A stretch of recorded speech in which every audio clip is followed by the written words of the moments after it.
ほっぺがかゆい。ぬるっと始めてまいります。毎週水曜日定期配信ノーマンズスカイやってまいります。どうも国和でございます。本日もよろしくお願いいたします。前回ですね、共同探索21残骸レムナントの方をね一回ちょっとクリアさせていただきました。はい、いろいろアドバイスくださった皆様本当にありがとうございました。しっかり楽しめたのでね、今日はちょっと初心に帰ってですね、まったりあれもこれも触っていこうかなと思っております。なんだかんだですね、1週間の間にちょっとここしばらくちょっとごたごたが日常の方であったりして、ゲーム遊ぶ時間が恐ろしくちょっと用意できなくてですね、進んでないんですけれども、いろんな要素がですね、手つかずのまま残っていたり、半端な状態でいろいろ残っておりますので、それを触っていこうと思います。音の調整もやってみたりとかね、配信やらないからね、回数が少なすぎるから調整もね、なかなか煮詰まらないでうまくいってないところではあるんですけれども、また調整してみました。前回の配信も音割れというかひどかったですね。改めて自分で見ると音の上の方が結構潰れて、多分今も一緒に潰れたかな。微調整が難しくて、ぼちぼちね、お金を貯めて新しい音響機材が欲しいところでございますが、ちょっとね、また今年もカツカツになりそうなので、まあどうしようもないから、もうちょっと設定を煮詰めながらゆっくりまったりかなと思っております。まあそういうね、ヨタ話はなしにして早速やってまいりましょう。今日のところなんですが、こっちの方のメインデータの方はですね、コロッサスの方が全くいじれてないので、これもちょっとずつ触っていきたいなと思ってるんですけど、なんかパーツの開放するのにいろいろ進めなきゃいけないみたいですよね。そういう事情もあったりだとか、あと前回がですね、建築アイテムのこの辺ですね、遺跡建築遺物ですかね、これをちょこちょこっと集めたりしたんですけど、多分まだまだあるっすよね。攻略とか全然見てないのでどのぐらいあるかがわかんないんですけど、これを集めたりとかもしようかなと思っております。どれから手をつけていこう。あとはコルベットのパーツも本当は集めたいなと思ってるんですけど、コルベットのパーツも今から触ると半端になるかなと思いつつですね、どうしよっかな。化石集めも全然やってないですからね。化石ディスプレイ、これも集めれば集めるだけいわゆる装飾になるものが増えるから、これやってもいいんですけど、悩ましいですね。何から進めていこうか。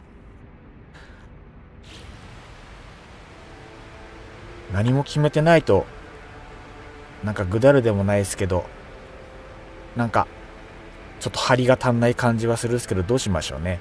エクソクラフトコロッサスの方のパーツをいろいろ開放するっていうのもありっちゃありですけど、結局何にもあげてないですからね。全然何も開放してないので、本当はいろいろやっていくべきなんですが、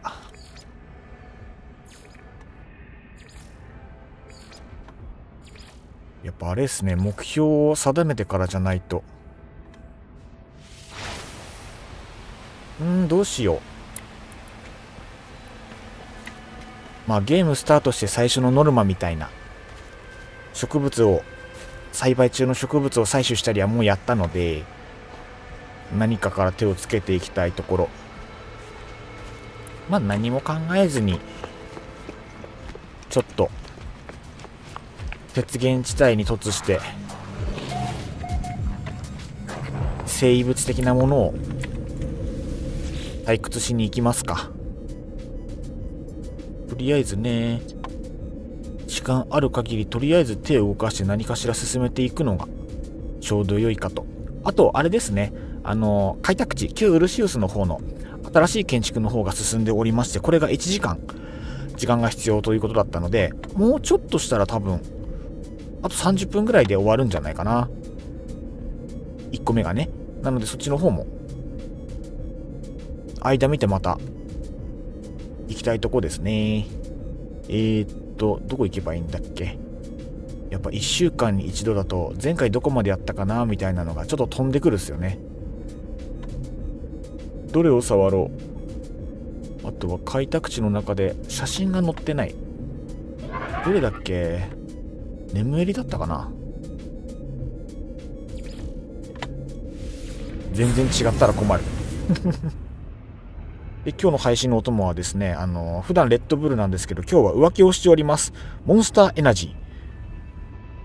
先日友達と釣りに行ったんですけど、釣りに行く道中で買ったモンスターエナジー、余ってるのそのまま持ってきたりもしたので、普段飲まないんでこれ横文字苦手なんですけど、ウルトラファンタジー、ルビーレッドなる味のモンスター、ピンク色のモンスターですね、買ってきたので、これを飲みながらやっていこうと思います。ここじゃないっすね。全然場所ここじゃなかった。ここなんだっけ。活性道か。活性化道。いいや、回収していこう。ついでに。そういえば金属の自動化とかもあんまり進んでなかった。全部はやりきれてなかったですね。これも本当はやってた方がいいんだろうな。ジオタンだっけか。開拓地って書いてるな。家弁か。基地の名前入力するときとか日本語で入力できれば楽なんですけどね。なんか方法ありそうなもんですけど。そういえばまだ試してなかったな。わ、なんか違うっぽいな。もう早速使ってない拠点とかも整理しちゃっても良さそうですけどね。ここなんだったろう。ここどこ、ここどこ、何の基地。うわ、記憶ないな。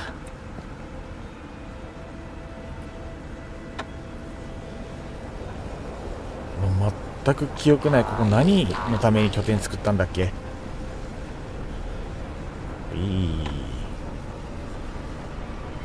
空は綺麗ですな。空はいい感じ。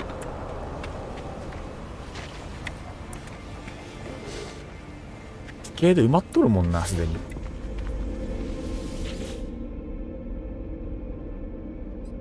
どこだっけな。開拓地のマークついちゃってるけど、ジオタンかな。間違って開拓地イベント踏んでアイコン出てるだけかもしれない。もしかしたら今日は一段と声が低いかもしれないですが、どうぞお許しください。この年も考えずにね、昨日24時間稼働でいろいろ遊びまして、道中寝たりもしたんですけど、24時間稼働したのは僕よりも僕の友達の方がですね。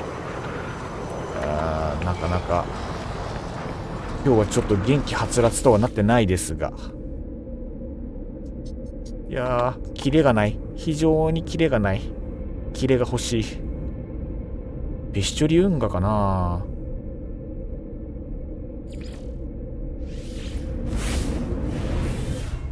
使ってない基地がポロポロポロポロあって、整理した方が本当はいいんだろうな。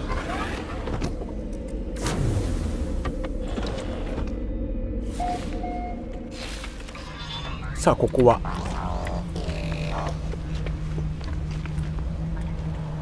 わあ、ここもすごい。なんかこんな基地いつの間に作ったんだろう。わ、全く覚えがない。しかも見るからに建築途中半端に終わってるですね。なんじゃこりゃ。うわ、何の星だっけここ。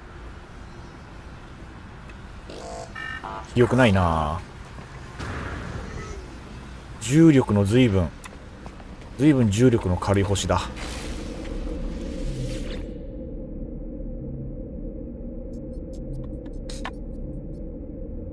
あとはじゃあどれだ。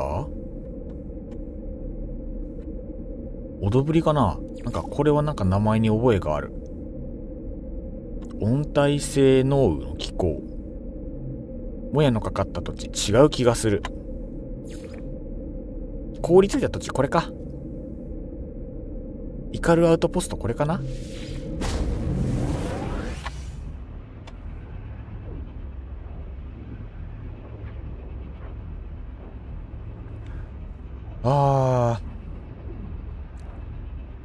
昨日がですね、久しぶりにまた海釣りに行こうという話になりまして、僕が住んでるのが岩手県の内陸なんですけど、寒い。ここは全然違う。ここはあれだ。サンダーストーンだが、なんかそういうのを回収するための拠点だ。あったこういうとこ。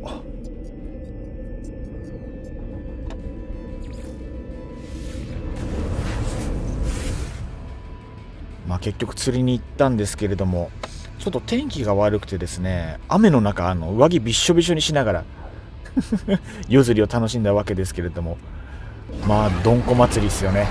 どんこ祭りですよ。季節的にはなんか全然いろんなものが釣れてもおかしくなかったはずなんですけど、一番最初にどんこ以外の魚が1匹だけ釣れて、それ以降は一生どんこ釣ってましたね。天気良かったらな、本当は朝まで釣りするつもりだったんですけど、そうならなかったっすね。残念。さて、アイテム回収に行きますか。やることは決めてなかったっすけど、トリマ生物しまった。前回のイベントからマルチツールが古いまま。WR2 のドリーム、いつものやつ。一番探索距離が長いやつですね。これでいきましょい。おいで。一番近いところから歩いていければいいかな。ついでにモジュールが今50個ぐらい溜まってるんですけど、これももうちょっと溜まったら、もうちょい溜まったら換金でもないけど、あっちかな。400メートル、一番近いとこ。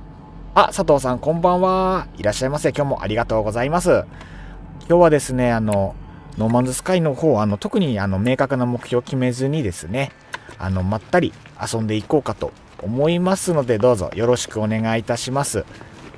前回の先週の配信で、残骸の方、コロッサスですね、いろいろ触っていったんですけど、メインデータの方は基本的にまだ触ってないので、それも触っていいかなと思ったんですけど、前回中途半端にした生異物ですか、建築資材の回収みたいなのも、これもちょっと半端になっていたと思ったので、現状でこのぐらい今解放してたんですよね。何個 ?5 種類、10種類、12種類12種類ぐらい解放してたんですけど、でも12種類だけってことは多分ないと思うので、まだあるんじゃないかなと。もうちょっと解放したいなとも思ったので、なんか他の人の配信してるのを覗いた時に、なんか見たことないパーツがなんかあったと思ったのでね、もうちょっと解放していこうと思います。その頭の耳みたいな触覚は何に使うんだい？なんか牧畜でもないけど、そういうのもいずれ手つけていきたいとこっすよね。これ何も考えずにやってても、だんだんナノマシンもたまるから、ただこれやってるだけでも無駄ではないはず。前にいっぱい集めちゃったから、意外と遠くまで行かないとないかな。スペクターさんこんばんは。今日もありがとうございます。本日もノーマンズスカイやってまいりますので、どうぞよろしくお願いいたします。今日はゆっくりまったり会でございます。明確な目的を決めずに触れるものをつれづれなるままに触っていこうかと思ってましたので、どうぞお付き合いください。よろしくお願いします。着地失敗して痛い。やべ、怒られた。モジュールしれっと回収してそのまま走り去りたいけどいけるかな。無理っぽいな。戦闘始まるかな。始まらなそう。大丈夫そう。よし、このままやるか。この辺よいしょ。佐藤さん、あれミッションの産業廃棄物の清掃やらないんですか？ニヤニヤいや、ちょっとお腹いっぱい、でもやりたい気持ちはある。結局メインデータの方のあれコロッサスのパーツの解放全然やってないんで、それの解放もやぶさかではないけど、触ったら今日は一日それで終わりそうな気配そっちやっちゃいます？今日あれなんですよね、本当に目標決めてないから何をやってもいいし、そう迷い中。でも多分やった方が間違いない。多分今やらないと確かにもうこの先やらないような気配すらあるもう皆さんはもう全部パーツの解放まで終わりましたか？なんか見てるとなんかみんな X の方で解放終わりましたって言ってて、みんな偉いなと思いながら見てました。だってシンプル大変ですもんね、全部あれもこれも解放するのマジで偉いと思うっす。人事みたいに言ってるっすけど、やった方がいいんだろうな。どうしようかな、本当に。触らなきゃ解放はできないから実際触るべき分かってはいるけど、非常に腰が重いでございますよ1日で終わるかな。廃棄物50個ずつですよ。結構量あるっすね。でも50個ずつならどうだろう。でもあれっすよね、50個ずつってただの50個じゃなくてなんかいろいろ種類あって、各50個ってことっすもんね。50個ずつってことは結構大変そう。何種類だ？ 3 種類4種類か、普通の合わせるとすると200個。私はメインデータに戻ってから全然触れてないです。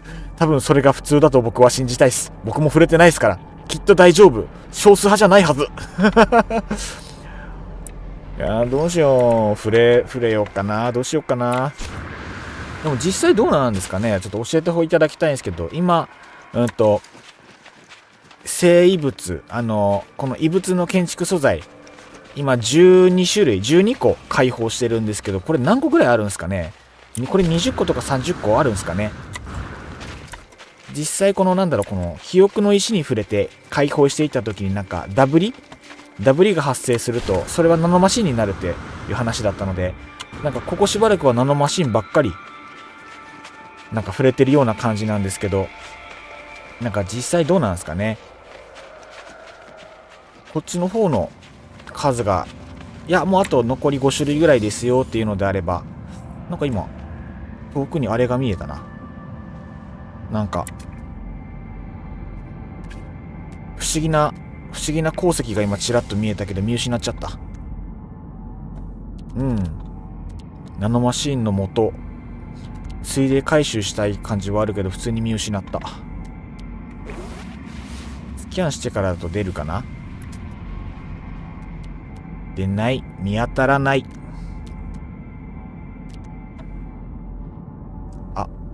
あるじゃん。あれだ。184、256。先にそっち触ってから行けばちょうどいいかな。目の前じゃん。いいですな。実に良い。ナノマシンなんかいくらあってもいいですからね。金目のものはいくらあってもいい。怒られるかな。ダメかな。これぐらい許してほしいな。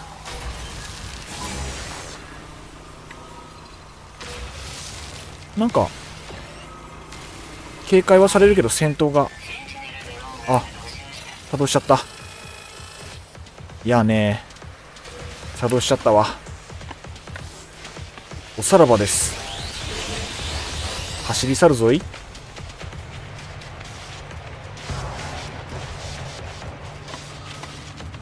もうちょっとね、センチネル君たちには落ち着き晴らしてほしいもんですけど、これはもう回収済みか。そっちに行けようかな。そっちに逃げよう。佐藤さん、平坦な惑星には廃棄物の山がなかったり処理施設がなかったりします。いやマジっすか。結構きついっすね。なんかやっぱあれですね、悪意があるというか、簡単なところには用意されてないんですね。デコボコした土地にしかなぜか生成されない。嫌がらせのような嫌がらせのようなシステム。生成ルーチン。もっとプレイヤーに優しくしてくれてもいいだろうに。不思議なもんですな。あれ、やっぱりさっきのやつ、あれかな。まだ見てないことになってる。戦闘中だからたまたまバグで表示が出なかったのかな。まあまあ回収していこう。着地失敗。足をくじいて痛い。痛い痛い。そこにもあるし、そこにもあるな。これ埋まってる？もしかして穴の中か。あー、こんなとこにあったか。これは見つかりませんわ。よいしょい。ナノマスイーン。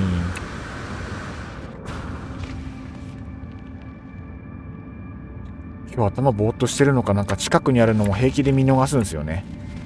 ダメじゃー。調子が上がらん。いやー、どうなんだろう。もうあれなのかな、諦めて攻略見ながらやるようにした方がいいのかな。最近ちょっと悩んでるんですよね。なんだろう。イベントの立ち上げで一緒に遊ぼうぜって声かけてもらったりとか、なんかいろんなものに触れる機会が増えたので、正直週1回の配信で攻略見ずにっていうのが結構スピード的に厳しいものあるかなって思ってる節はあるんですよね。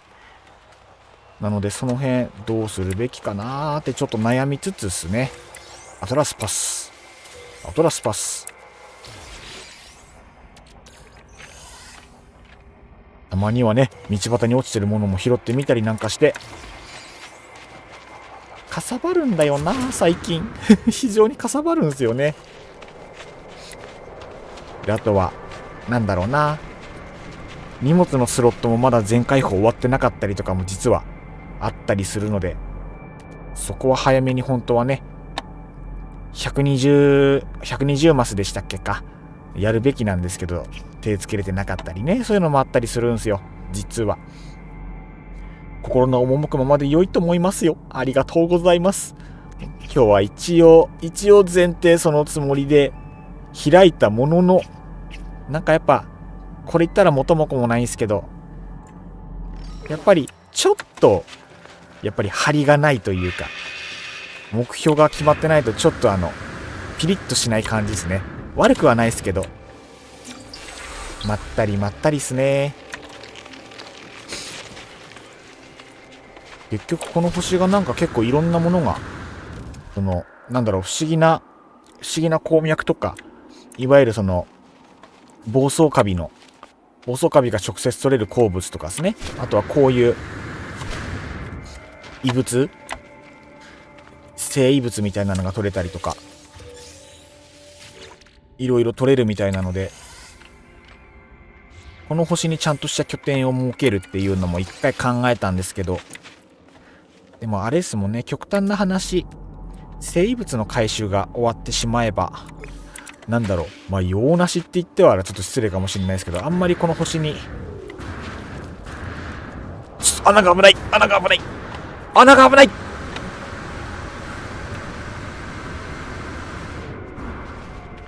ふう。この星の方もあんまりでもなんかあれなんですよね。なんかこの不思議な鉱脈の方のなんかこのトリュフみたいなこの丸っこいやつのなんか生成数がなんか他の星で見つけた不思議な鉱脈よりもちょっと平均して数が多いみたいなので、ここで暴走カビ拠点新たに作り直すのは一つありかなとも思いつつ、あれやったら面白いかなって思うところはいろいろありはするんですよね。ただなんか必要に迫られてないがゆえにかなりゆっくりまったりになってしまっているというか、埋もれたこの生物なんか見た目グロテスクだからあんまり集めてないんだよな。よいしょよいしょよいしょよいしょ。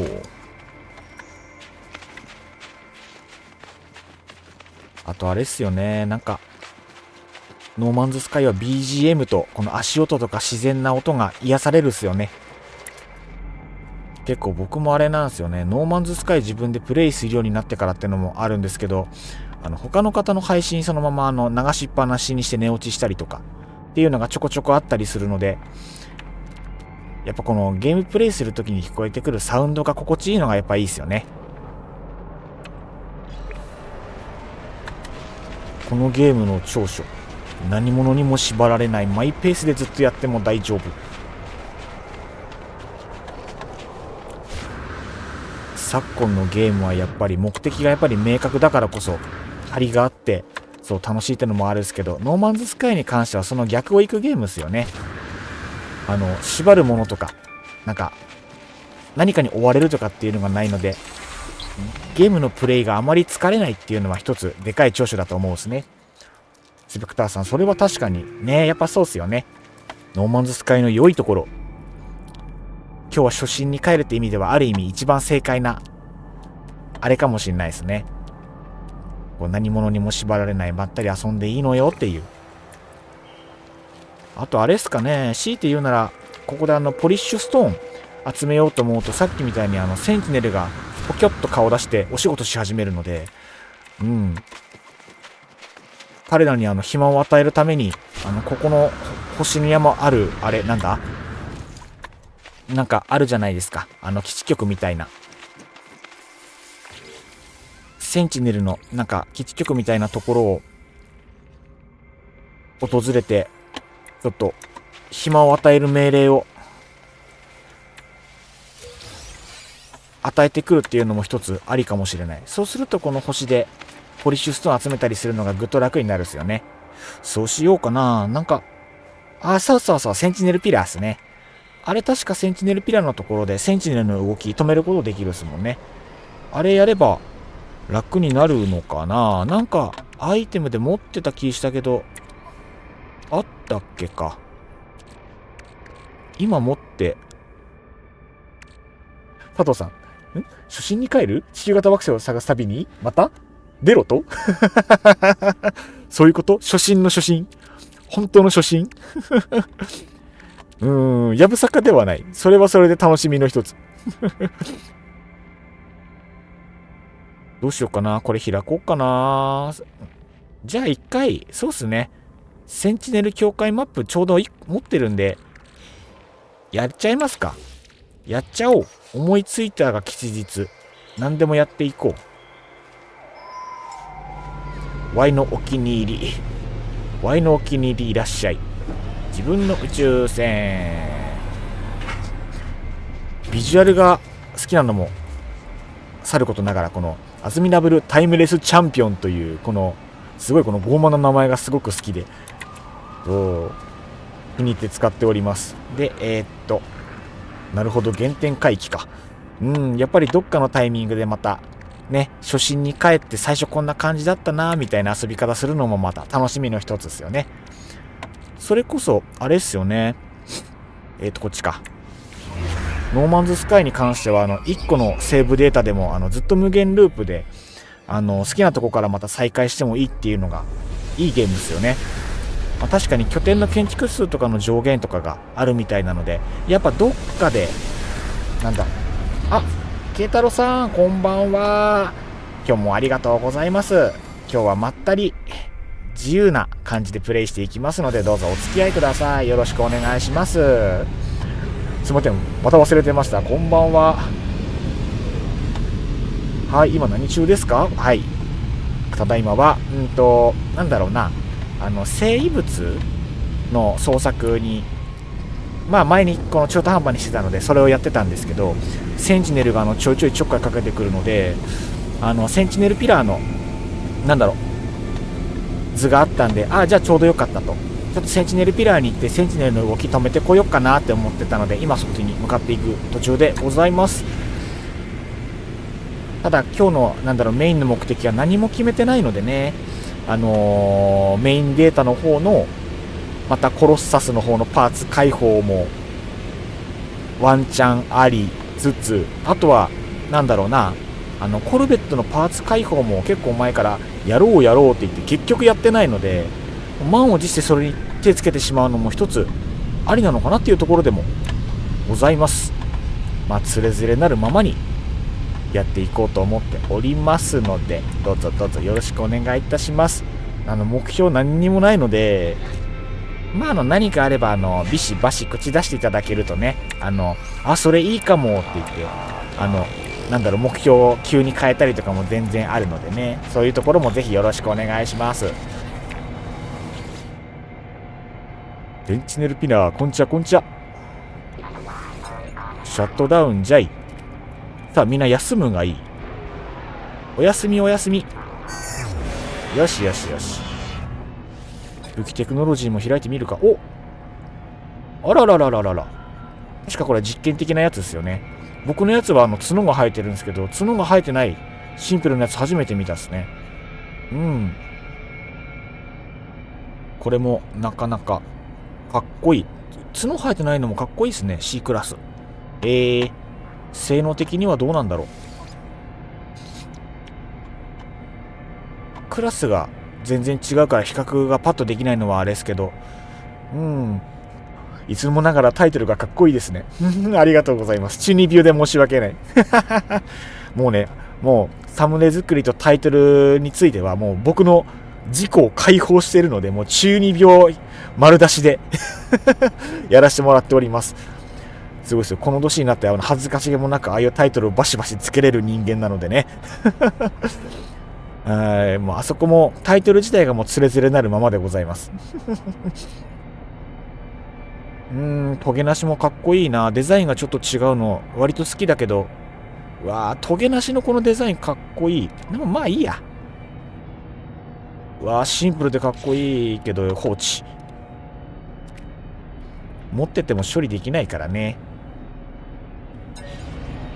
ログもいいでしょう。よかった。センチネル向こうありがたい。これも壊すとなんかあるんだっけか。アイテムが手に入るのかな。ナノマシン。改めてこうやって見るとノーマンズスカイ、こういうちょっとした要素でナノマシンって結構いろいろ手に入るですね。パグニウムも手に入るんだ。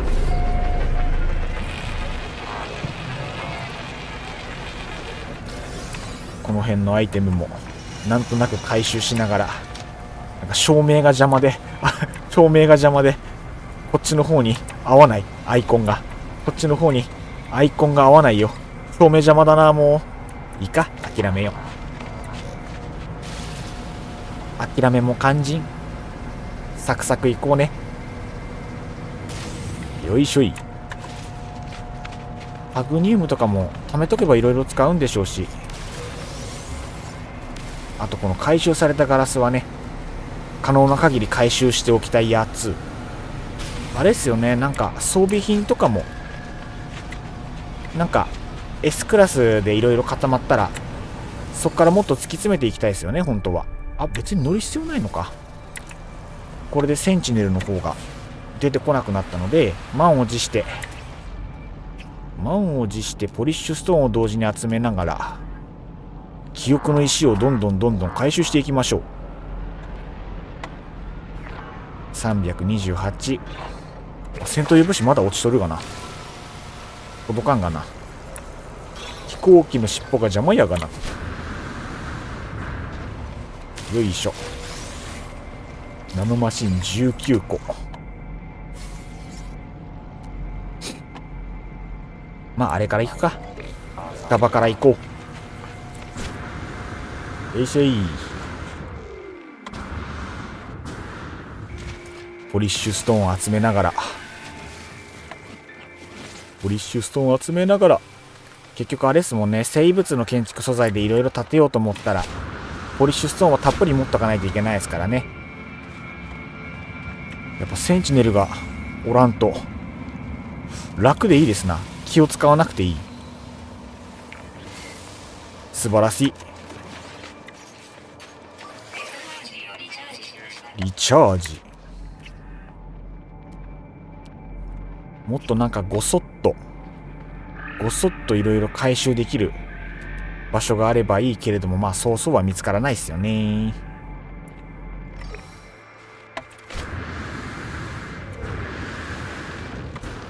いざ配信でゲームをしようと思った時に、なんだろう、間が持たなかったりするのが一番困るから、その辺気使っちゃったりはするんですけど、あれですよね、目的がありつつも画面がずっと変わらないっていうのは、それはそれで一つ問題ですよね。あんまりよろしくないのは理解しつつも、その点に関してはノーマンズスカイのこのまったり遊べるゲームシステムとは相反するのかなっていう思いもありつつ、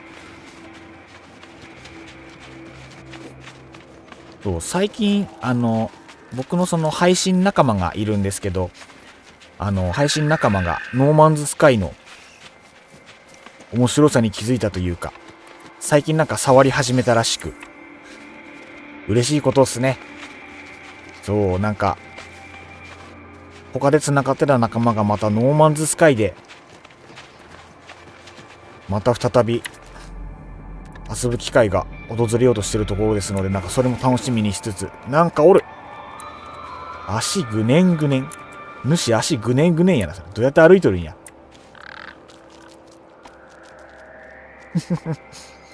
ノーマンズスカイに慣れてくるとあれが可愛く見えてくる。どう？佐藤さん、お金マーク。お金マーク。ほほう囲め囲めほう囲め囲め囲みたいところ。でもね、やっぱマイペースゲーなんでね、難しいとこっすよね。なんか前回僕の配信に一瞬顔出していただいた初心者の方、なんかみんなでガッと囲もうとして以来、なんかそれから顔見てないですねみんなやりすぎは良くないよ。みんなやりすぎ良くないからね。囲むときはみんなその人の顔色を伺っていいタイミングで一気に囲おう最初はゆっくりね、ゆっくり囲めそうなタイミングを見計らっていきましょう本当にノマスカってできることが多いですよね。本当そう。建築とか開拓とかシップハンティングとかいろいろシップハンティングある説得力が一番強い。そう、シップハンティングもね、いずれ面白そうだから触ったら面白そうっていうのはありつつ、おや、自分の拠点に戻ってきたか。違うな、あれはあれか。そこの交易所って、あ、違うわ、いらないところにアイコンつけちゃった。そこの建物はまだ来たことないところだ。ラッキー、せっかくだから覗いてこう。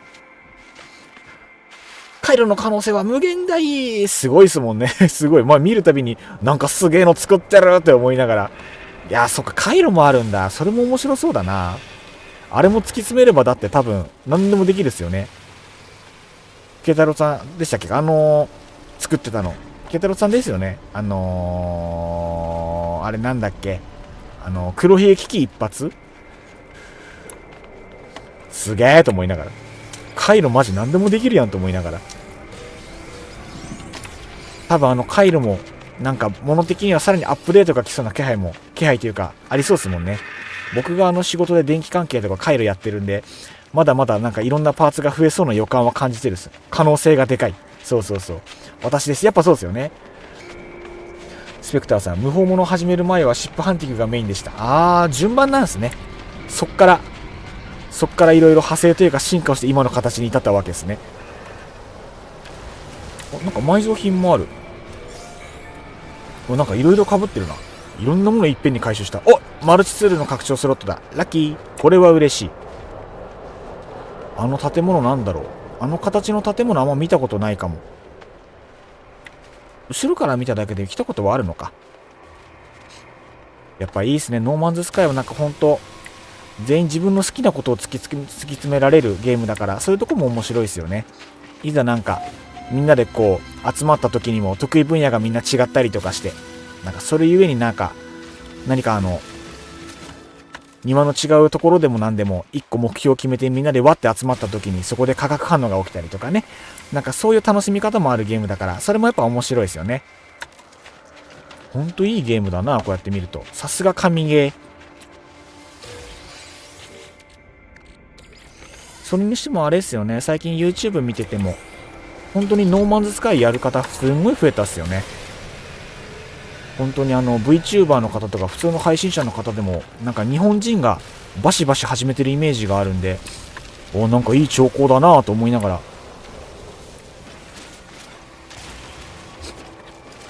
なんかもっともっと流行って一般的なゲームになってくれても面白いかもしれない。 MMO っぽいですね。本当そう、形としても本当に MMO ですよね。実際そのフィールドとしてもめちゃめちゃ広いですし、で面白いのがたまたまポロッと人と出会う可能性がゼロじゃないっていうのも要素としては面白いですよね。ね、スペクターさんも確かにそれが面白いですよね。誰かの影響を受けて新しいことを始めたりとか、本当まさにそれで、結局このゲーム僕が始めたこと自体もなんだろう、人に勧められたのが元だったりもするので、で実際始めてみたらなんかやっぱちゃんとドハマりしてとか、そういう経緯もあったりするので、あとこの辺のNPC に話しかけていろいろ言語学習を進めていくと、今まで知らなかった言葉が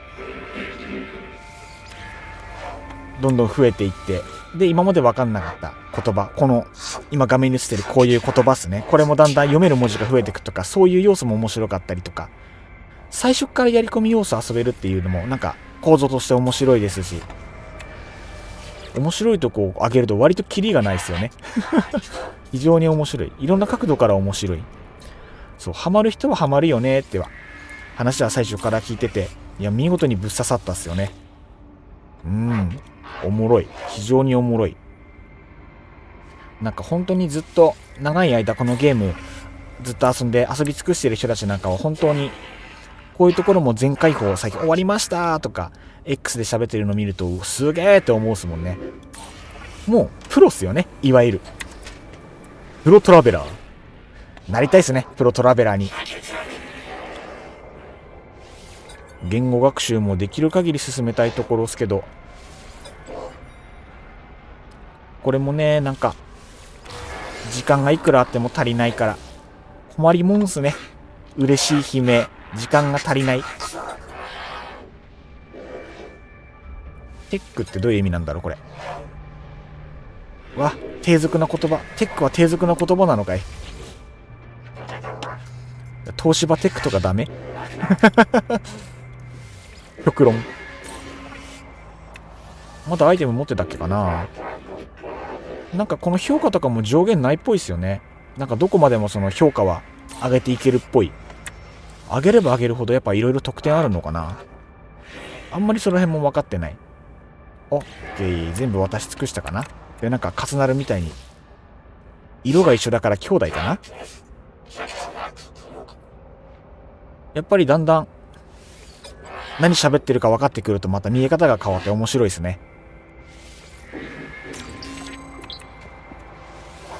意外とこの痛いとかなんかすごいなんか当たり前の言葉なんかもいざ学習してみた時に、ああそういえばこんな言葉まだ覚えてなかったなとか、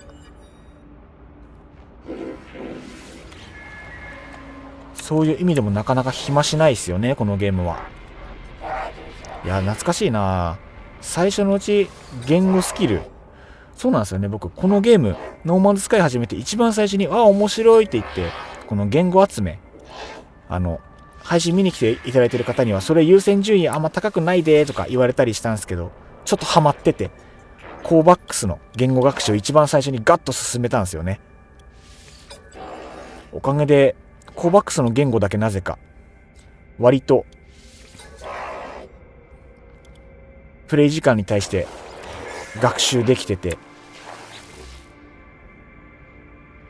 本当はねなんか他の種族ともっとおしゃべりしてそっちも広げてった方がいいんでしょうけど、ここの交易所はどうかな。お、Hello。コバクス以外もおる。これは何かのイベントか。飛行の主人は誰だ。この死を滑る支配者は。このトラベラーの格好動作話し方すべてが古めかしい。これほどのものは今までに経験がない。トラベラーは質問を繰り返しマルチソードを抜いて脅してくる。なんか思ったより血の気が多い。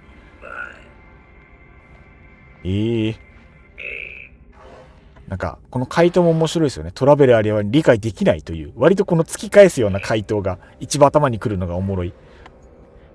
でもまあ、主は誰かと言われたら自分ですがな、これ。自分でございやす。急に緊張し始め、私に対して仕方なく敬意を示すような態度をとる。性格が出るね。トラベラーの任務はグレートキングの使者であり、誰だグレートキング？マルチソードマルチソードとかなんかいろいろあるんですね。かっこいい、マルチソード。マルチツールじゃないの。私に幸福か破滅の選択を迫るとこだった。怖っ。血の気が多い。私は止める者からの贈り物を受け取った。ありがとう。贈り主は、私の、なんだこれ、肺活でいいのかな？肺活と賢明な判断を期待している。ナノマシンももらった。あざーす。なんか知らない言葉が未だにバシバシ出てくるっすね。マルチソードってなんかそんなにすごいんですかこれ。マルチソードっていつか手に入るのかな？今日は何も持ってきてないからここは触れないね。まあいいでしょう。ここもなんかマッピングした方がいいのかな本当は。あんまりこの辺の要素もちゃんと触れてないから、いずれはこういうところを一箇所押さえておくのはありなのかもしれない。すげえ久しぶりにこの辺の要素触ってるな。回収データも買っとこ。半導体とかも買えるときに買った方がいいのかなこれも。でもそろそろ作れるのか。知り合いにマルチソードの実装をとても望んでいる人がいましてね。なるほど。でも確かにマルチツールで飛び道具だから近接戦闘特化とかもあったら面白いかもしれないですね。要素としてじゃあ物語には頻繁に出てくるけど実態が今んとこまだない、ゲーム上でまだ出てないアイテムなんですね。なんだろう、結構伏線でもないけどまだ結構あるっすよね。よし、異物図ゲット。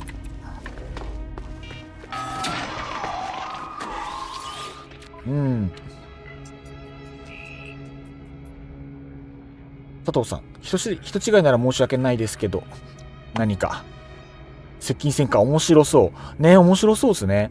なんかまだこのゲーム始めてあんまりイメージしたことなかったですけど、なんだこれ、解読済みユーザーデータ。これって持ってれば持ってるだけなんかいいんですかね。買ったか。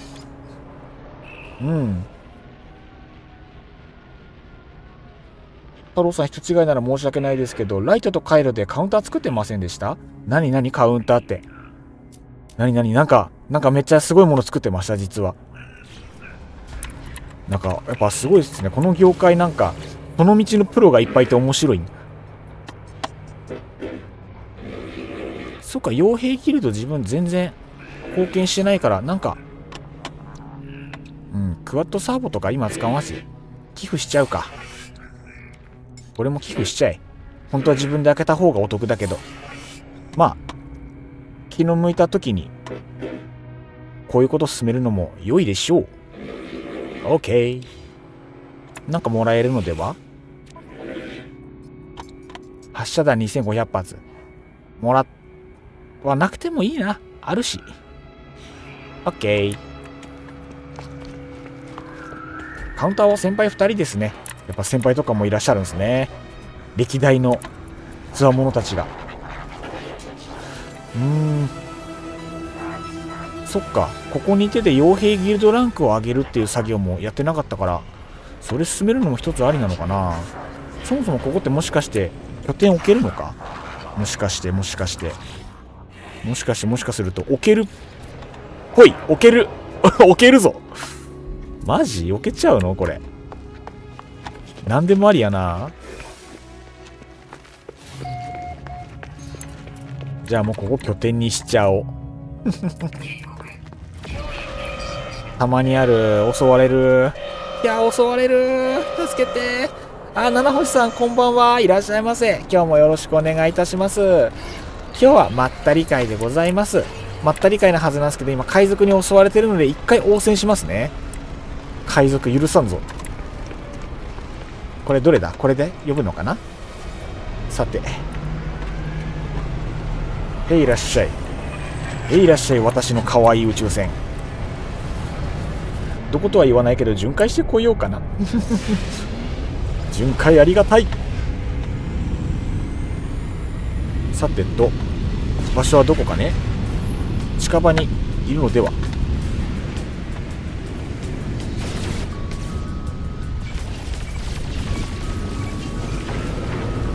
一気落としたよ。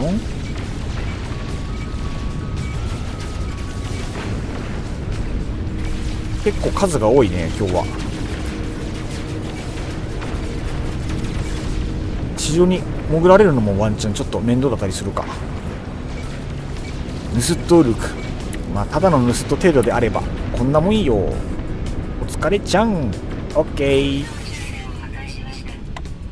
コーバックスの評価が爆上がり。もっと褒めていいのよ。オッケーオッケー。そのうちあれなのかな。なんかすぐ横にも別の建物あるじゃんここ。へえ、おもろ。オライオライオライ。はい、オッケー、素晴らしい。オッケー。はーい、戦闘終了。まあ今日はまったり会なのでね、いろいろ徘徊して初心に帰りつつ楽しんでいこうと思っておりますので、どうぞよろしくお願いいたします。戦闘してる場面を見ると血が騒ぐ。楽しいっすよね、戦闘。戦闘システムもなんかそのうちどんどんまた拡張していきそうな感じはするっすよね。しばらくこの星の開拓進めるのもなんか面白そう。初心に帰って。オッケー。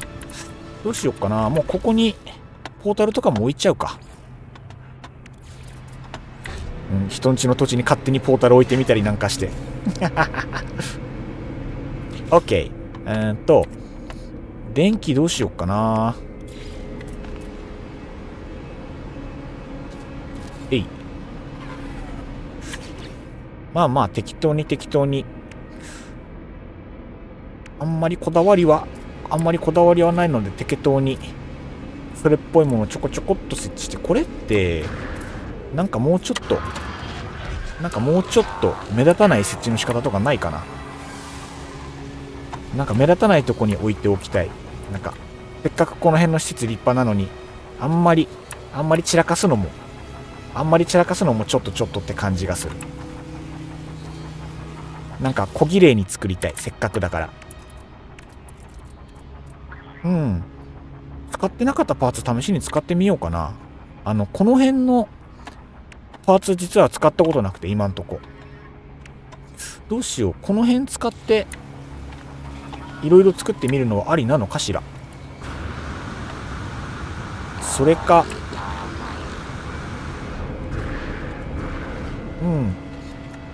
システム的に難しいのかもしれないですけど、敵対勢力がコルベットに乗り始めたらいいなと思ってます。確かにそうですよね。僕らにばっかいろいろ有利な要素がゲームだから増えてくるんですけど、敵と自分たちの要素がトントンだったらそれはそれで面白そうですね。それありかもしれない。ゲト君それはありだ。面白そう。昨日なんだろうコンピューターというかなんかそういうシステム的な挙動とかもどんどん進化したらすればするだけ面白いですね。ねえ、収集要素多いですからね。無限にやり込める。もうまさにそう。本当にそうっす。多すぎて困っちゃうぐらい。ここに足場つけれるですね。足場つけれそうだからどうしよう。そっちに伸ばしちゃうか。ちょっと待って。じゃあそういうことなのであれば撤去で足場この辺にドン。どうなるんだこれ。なんかどこに置かさった。あ、ここに今足場が置かさったことになるのか。なるほど。そうするとこれ隣り合わせになるか。それともフローリングどういう風な感じになるんだろうこれ。わからんな。やっぱり使ってみないといろいろわからんですな。ここに足場ができたことになってるけど、なるほど。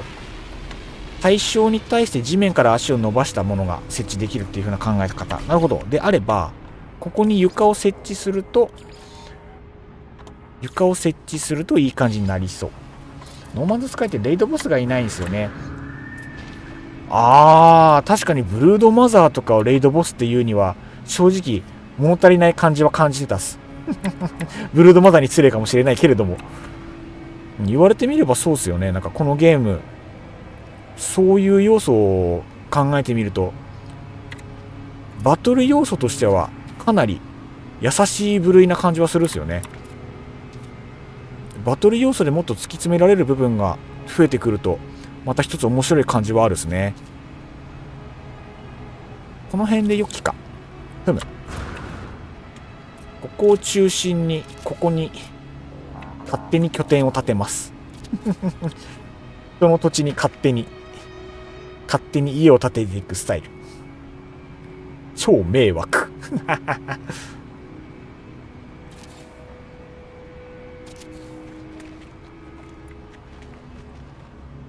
すごいなんかまさにこの自由と勝手を履き違えてるプレイスタイル。あんまりそっちに伸ばすとそこの飛行スペースが使えなくなるのかしら。あんまり良くないわね。そっちに伸ばそうかな。そっちに伸ばそう。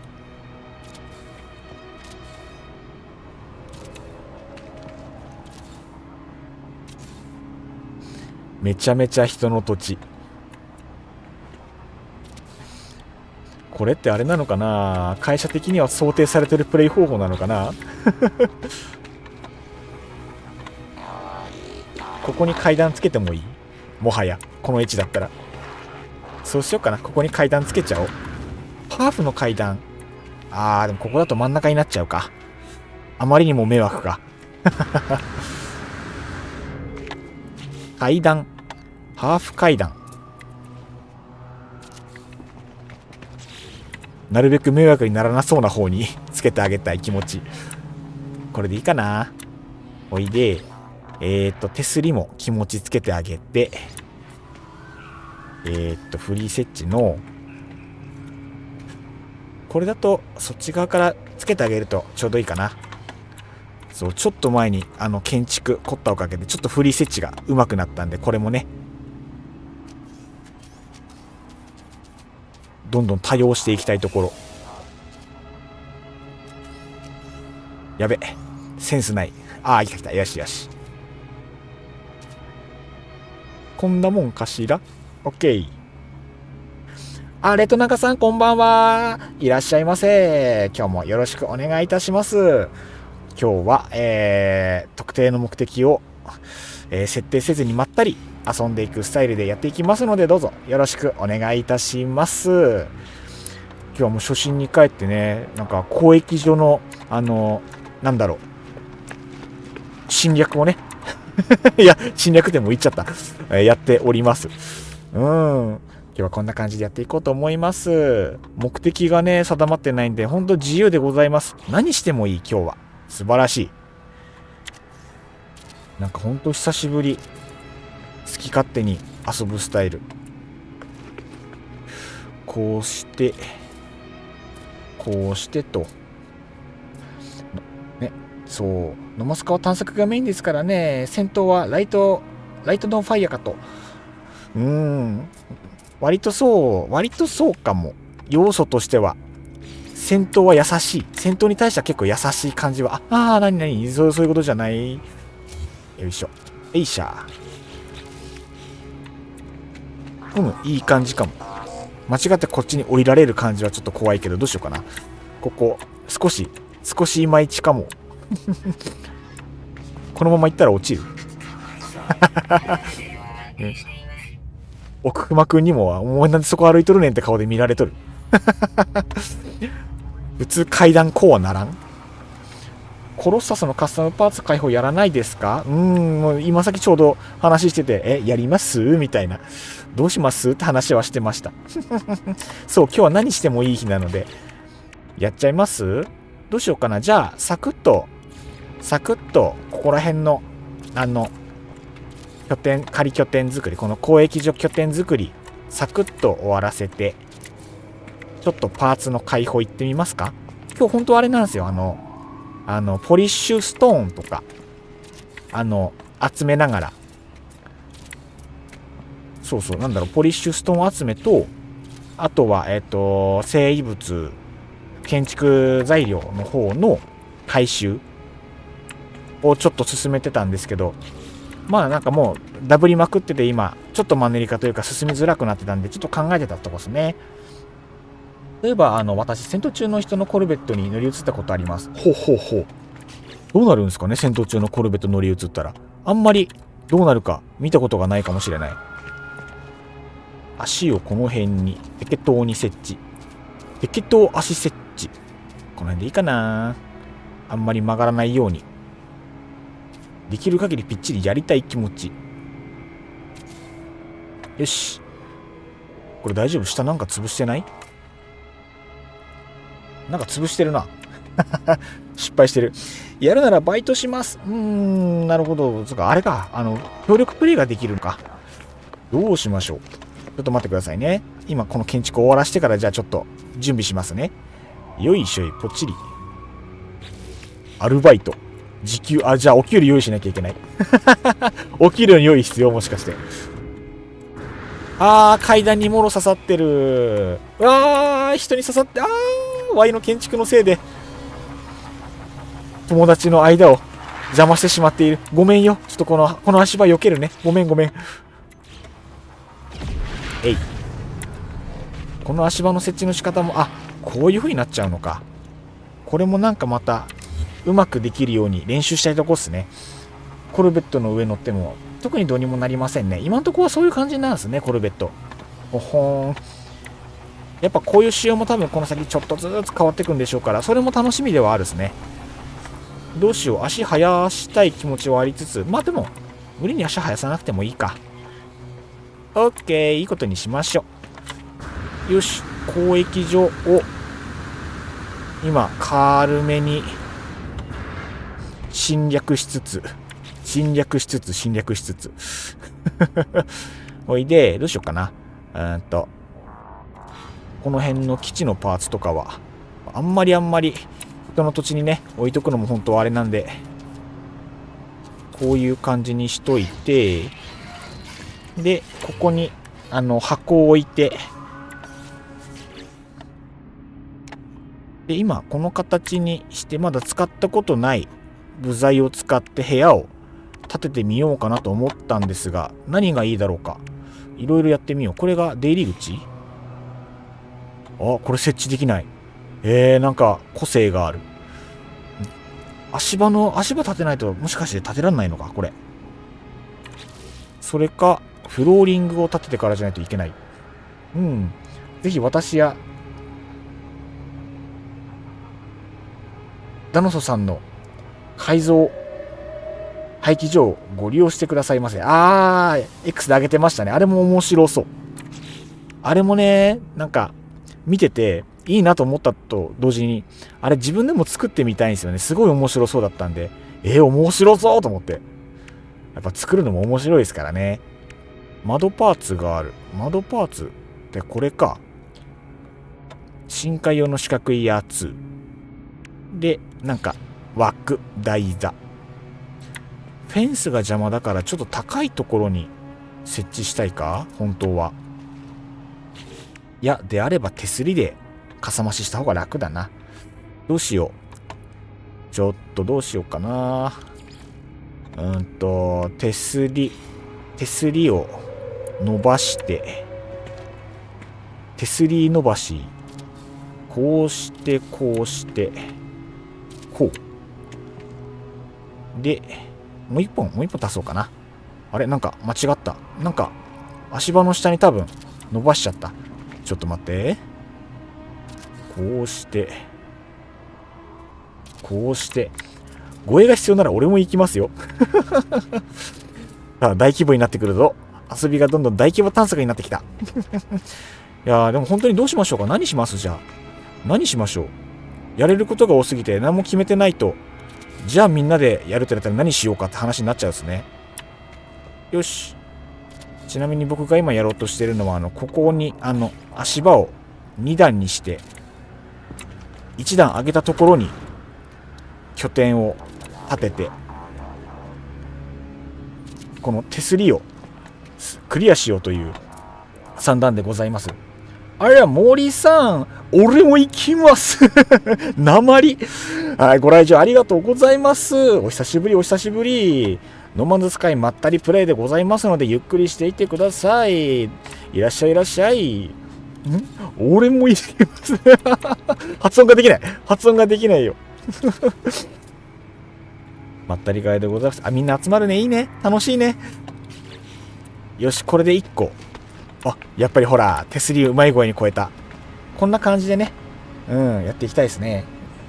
あ、慶太郎さん、寝ます。皆さんおやすみなさい。布団に潜る。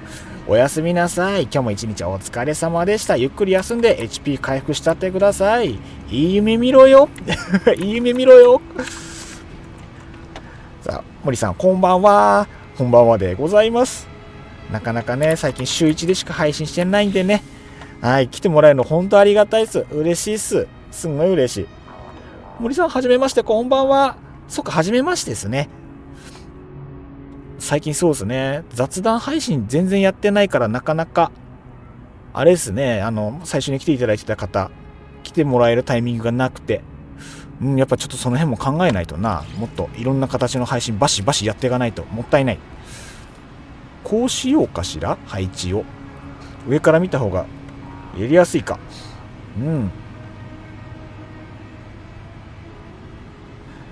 いや、ほんと素晴らしい。いつの間にか僕の配信に来ていただく皆さん、みんな鬼ほど礼儀正しくて、全員礼儀正しい。まさか僕の配信はこんな整った配信になるとは思わなかった。上から、俯瞰視点から設置。どうしようかな。いい感じに置きたいな。こうしたいな。どうしよう。この辺設置グッディ。こう。なるべく水平につけて、かつ出入り口の位置をちょうどよくしたい。びっちりこんな感じでどう？こんな感じでちょっとはみ出してる。この辺かな。OK。自己紹介もバッチリですね。ゲーム内では悪党。いや。おもろい。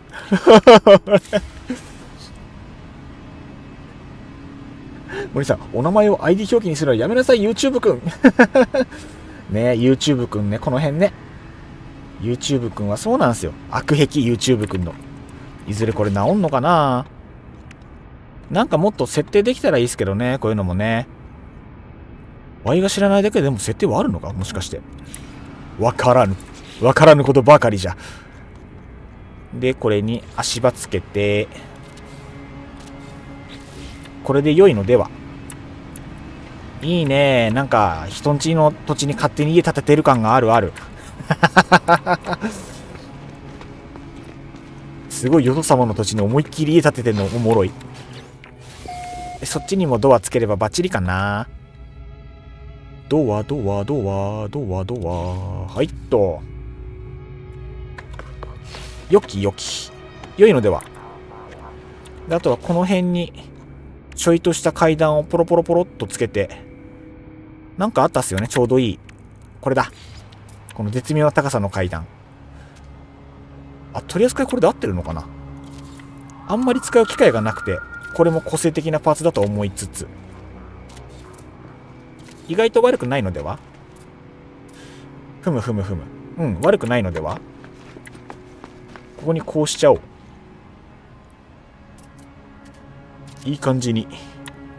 そしたらその上にも手すりつけたいな。やべ、森さん、人様の私有地に建築を。やべ、バレた。いや、違うんですよ。このゲームはその土地の所有権を、その土地の所有権を、ここは俺のですってするシステムがあって、今さっきそれを済ましたので、ここは僕の土地だ。誰が何と言おうと。交易所、ここは私の土地です。ここは私の土地です、皆さん。何か問題がありますか？ここは僕の土地ですよ、皆さん。何をおっしゃいますか？あ、これで階段つけれるじゃん。そっちの方が乗り降りしやすいのですが、乗り降りしやすいのか、もしかして。試してみようかな。建築税の皆さんに質問なのですが、ノマスカの建築の勉強ってどこでしてますか？確かに。いざ建築の勉強ってなったらみんなどうしてるんだろう。みんなどうしてます？僕なんかはもうその X でいろいろ、あ、階段で登れる、そのまま。最高。あ、これ手すりスルーできる。これは発見。よしよし。素晴らしい。で、はしごでこのままこう行けたり。これいいな。あれこれもしかして階段設置するとここ完全に越えられる？これは1個発見だ。なるほど、ここが無法地帯。良い子は真似をしないでね。良い子は真似しちゃダメよ。悪い例。悪い大人の例。これもいい向きで設置してこんなもんかね。OK。1個発見かも。このなんか普段あんまり使わないこの階段、いい感じに設置するとここの手すり越えられるかも。やってみますか。これ1個設置できるようになるとなんかこういう人様の土地になんか物くっつけるときに楽になる。そうそうそう、こういうこと、こういうこと。これ横並びにできるか？無理か。ここは横並びできるね。素晴らしい。素晴らしい。楽ちん。これいいね。トークハウス&ノーグリッチコルベットで建築技術皆無。やっぱあれですね、本当にこのゲームはみんな極める方向が違くて面白いですよね。みんな全然違う道のプロになれるゲームだから、そういう意味でも結構面白いと思う。突き詰める方向性が無限大。好きなことを極めて OK なゲーム。それがノーマンズスカイ。素晴らしい。レトナガさん、私もです。切実な声が聞こえる。あ、ここ引っかかる。ここ引っかかる。もうちょっとでここいい感じにしたいな。どうしよう。どうしましょう。初歩的なグリッチはレグラスさんの動画が参考になりますよ。すごいっすよね、あれ。本当にその道のプロな感じがするっすよね。本当にお世話になってるっす。私は無法者ロールプレイがメインなのですが、他の分野にも触れた方がいいのかなと思いまして、確かにいろいろ触れた方ができることがどんどん増えていくんで、一つ要素としては面白いですよね。できることが増えれば増えるほど面白くなるっていうのはやっぱノーマル使いのいいとこですからね。増やしていきたいところではある。なんかこの辺のつなぎが今見たらいまいちだから、この辺もちょっとどうにかしたいところ。どうするのがいっちゃん綺麗にいくのか難しいな。ハーフの床とりあえず貼っとけばいいかしら。幾分か。幾分かマシかも。幾分かマシかも。いいかもいいかも。よきよき。いいね。この手すりを越えられる。この階段使うと絶妙に越えられることが判明したのは一個でかい発見。これなかなかグッドなのでは。いいね。こういう発見あるのも面白い。すごく良き。ここは一応念のために手すり貼っとくか。念のため。ここだと半端になっちゃうんだけれども、どうしようかな。ハーフがいいな、じゃあ。ハーフの手すりを。ハーフの手すり。なんか、思った位置につかないな。どうしよう。なんかちょっとここじゃない。七星さん、ありがとうございます。ありがたい。本当に情報はありがたいですね。本当いつもお世話になっております。僕も本当に助かっております。建築は初期に頑張って基地を作った後、やめました。力強い。やめました。潔き。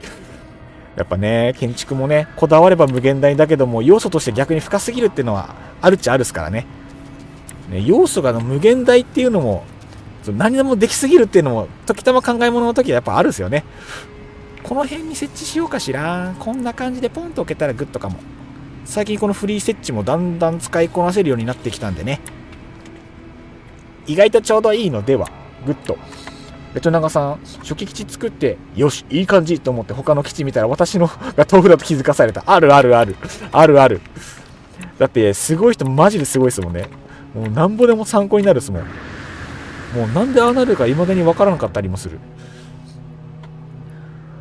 海賊船基地を試しに作ってみたけどマジで建築難しい。海賊船基地も確かに面白そう。やっぱコンセプト1個ポンってコンセプト決めてから建築したらまたやっぱ話変わってくるんですよね。今回は2段にして、で上の部屋の中にバッテリーとか発電設備全部放り込んで、で最後に扉蓋してそんな感じにしようかと思うっす。たまにはね、なんか、こうやって隠す真似もしてみても面白いかもしれない。たまにこういう試みもね、ありだと思うところでございます。OK。で、そっちに入ってって、どっこいしょいち。へいで、ここで、バッテリーをどんどん。そんなでっかい基地作るつもりはないけど、まあ4つあれば気が変わった時でもまあまあ足りるでしょう。で、こっちも4つつけて、これでいいのでは。オッケー、グッドグッド。この機種の良さってあれっすよね、このくっつける設置すると配線がいらないのがすんごい楽でいい。非常に楽でいい。グッドグッド。オッケー。で、必要なもんあと特にないかな。どうしよっかな。まあ、上の扉をそのまま撤去して、で、あと必要なものは中に収めていきますか。さあ、どうしようかしら。サクッと拠点が。これ真ん中つけらんないか。ああ、つけられるじゃん。資源足りないじゃん。金属プレートがいくらでも欲しいじゃん。で、なんか、この辺枠が意外と埋まってて大変そうじゃん。枠が足りない説が出てきた。何も考えずに20枚。ワンスタック。作っておく。OK! で、テレポートモジュール。あとでも、テレポートモジュールだけあれば、あとは何もいらないかしら。あと未だにこの体力ステーションとかのちゃんとした使い方がよく分かってない。これも置いたら使えるのかな、すぐ。あ、使える。素晴らしい。他の拠点で使えなかったりしたから、これ何がダメだったんだろう。防御ユニットもつけちゃえ。 OK。 ああ、そういうことか。アイテムを消費して使う感じなんだ。 OK。準備万端。 OK、 素晴らしい。で、この基地のスクリーンショットって言って写真をあたかもこの交易所が全てが僕の基地であるかのように写真を撮って交易所全部は僕のものみたいな顔をね、今日はしたいところ。意外と馴染みますね。違和感ないっすね。あたかも最初からこの建物にくっついていたかのように見える。違和感ないなぁ。素晴らしい。この建物全部 Y の拠点制圧、無血開城。 OK。 極悪ひどもいいところ。 OK。 佐藤さん、雪山の内部をくり抜いて宇宙船の発着場秘密基地を作ったのいい思い出。いやー、いいっすね。やっぱ僕も最初にこの山くり抜いて地面くり抜いて、よし地下都市作るぞーって前にやったのがあったんですけど、あれもどうなったのかな。今頃埋まっちゃったかな。あれなんかやっぱ気づくと地面が掘ったはずの地面が復活して埋まってるパターンあるらしいですね。それがちょっとね、考え物ではあるんですよね。このなんか掘った地面を固定化するシステム正直欲しいですよね。そうすればこの地下の開発とか、この岸壁に穴掘ってホラー穴拠点とか、そういうのができるんで、本当はそういうの作りたいですよね。できるかと思ったっけ、意外にもそれが今のノーマンズスカイだとちょっと現実的じゃないっていうのを最近というかちょっと前に知ってショックを受けた覚えがあるっす。秘密基地か。確かに一つは所有したいな。確かに本当そうですよね。欲しいんですよね、本当は。なんかね、ないかな、そういう風にうまくできる方法。よし、トリマ拠点ができましたので、じゃあどうしましょうか。今から山に宇宙船2つぐらい引っかかってるんだがあれはもう動かんのか、もしかして。どうしよっかな。そっちの方の建物も行ってないけど、どうしよう。せっかく手伝ってもらえるって話だったので、どうしよう。またゴミ収集業者やろうかしら。じゃあゴミ収集行きますか。ゴミ収集業者やろう。よいしょ。あともう一個試したいことある。試したいことあるけど無理かな。この拠点の名前あるじゃないですか。これをどっかからテキストをコピペして日本語入力うまくできたりしないかなって思ったんですけど、やっぱり無理ですかね。そう試してみようかなって一生思った時期もありつつ、今じゃなくていいか、また今度にしよう。よし、ではゴミ収集に行ってきます。ちょっとドリンク飲みますね。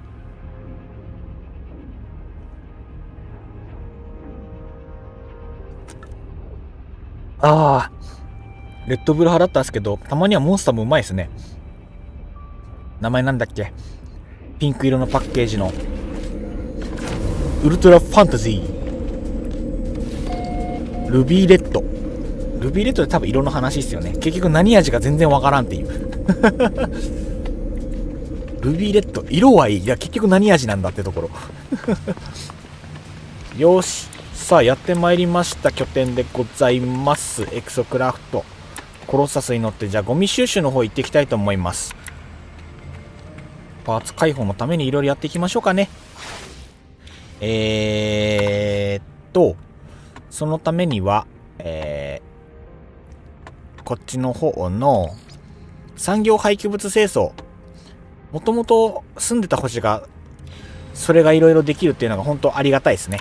これをやっていきたいと思います。じゃあちょっといじりますか。シャーシをこれいじる。シャーシ解放してないのか、そもそも。そっか。T のコイルテストしないと話が進まんのか。どこに向かえばいいんだ。廃棄物処理施設に到達するなので、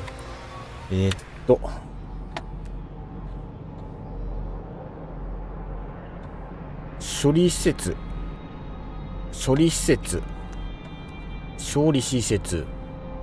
なんかどっかにアイコンが出てたと思ったけど見失っちゃったな。とかこいつに乗って確か見つけられるんでしたっけか。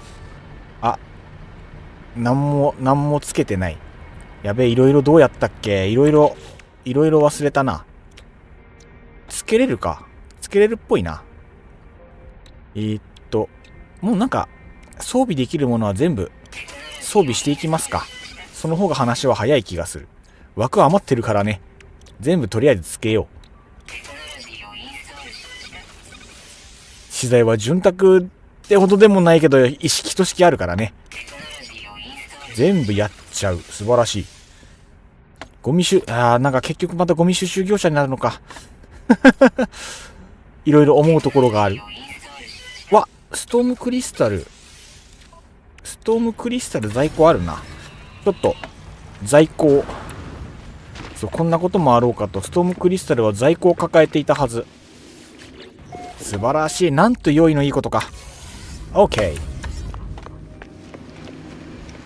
廃棄物が共有されるのか分かりませんが、良ければゴミ集めしますじゃあお願いしてもよろしいでしょうか。協力プレイということで、七星さんありがたいです。どうぞよろしくお願いいたします。嬉しいですね。さすがそこにもなんかまだ見たことないゴミがあったりとか、もうすでに楽しみですね。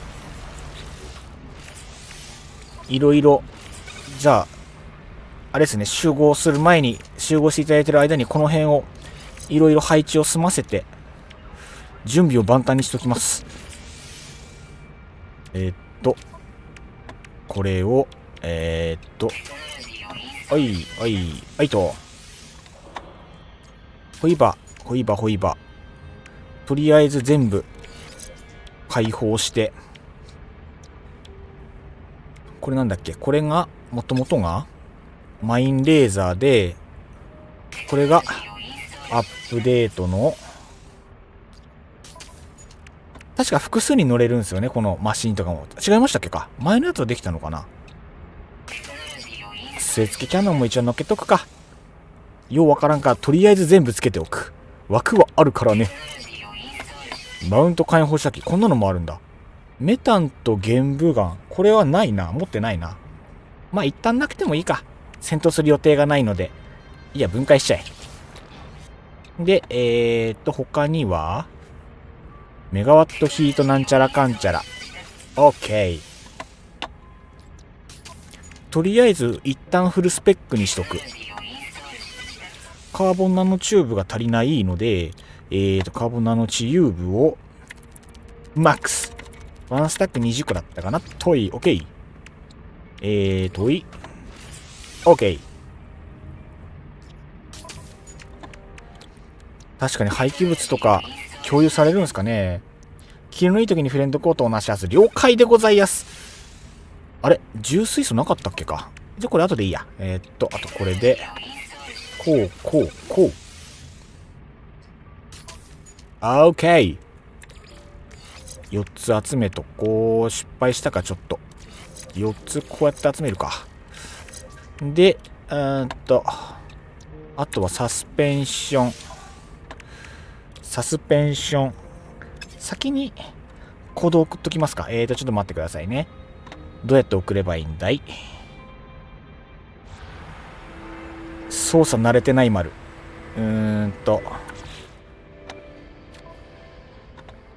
コード。私も行ってみようっと。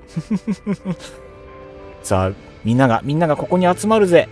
いらっしゃーし。いらっしゃーせい。どれだっけ？ネットワークでいいんだっけ？どうすればいいんだっけ？こ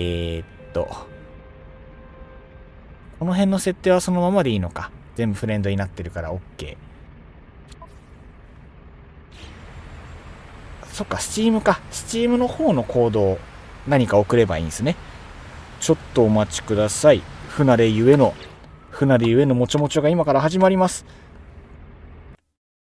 そう、恐ろしくこのマルチプレイになるものに慣れていなくて。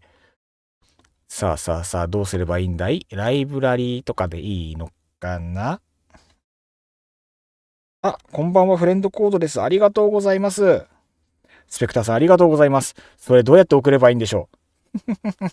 どうやって送るのが正しいんでしょうか？誰か教えてください。この初心者目に教えてください。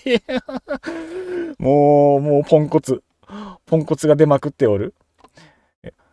私が先に入ったらそこに飛べば早いかな？なんか、その方が早い気がします。ごめんなさい。申し訳ない。あと、やり方も教えてもらえると嬉しいかも。ネットワーク。ありがとうございます。本当申し訳ない。です。ネットワークの、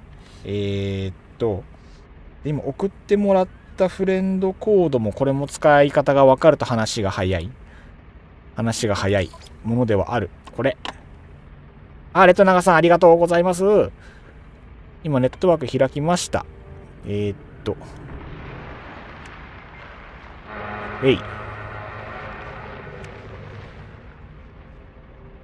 これか。フレンドリスト。これだ。フ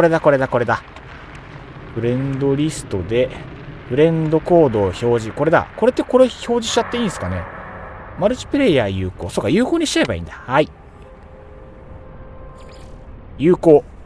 ありがとうございます。いい感じ。で、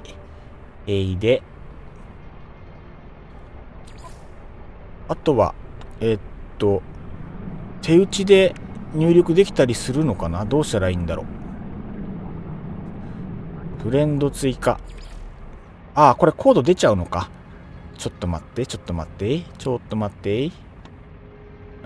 そうすると、これ一回画面消して、フレンドコードを出して送った方がいいですね。やり方覚えよう、せっかくだから。一瞬出しても大丈夫か。いや、怖いか。じゃあ、一瞬画面を隠します。一瞬画面が隠れますので、一瞬皆さんお待ちください。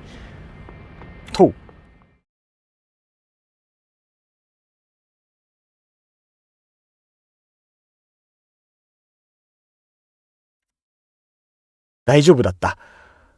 大丈夫でした。フレンドコードコピーとかなるんですね。やべ、出てる画面に。今出てたわ。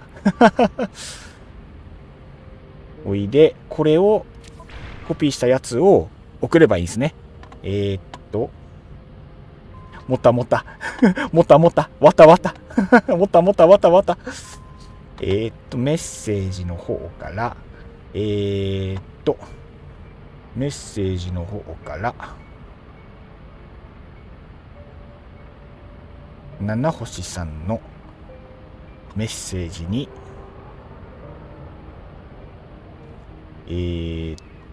こっから飛んで、この作業やってるともうあれなんですよね、そのコメント欄も何も一切見れない。ディスプレイがもう1枚欲しい、欲張り。やればやるほどもっと設備が欲しくなる。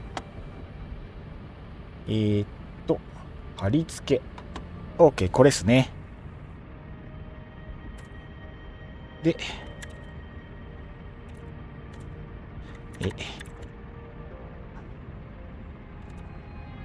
キーボードの音が入ってしまう。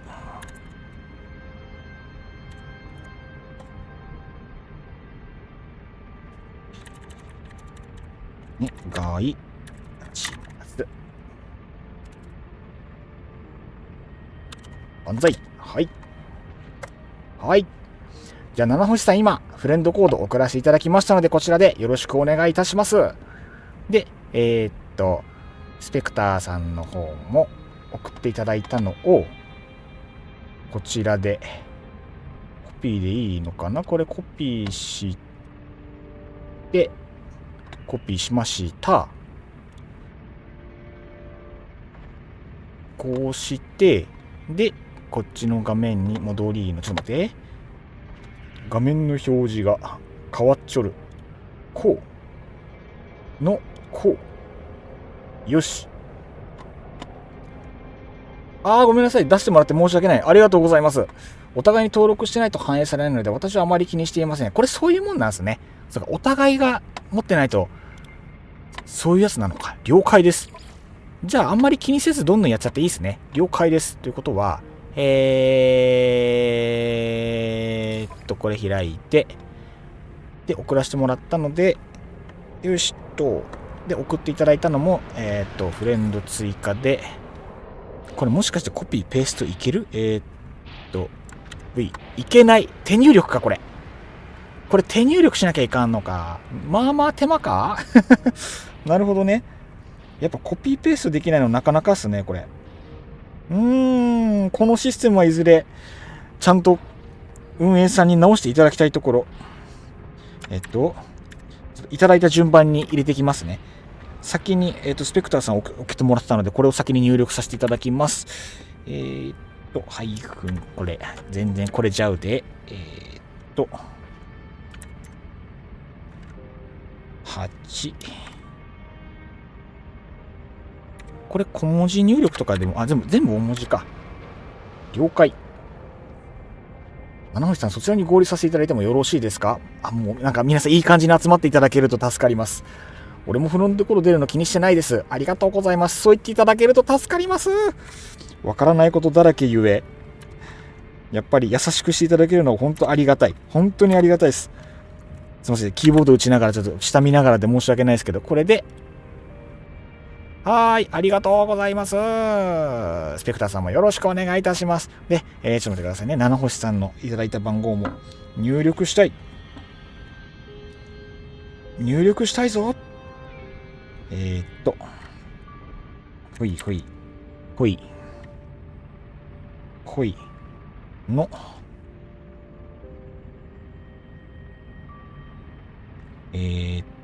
ほいほい。R4 の。ほい。ほい。ほい。ほい。これでいったでしょうか？いきました。入ってますね。ありがとうございます。七星さんもよろしくお願いいたします。OK。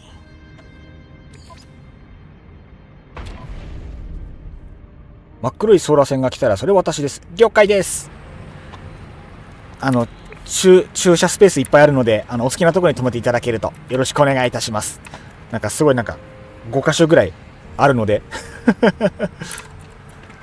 よし、ではその間にコロッサスの方のまた改造の続きをやっていきましょうか。サスペンション、この辺もどんどんねマックスまで改良したいところ。グリップブースト、30水素追加で持ってないと、これが、違う、重水素はまた別か。重水素って、間違った。これじゃないや。重水素って、いいや、スルー。わかんないのは全部後回しだ。で、これがなんだ、鉱物加工リグ。へえ、こういうのもあるんだ。油圧系ワイヤーどっかで変えた気がするし、なんか作れる気がするけど、まあ、これも今別にいいや。本当に必要になったら考えよう。OK! よろしいのではないでしょうか。まあ、ついでにこの辺はこうしとく。適当にまとめちゃう。グリップがいろいろ強くなる。マジか、そりゃそうか。問題発生中。なんかあったっすか？あらら。何かあったようで。OK。あ、レトナガさんはもういらっしゃっている。周りをキョロキョロ。七星さんもいらっしゃいませ。ようこそ。なんか重かったりするかな？大丈夫かな？重水素は30水素とシリケットパウダーと一緒に2水素。2水素とシリケットパウダーで作れるならすぐ作れるか。食っちゃうか。今のうちにやってしまおう。枠がない。ちょっと荷物整理しないとまずいかな。なんかおるなんかおるうわなんかおる。もうすでに荷物が積まさっている。早い。さすが。早いっすな。もうバッチリじゃないですか。いい感じ。あ、これ、後ろ乗ってもいいですか？これ乗れるっすか？これ、もしかして。人のには乗れないんだ。後ろに乗っちゃいます。これこのまま振り落とされてしまう。これやっぱ人は後ろ乗れないんですね。なるほど。了解。ステッカーいい感じ。ステッカーいい感じですね。もしかして迷彩柄？カラーリングこういうのもあるのか。確かに迷彩柄なんかあったな。いいですね。やっぱ皆さんカスタムが光りますな。ワイも早くパーツ解放しないとな。いろいろやりたいところ。センチネル戦もええですな。さあ何から手をつければよいだろうか。でいいか、とりあえずじゃあもうこれの設定をこいつブックマーク外して廃棄物にして、で廃棄物処理施設でグラビティのコイルをテストするなので、廃棄物処理施設に行きたいところです。お、ゲルゲリさん、こにゃにゃちは。今夜もありがとうございます。ノーマンズスカイやっております。今ですね、あれです。日本語がパッと出てこない。メインデータの方の、コロッサスの方、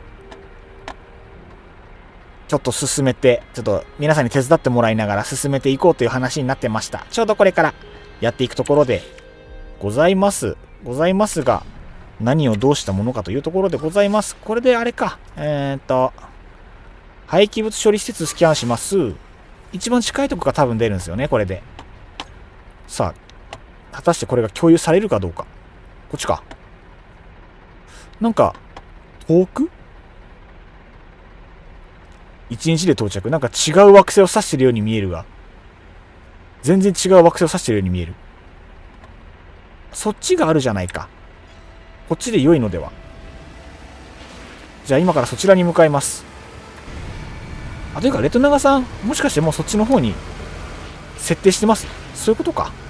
了解っす。いろいろ進めていこう。いろいろ進めてどんどんこれを使える状態にしてしまおう。スペクターさんどうすか？合流できそうですか？問題が解決したらいいけど。これ時間かかるかも。これもしかして宇宙船で飛んでった方早いか。まあいいや、走り出しちゃったからそのまま行こう。まあ炭酸ジュース飲みながら。うん。あ、うまし。うん。うまし。うまナッツチャーハン。普段レッドブル派の僕が今日はモンスターに浮気をしております。浮気者。この浮気者。もう何言われても文句言われてももう逆らえない。いいっすね。なんかやっぱ緑の土地にこれ生えてるのもいいっすね。はいや、足めっちゃ速い。いいな、ワイも早くどんどんカスタムしていかないと。こんちは、いらっしゃっせー。素晴らしい。よし。じゃあ進めていきますか。で、何をどうすればよいかと言いますと、皆さんと合流できない可能性が高いですね。マジか、泣き。マジっすか。いやー、マジっすか。仕方ないですね。またなんか行けそうな時に、まあ、入れそうな時に入っていただければと思います。ぜひぜひ、その時はお願いします。もうすでにみんな行動スタートして、もう僕も始めちゃっていいですか。そしたら僕もなんか始めちゃってよきですか。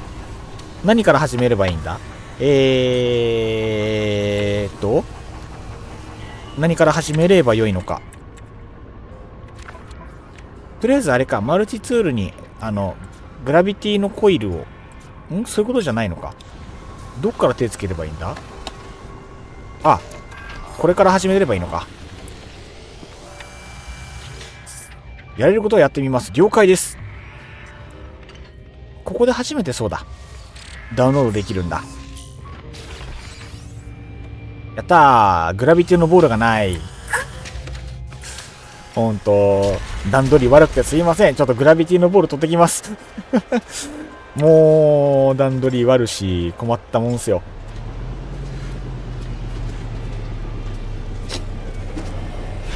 オーライオーライ。七星さんも到着したようでいらっしゃいませ。よろしくお願いいたします。助かります。船かっこいいな。やっぱりこういうシップっぽいデザインいいっすよね。ちょっと見たい。ちょっとぐるっと見たいちょっとぐるっと見たい。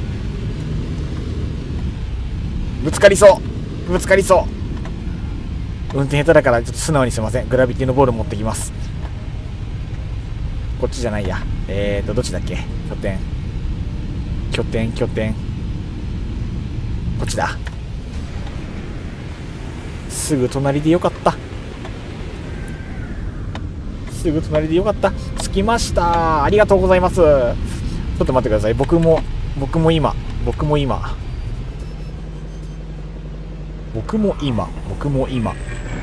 やべ、着地する場所間違った。悲しい。佐藤さん、フレンド登録お願いします。了解です。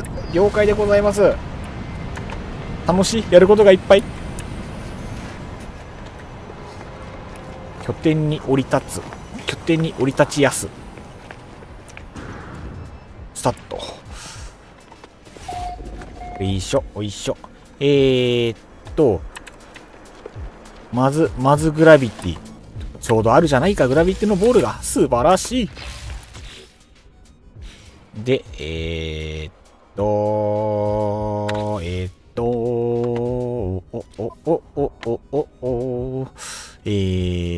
ットワークのフレンドリストの、はい。フレンドコード表示。ズドン。クリップボードコピー。で、こちらになりますので、よろしくお願いいたします。画面ちっちゃいですかこれ。あれなんですかね。コメント欄に自分のコメントにこれ打っちゃった方が早いか、もしかして。その方いいっすかね。フレンドコード貼ってしまっての方が。佐藤さん、X 繋がってましたっけか。ちょっと待ってくださいね。そっちで送った方がワンチャン早いのか。最近いろんな人にこうフォローしていただいて、友達になってもらってて、なんかいろいろ、やめた方がいいのではないだろうか。やめた方がいいか。やめた方がいいですかね。じゃあやめとこうかな。コメント欄では問題ないかと意見が分かれた。でも相互じゃないと効果発揮しないのであれば貼っちゃってもいいですかね。スペクターさん、すいません。俺は離脱します。廃棄物回収のお仕事ファイトです。ありがとうございます。なんか本当に一緒に遊べなかったのは残念ですけど、またタイミング合うときにまたよろしくお願いいたします。本当にありがとうございます。今日もゆっくりお休みください。ありがとうございました。また、毎週水曜日なんでね、よろしくお願いいたします。はい、スペクターさんお疲れ様でした。アーズラさん、こんばんは。いらっしゃいませ。本日も配信やってきますので、どうぞよろしくお願いいたします。今日は何するの？今日はですね、特にその目標を決めずにスタートしたんですけど、僕のメインデータの方の、コロッサスの方、あとは産業廃棄物ですね。そっちの方が、まだ、進んでなかったので、今、皆さんにご協力いただいて進めていこうというところでございますので、はい、みんなでわちゃわちゃやっていければいいなと思っております。よろしくお願いいたします。佐藤さんのリンクの方にフレンドコール出てるので、了解です。じゃあ、今、そっちの方に行きますね。スペクターさん、はい、またの機会がありましたら、その時は参加できたら嬉しいです。こちらこそ嬉しいです。その時は本当によろしくお願いいたします。そしたらね、海賊の方の、無本物プレイする形の時に一緒に走らせてもらったらそれも楽しそうなんでね。なんかそういうのをありだと思っておりますので、それもよろしくお願いいたします。はい。あずらさん、そうなんだ。そうでございます。今日はその形でやっていきますのでね。よろしくお願いいたします。そういえば私だけまだ一緒にプレイチャンスがないかな。確かに今のところまだないですね。確かに。なんかどっかでタイミング作りたいですね。なるほどさん、ごめんなさい。国和さんの準備ができるまで洗濯物干しします。本当に申し訳ない。本当申し訳ない。じゃあやっていきますね。じゃあ、僕のフレンドコードを貼るので、それで見て、フレンドコード相互交換しないと進まないってことだったので、それで相互交換の形にして進めていきたいですね。じゃあ今、コメントを入力します。ちょっと待ってくださいね。コメント欄にコメント入力したいので、すいません、もたついちゃって申し訳ない。ここのコメント欄に、これを貼ります。すいません、そのままポン貼りで。はい。これ僕のフレンドコードになるのでね、これで登録しといてもらえるといいかなと思います。これでお願いいたします。で、操作を変えて、国和さん、その時はお任せください。こちらこそよろしくお願いいたします。多分戦闘に関してはスペクターさん本当に最強格だと思うので、その時は目いっぱい頼らせていただきます。よろしくお願いいたします。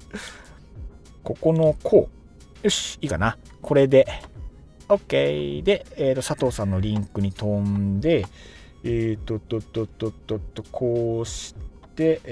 こうして、どれかなどこかな。ちょっと待ってね。これじゃないか。こっちで見ればいいか。こっちで見て、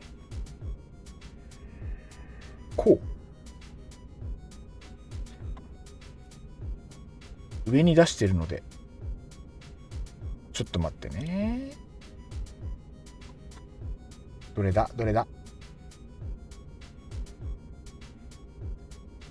最近本当にたくさんの方に遊びに来ていただいて、私の方、おいらもフレンドだけおっとくか。そうですね。ゲリゲリさんのもいただけるとありがたいです。よろしくお願いいたします。ちょっと待って。コメントが終えてない。ちょっとね、今終えてない。コメントのこれか。こっちで見て、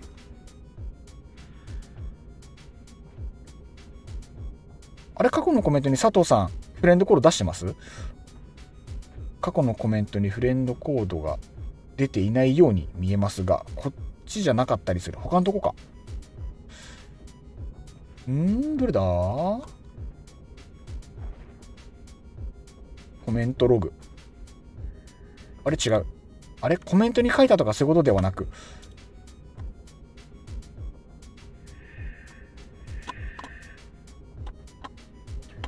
やばい、わからないかも。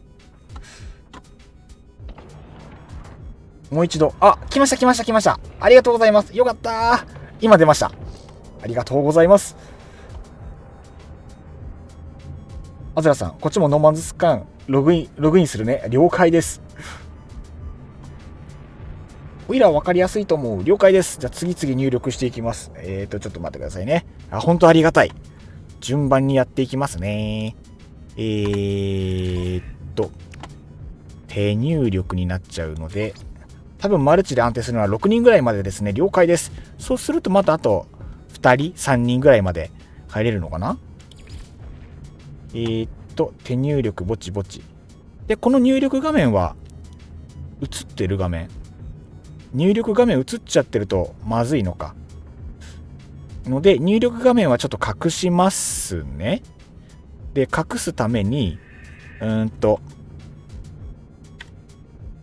すために、いやー、ほんとディスプレイもっと枚数欲しいな。そうすれば、あれもこれも同時に操作できるのに。画面の表示を一回暗くしたい。ので、これか。音も消えちゃう。ゲームの。一瞬すいません。これで。ちょっとお待ちください。これで入力させていただきます。もっと上手いやり方考えないとな。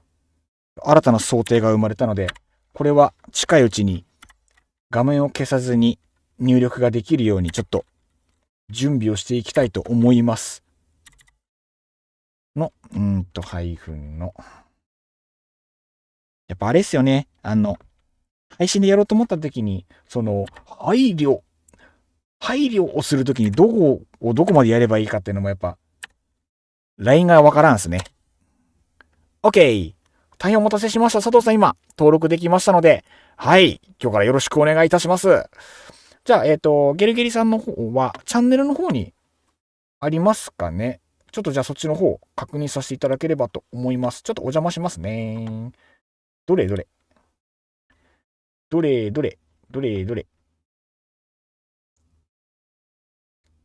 ャンネルじゃなくて別のところなのかな。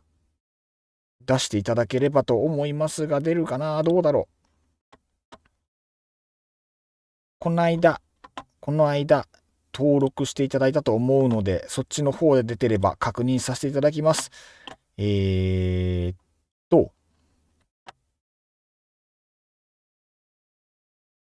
あれ、X 登録してなかったっけか。おや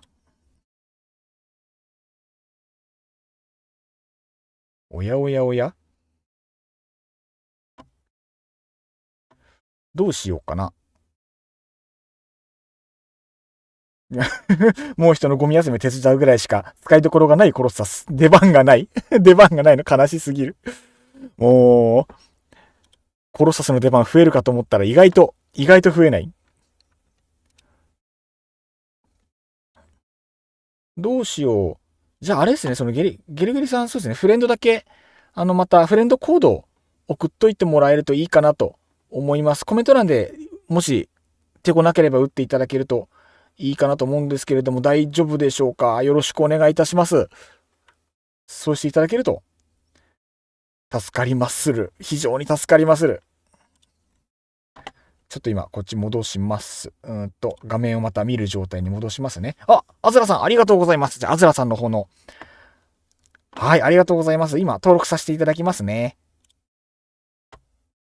画面をこうして、んで、こっちに戻して、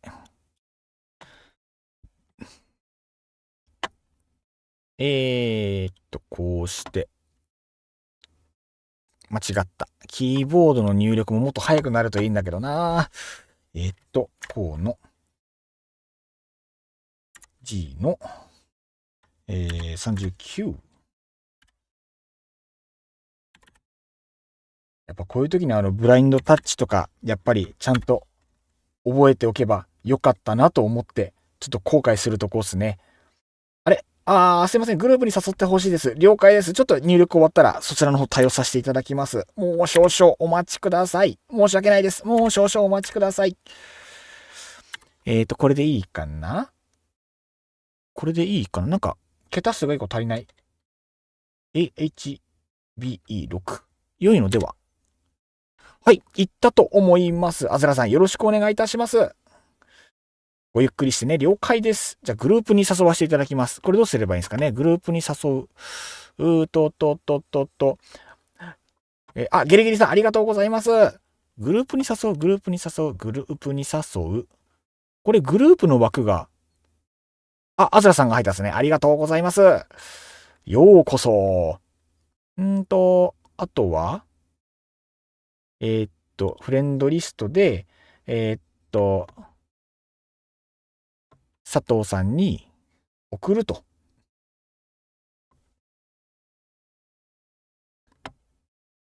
佐藤さんが、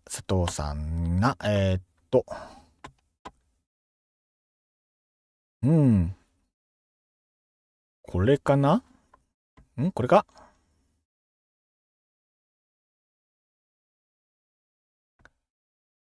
一旦グループ抜けた方がいいですね。了解です。じゃあ一旦自分グループ抜けます。どういう風にしないかな。一回グループ抜けます。はい、グループ抜けます。一グループ4人までなので了解です。じゃあ今一旦抜けました。これで入ってもらえるのかな？どういう形にすればいいんだろう。一グループ4人まで。これどういう風にするのがベストなんですかね。レトナガさんなんてこった。荷物飛び散った。コルベット少し変更しようか。やっぱできることが本当に多いですね。いやー本当にわからん。どうするのが一番いいんだろう。マルチプレイヤー有効にして、グループ関係なしで集まってもらうのがベストなんですかね、そうすると。惑星のコードみたいなのを過去に公開してて、知ってる方はもう知ってると思うので、それで入ってもらうのが、あれなんですかね。一番いいのかもしれない。今、そうか、レトナガさんがそのまま。そうか、グループばらしてももう星自体はみんな入れるんですね。ほほほほ。で、モード選択から、セッションに参加で、了解です。なるほど。とか、今、佐藤さんの方で、フレンドコードを交換終わったので、そうすると、コードの方で、そっちのフレンドの画面から、モード選択でセッションに参加ができるってことなんですかね。やったことなかったから全然知らなかった。そういう形になるんだ。ということは僕も他の方が遊んでるのを見つけたら、フレンド交換し終わってれば、そこから入場するといい感じなんですね。そうすると、そのフレンドのセッション枠というか、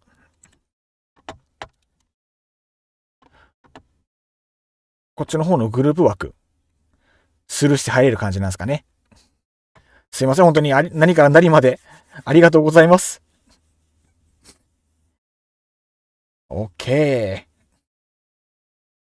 アザラさんもありがとうございます。私ソロするのでみんな4人パーティーしていいのよって、本当に気遣っていただいて、本当にありがとうございます。いや、本当にやっぱりゲームの仕様分かってる方に教えてもらえると本当に助かるですね。結構あれですね、みんなで遊ぼうと思うとちょっと複雑になったりとか、やり方変わったりするですね。本当にありがとうございます。助かります。ほいでは。なんか宙に浮いてるな。なんだこれ。何かが宙に浮いてる。ポスターが2枚宙に浮いてる。まあいいや。一度ログインできるか集まってみましょうか。了解です。僕どこにいたらいいです？拠点にいたらいいのか、それとも廃棄物場所に移動したらいいのか。いや、ここで待ってようかな。じゃあ僕ちょっとこの辺で待ってます。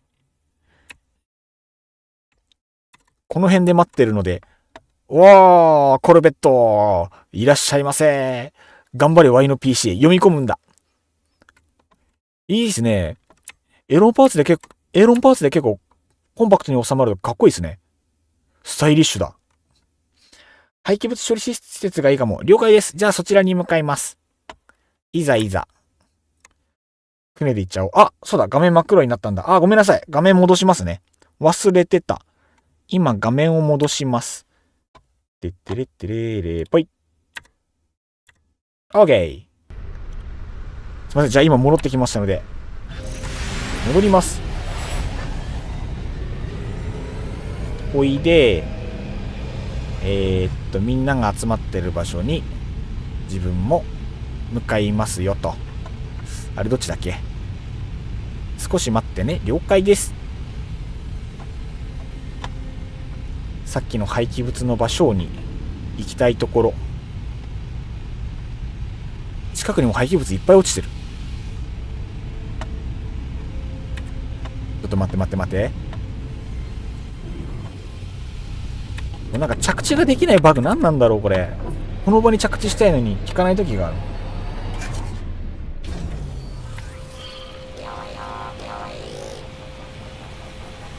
あれだ。そっちに飛びたい。800メートル先になってる。そっちに飛びたい。これ。じゃあそちらに飛びます。グーンダウン。着地なんでこの着地しないんだろう。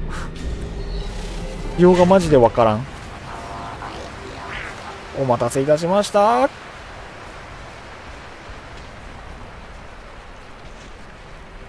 バージョンミスマッチで一緒に遊べないことほど悲しいことはね。バージョンミスマッチ、そういうことか。悲しい。本当に悲しい。フレンド遅れたかどうかわからん。ゲリゲリさん遅れましたかね。ゲリゲリさん今どっちでコメント欄で送りました？それとも X の方で送りました？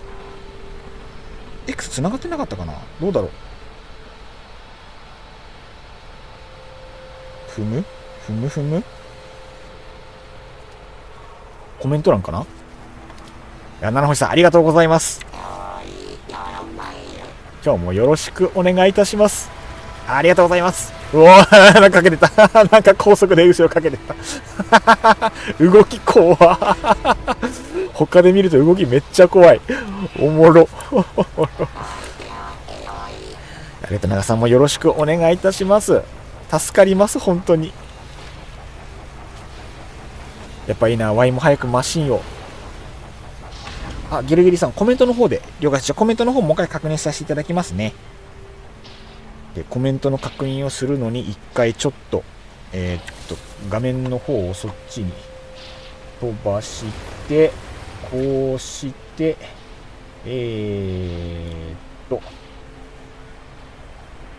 コメントを確認すると、あった。遅れたかな。これまだ入力しなかったか。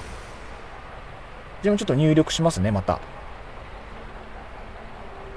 で、こうして、間違った。違う。そうじゃなくて、で、この画面を出してるとき僕はコメント欄を読めないので、スピーディーに入力をしてしまわないといけない。ゲルゲリさんは今、はーいってないですもんね。なので、入力をさせていただきます。ちょっと待ってくださいね。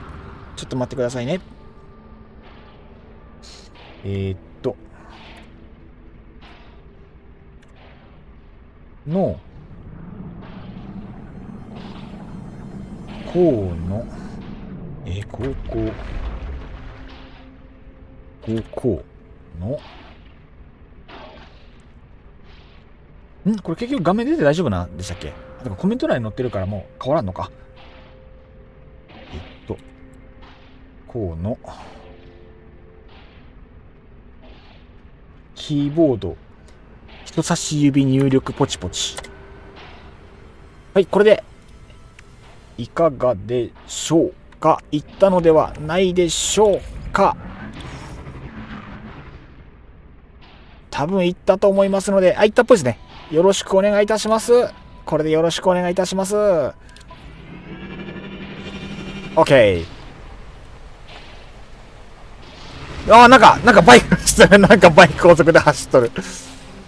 高速でバイクが走っておる。いや、皆さん集結ですね。いや、ありがたい。あ、そうだ。マルチツールのインストールがまだ終わってない。インストールしよう、インストール。てんてんてん。オッケー。オッケー。あとはコメント欄。コメント欄の復帰をしないと。ちょっと待ってくださいね。やることが、操作する場面がいっぱいある。コメント欄を復帰します。ました。OK です。OK。ゲルゲリさんお待たせしました。準備万端でございます。やっと到着したね。ありがとうございます。皆様ようこそいらっしゃいました。今日はよろしくお願いいたします。みんなで産業廃棄物処理班としてやっていきましょう。七星さん。じゃあ、バイトはひたすらゴミ集めします。いや、なんか申し訳ない。やってきてもらって本当申し訳ない。あ、スペクターさん。こっちのタイミングで全然大丈夫なので、スペクターさんの X の DM に正規のポータルアドレス。あ、了解です。じゃあ、いいタイミングで送っておきますので、見ていただければと思います。よろしくお願いいたします。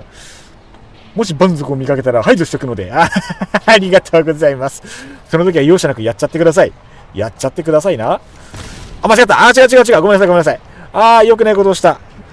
違うのです。そういうつもりじゃないのです。土下座のモーション。土下座のモーション。本当に申し訳ございませんでした。間違った発砲してしまいました。大変失礼をいたしました。ごめんなさい。ムキムキられる。すいません。本当申し訳ない。やべえ。ゴミを手に打ち上げて、次はお前をこうするぞと。次はお前がこうなる番だと。本当にすいませんでした。怖い。あ、アズラさん、少しラグかな。待ってね。了解です。ちょっとラグいか。重いのかもしれない。めっちゃダンスが続いておる。よし。じゃあ、すいません。僕の方も。今、インストールが終わったので、インストールが終わったタイミングで、さあ、ちょっとやっていこうと思います。じゃあ、こっちの方で、シンプルにいろいろ進めていかないといけないわけですね。スペクターさん、あることはならず者に任しときな。心強い。よろしくお願いします。さあ、じゃあ、どこから始めればいいですかね。なんか、適当なゴミを一回テスト。これで反発。OK。で、グラビティのコイルをテストするで、タップして磁化する。こう。1個。2個。で、緩やかに解放する。で、発射するドン。あ、ごめんなさい、当てちゃった。今タイミングがちょうど打ったタイミングでごめんなさい、背中に思いっきり当てちゃった。なんてことを。こう OK。 これでモジュール解放ありがとうございます。これで話進んだっすね。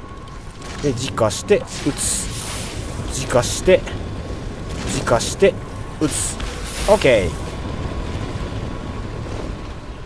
あ、七星さん、僕の方は普通に進めてもらって、廃棄するときにバイトが集めたゴミを一緒にポイ。あ、了解です。ありがとうございます。じゃあ、すいません。今日はいっぱい頼らせていただいて、めっちゃキャリーしていただく形でやらせていただきます。本当申し訳ない。ありがとうございます。じゃあ、この辺に、配信中に全部開放目指しましょう。ありがとうございます。本当に。めちゃめちゃ4日からしていただきます。よろしくお願いいたします。やっぱりグループ必要か。やっぱグループ必要ですかね。やっぱり、なんかやった方がいいかもしれない。どうしよう。この辺にとりあえずコロッサスジオベイを適当にポンって置いて、いじれるようにちょっとしますね。これで、いじります。で、これで、シャーシをこれに変えます。車輪はまあこれで良いでしょう。あ、しまった。ちょっと待ってください。僕、色にこだわりがあるので、こうします。OK。僕の初期ボディと同じカラーリング。コロッサス何笑っとんねんフェイス。なんか口が笑ってるように見えるから。これでいかせていただきます。さあ、これで、どうしたらいいのかな。これで、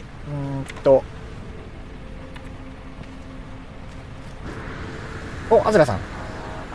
新しいコルベット見せるね。期待しちゃう。すごい楽しみ。期待しちゃう。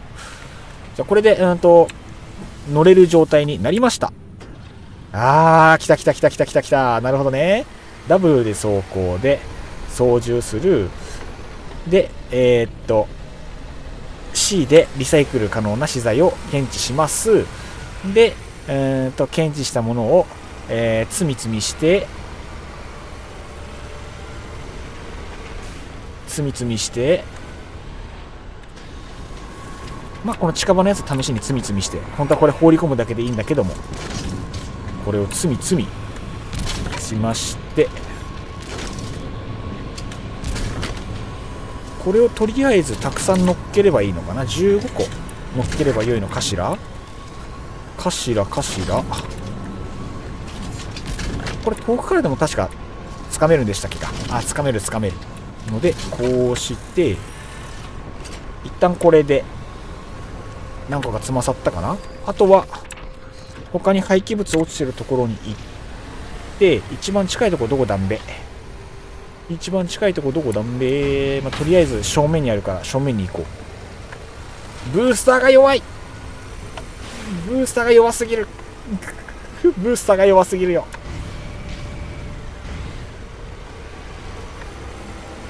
ちょっとある程度進んだら、ちょっとコロサスジオベイのブースト探してきた方がいいかもしれない。ちょっとこれだときついものがある。あまりにもブーストが足りなくて、これは辛い。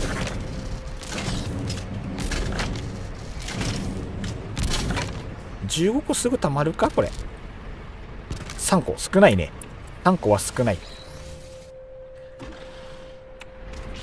9個。痛い。なんか痛い。なんか痛い。なんか痛い。なんか引っかかった。なんだ。ああ、助かった。ダメかと思った。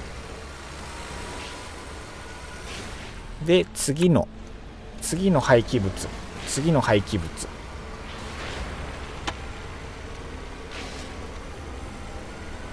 今集めてきてもらったものを一緒にポイする形で、時短。あれちょっと待って。ゴミ捨て場の場所どっちだ？見失ってしまった。なんでアイコン消えるかな。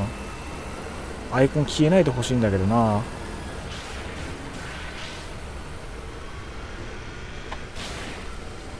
みんなの船が目印。助かる。目印助かる。いいな。やっぱコルベットパーツ集めないとな。やっぱ見るたびに羨ましいな。そしてスピードが遅い。とにかくスピードが遅い。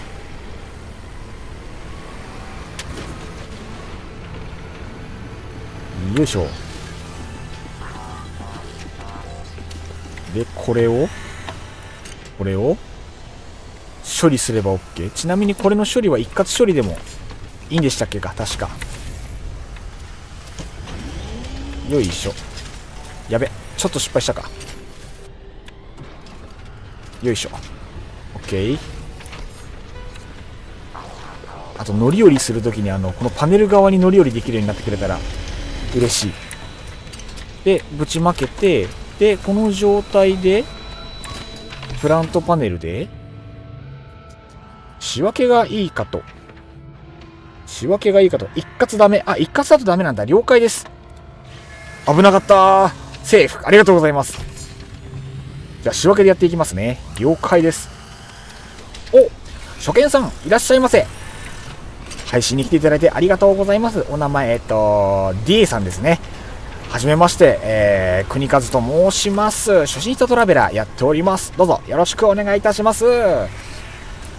実績は個別だったかも。お邪魔いたします。ありがとうございます。アドバイス大歓迎でございます。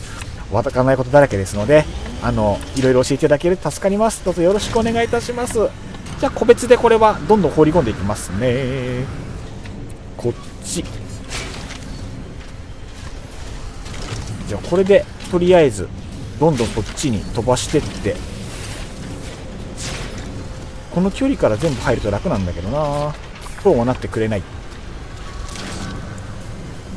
いしょよいしょよいしょ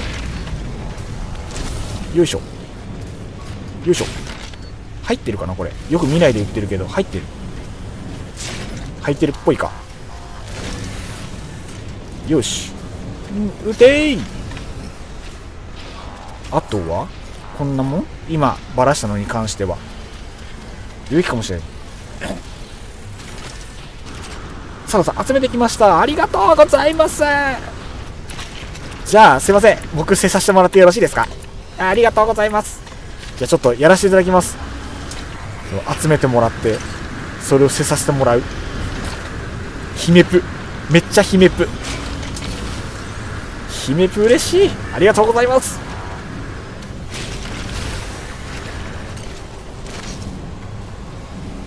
あれなんですよね、他の方がその集めてきてくれたものを投げ入れさせてもらっても、これ数になるんですかね。なってるのかな。今表記どうなってるだろう。これまた別か。で放り込んで、こう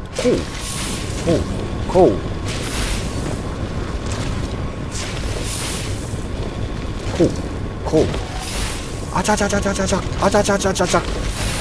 画面が熱い、画面が非常に熱い。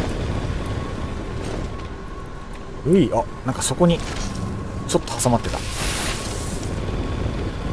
や、ほんと早い。助かる。すごい助かる。あとこれますね。了解。この辺にポン。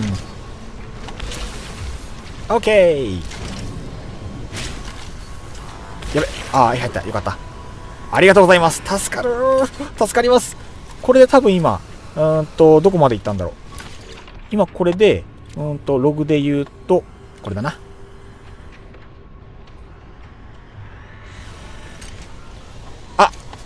あずらさんありがとうございます。今一瞬画面見てなかった。手振った。指さしちゃダメ。人指さしちゃいけない。よろしくお願いいたします。ほいで。どうしたらいいかな。すごい、なんか目の前に集めてもらってる。本当にありがとうございます。なんか至れり尽くせり。いいんですか、こんなに甘やかしてもらって。なんかあんまりよくしてもらいすぎるとちょっと逆に不安になる。レトナガさん、これ見てありがとうございます。いや、すいません、ちょっとなんかすごいめっちゃ姫プしてもらってる。ありがとうございます。めちゃめちゃ楽させてもらってる。なんだろう、不思議。申し訳なさが勝つ。不思議。いや、嬉しい。素直に嬉しい。よしと、ほいで。そうすると、今実績どうなってるんだろう。何でしたっけこれ、いろんな、このゴミをたくさん集めると、最終的に、なんか出てるな。回収出たミッションログで確認できる。D さん、愛されてるってことですね。いやー、ほんと嬉しい。なんか愛に慣れてなくて、人の愛に慣れてなくて、不安になっちゃう。メンヘラが出ちゃう。なんか、嬉しい。すごい嬉しい。キャパオーバーしてるかもしれない。ここであれですね、廃棄物管理累計データ。これで回収した、廃棄物の、総価値、スクラップメタル、有毒資材、放射線資材、ここでいろいろ出てくるわけですね。これを各50個ずつで実績は全部解除になるんですかね。ゲリゲリさん、お殿様プレイ。お殿様プレイ。姫プじゃなくて。確かに、それが一番的確かも。そう。オスの配信者だから多分そういうことかもしれない。ということは、これでスキャンかけの廃棄物探しの。一番近いとこに走りの。新しい、確かに。ニューパワーワード、お殿様プレイ。お殿様プレイ。新しい。お殿様っぽくしなきゃダメか、そうすると。どうすればいい？お殿様プレイ。姫プは、あれっすよね。甘いボイスで甘い声でありがとうって言わなきゃいけないけど、お殿様だから違うんですよね。バズらしていきましょう。お殿様プレイを。流行らそう、お殿様プレイ。ありかもしれない。これからあなたも私もみんなお殿様。ありかもな。そうだよ。女性配信者は姫プがあるけど、男にはそういうのがなかったよ。七星さん、穴落ちたー。お約束をみんな一回ずつやっていく。佐藤さん、落ちたみんなお約束をクリアしていく。ここの星も意外と穴いっぱいあるですからね。みんな安全運転で行こう。安全運転で行きましょう。ワイも落ちないね。気をつけなきゃ。やばい。殺さすスピード遅すぎて辛い。もっと効率よく行きたいとこですな、これも。はい、しょい。じゃあ、どんどん集めていきましょうね。集めていきましょうね。はい、どんどん。はい、じゃんじゃん。はい、どんどん。はい、じゃんじゃん。DA さん DA さんもプレイ中。あー、コロサス乗ろうとしたら2台ひっくり返った辛いやつね。打ち上げ花火みたくパーンってなりますもんね、これ佐藤さん、いえ、ゲーム落ちた。マジっすか。やっぱり重いか。もしかしてこれあれですかね。やっぱり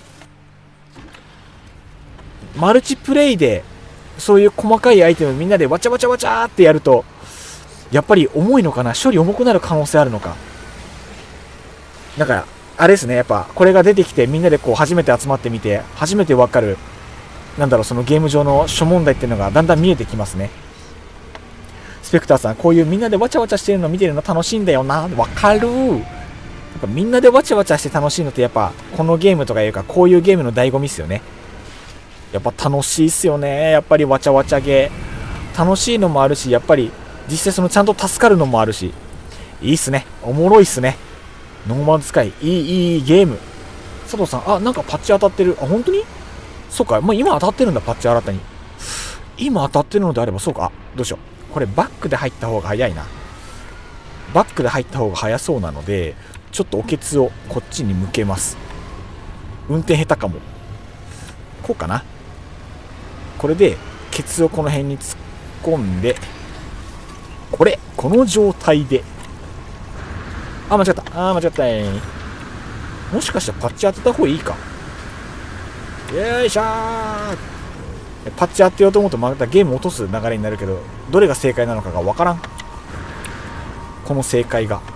先にパッチ当てるべきか。これで入るか。当たる。こっからシュート決めれる。相手のゴールにシュー。あ、入るな。よし、オッケー。超エキサイティング。ここで佃オリジナルシュートが決まる。いい配置。みんなここにバックで当てるとちょうどいいぞ。バックで入るとすごくちょうどいいぞ。こう2台乗った方早かったや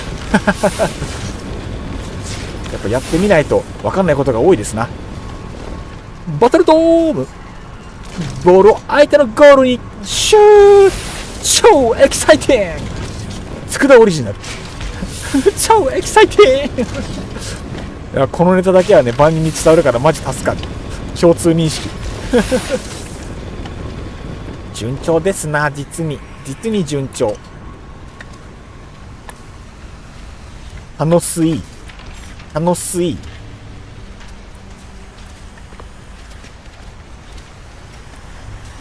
やっぱりあれですね、こうゲーム落ちてる説がやっぱりちゃんとある。でもやっぱみんなでやると集まるのめちゃめちゃ早そうでおもろい。いいなぁ。車輪履帯も変えようかな。どの履帯が一番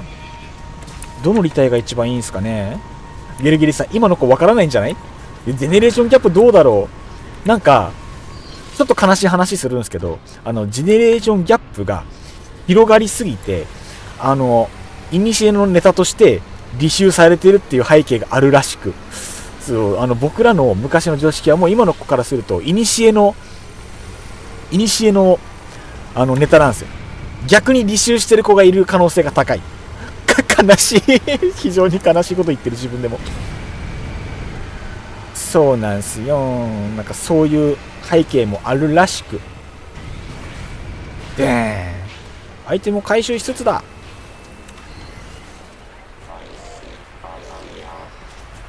これなんかあれでしたっけ。特殊な廃棄物はまた違う検索した方がいいでしたっけが。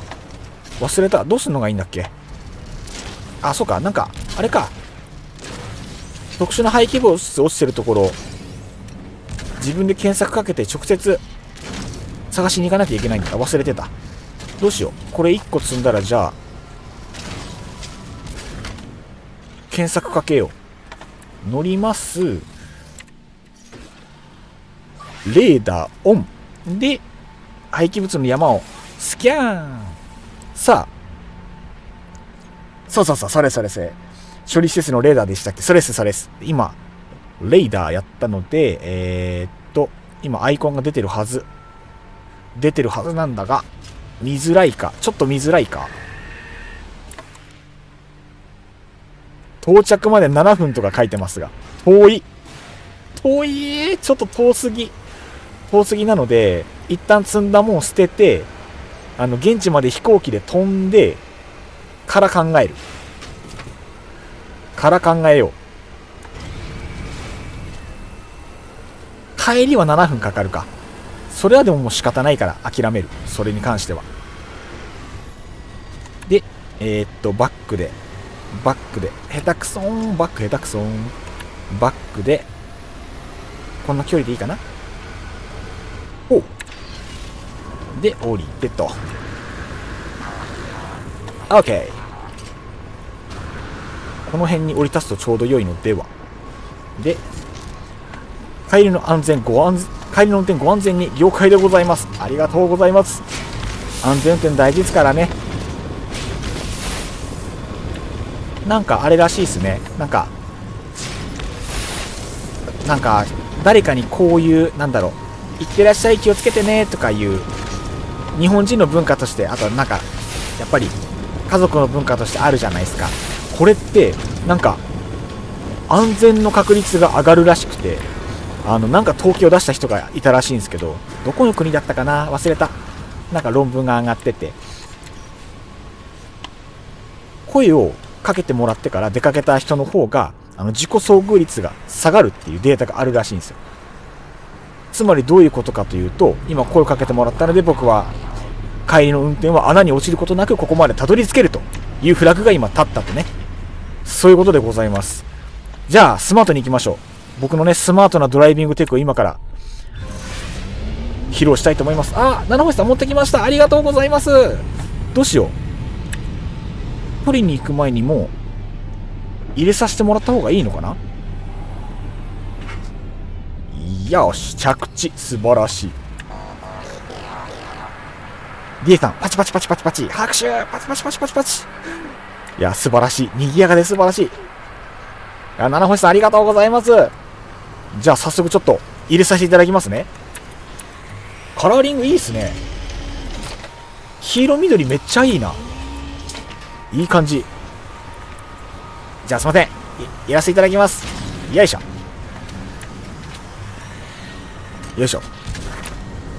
先に感謝のダンスをありがとう。七星さんありがとうございます。あんまり時間をあれしちゃうとダメか。よいしょ。どんどん入れていきます。これがドッグで、よいしょ。 OK。 これが普通のやつ。こっちに打ち出す。ナイスシュー。今のはうまい。リエさん、穴に落ちた挙句ブーストでしのごうとしたら荷物全部落とした挙句生物数体突撃事故を起こしてガキ転がり落ちたので糞は全部吸い取っておきました。ありがとうございます。僕のためにそんなに体を張ってもらって、リエさん感謝の念に耐えません。ありがとうございます。僕のためにそう、今日の配信に関しては何か事故があってもそれは全て僕のためにやってもらったので、そう、ありがとうございます。みんなが僕の糞を吸い取ってくれる。素晴らしいトノプもここまで行ったらもうさすがにちょっと怖いまであるかもしれない。殿すぎる。めちゃめちゃでかい城の殿かもしれない。ナイス入る。さあ僕も回収にどんどん向かっていかないとディエさん無念の早口文章長い。めっちゃ早口説よし、では50個で確かに数多いっすもんね。しまった。つうか自分セーブしてないかも。拠点セーブしたかなさっき。セーブしてなかったもうちゃんとカウントされてるかどうか UI を英語にすると確認できるそうです。なんかあれらしいですよね。今、バグでこの辺がちゃんと出ないらしいですもんね。これ結構無念ですよね。じゃあこれどっかのタイミングで数溜まったかなーって言ったら、一瞬英語にするのもありかもしれない。バグで本当に出てこない。もしくはあれですかね、一回ログアウトしてもう一回ログインすると出るとかあるのかな。なんかあれですね、早く。でもさっきパッチ当たってるって言ったから、パッチでもしかして良くなってるのかな。日本語だと UI バグってるんですよね。やっぱ悲しいですね。なんか、早くこれも、なんだろう、ちゃんと、パッチというか当たってほしいですね。目的地はこっちでございます。トッベイシュン遠いなぁ。またセーブのし忘れの分はしてませんでした。それはきつい。セーブし忘れは辛いものがある。いやでもこればっかりは仕方ないですね、本当に。たまに忘れるんですよね、その目的で。わー楽しい、イエーイってやってたら一番大事なそういうとこ抜けてるとかね。往々にしてある。仕方ない。わーい、到着。お、先客ありき。来てますね。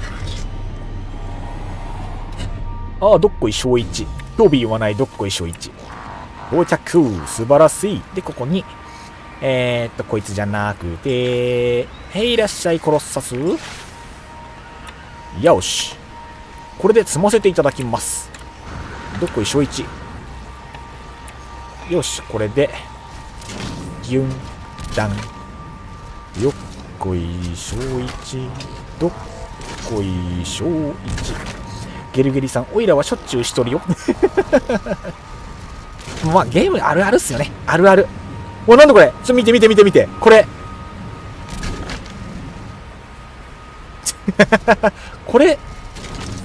これもしかして。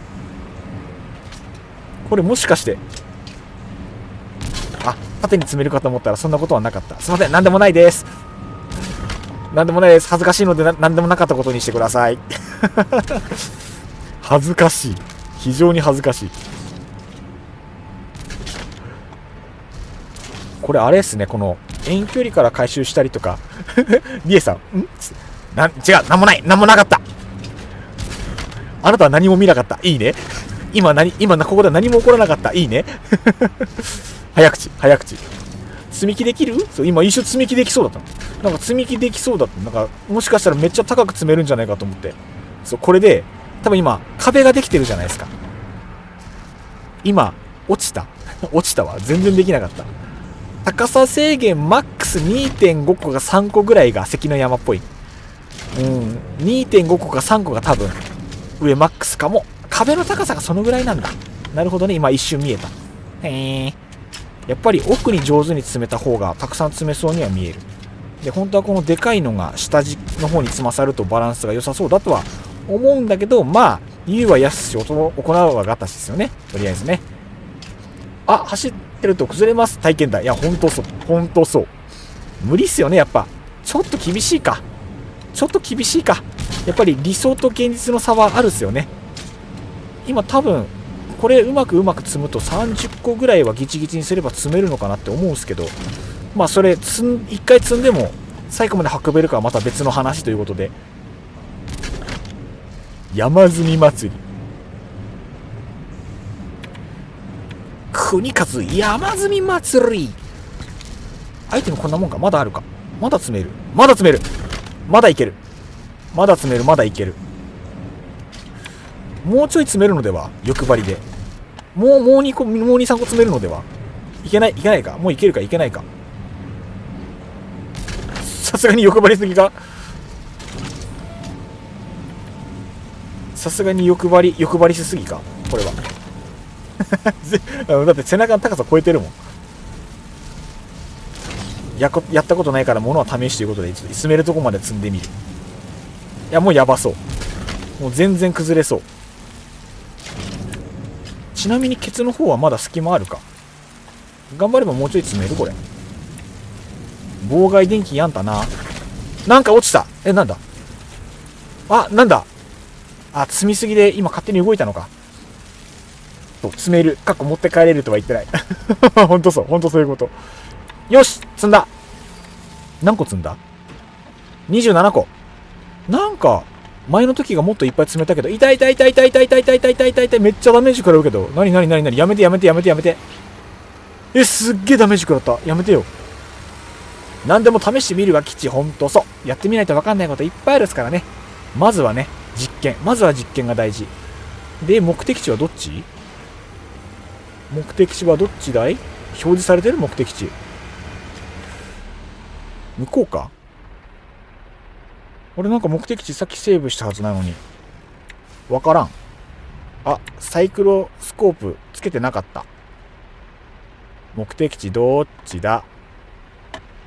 なんかさーってめちゃタメ語で喋っちゃった。なんか、穴危ねえ。帰り道どっちだ？なんだ？もしかして今、スキャンしてない鉱石発見した。今一瞬なんか映ったぞ。ミスキャン鉱石が今一瞬なんか映った気がする。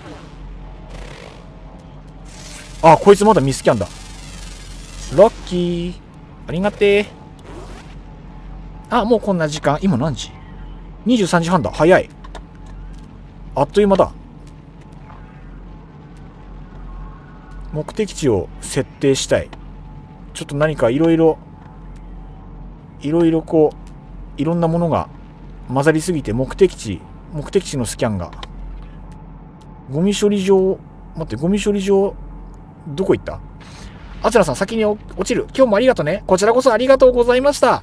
今日も配信来て、お手伝いまでしていただいてありがとうございました。また来週も水曜日配信いつも通りやるので、またよろしくお願いいたします。本当にお疲れ様でした。こっちのはカフェもうすぐ。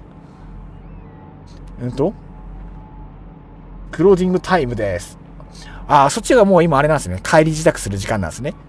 そっか、今時間が向こう、時差があるからそういう感じですね。了解でございます。今日もお疲れ様でした。ありがとうございます。また次回もよろしくお願いいたします。ありがとうございます。ゆっくり休んでくださいな。さて、目的地をすみません、見失ったんですが、僕どうしたらいいでしょう。なぜか、最初にセッティングした目的地が表示されなくて、行き場を失っている。困った。はい。あ、ニュース。なんか脅威が、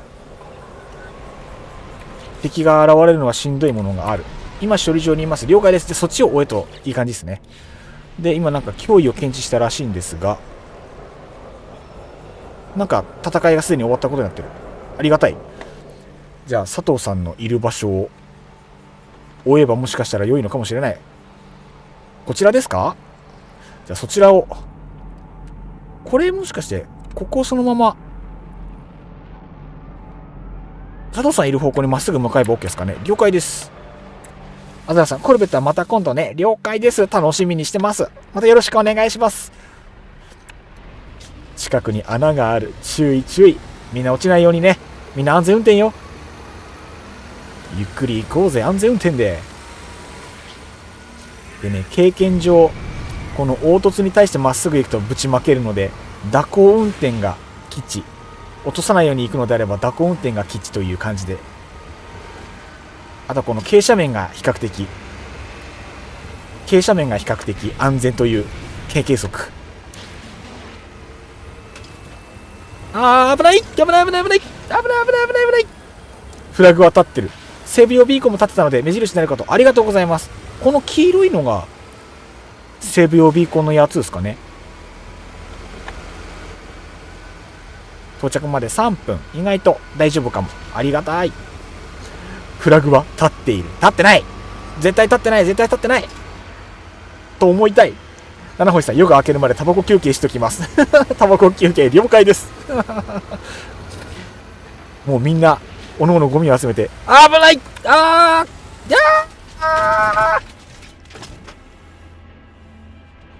みんな画面見ないで。みんなやめて。僕の画面見ないで。ダメ。見ちゃダメ。恥ずかしいから。国風の配信画面今見ちゃいけない。くそー。ファーク。やっちまった。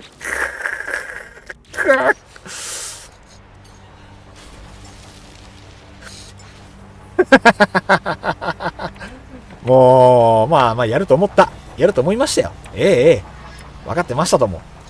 ね。本当に。ビーコンは星じゃない。ビーコンは星じゃない。フラグ回収おめでとう。パンパンパンパンじゃないね。よくある。強調してまたそんな。ルトナさん、見てなかったけど、急いで見に来ました。いい見に来なくていい急いで急いで見に来なくていいみんな目閉じなさい、今だけ。見ても全部下にあるんだもん。ひどい話だよ。ひどい話よ、奥さん。どう思いますこれだって。悲しくなっちゃうな、本当にもう。なんたらな。なんたらやっちゃっても本当に。あんちゃらや。方言。全力で方言で愚痴っていく。なんたらほにや。もう全部。で、これであれですよね。資材にダメージが溜まっていくと。困ったもんすよ。こういうことか。こういうとこから打ち出すために、この、連続でこう、二段打ちできるわけですね。理解。佐藤さん、笑わんといて。もうみんなやるんだから、もうやめて。深いところでも二段打ちすると上まで打ち出せますよと。どんどんと。下手くそかも。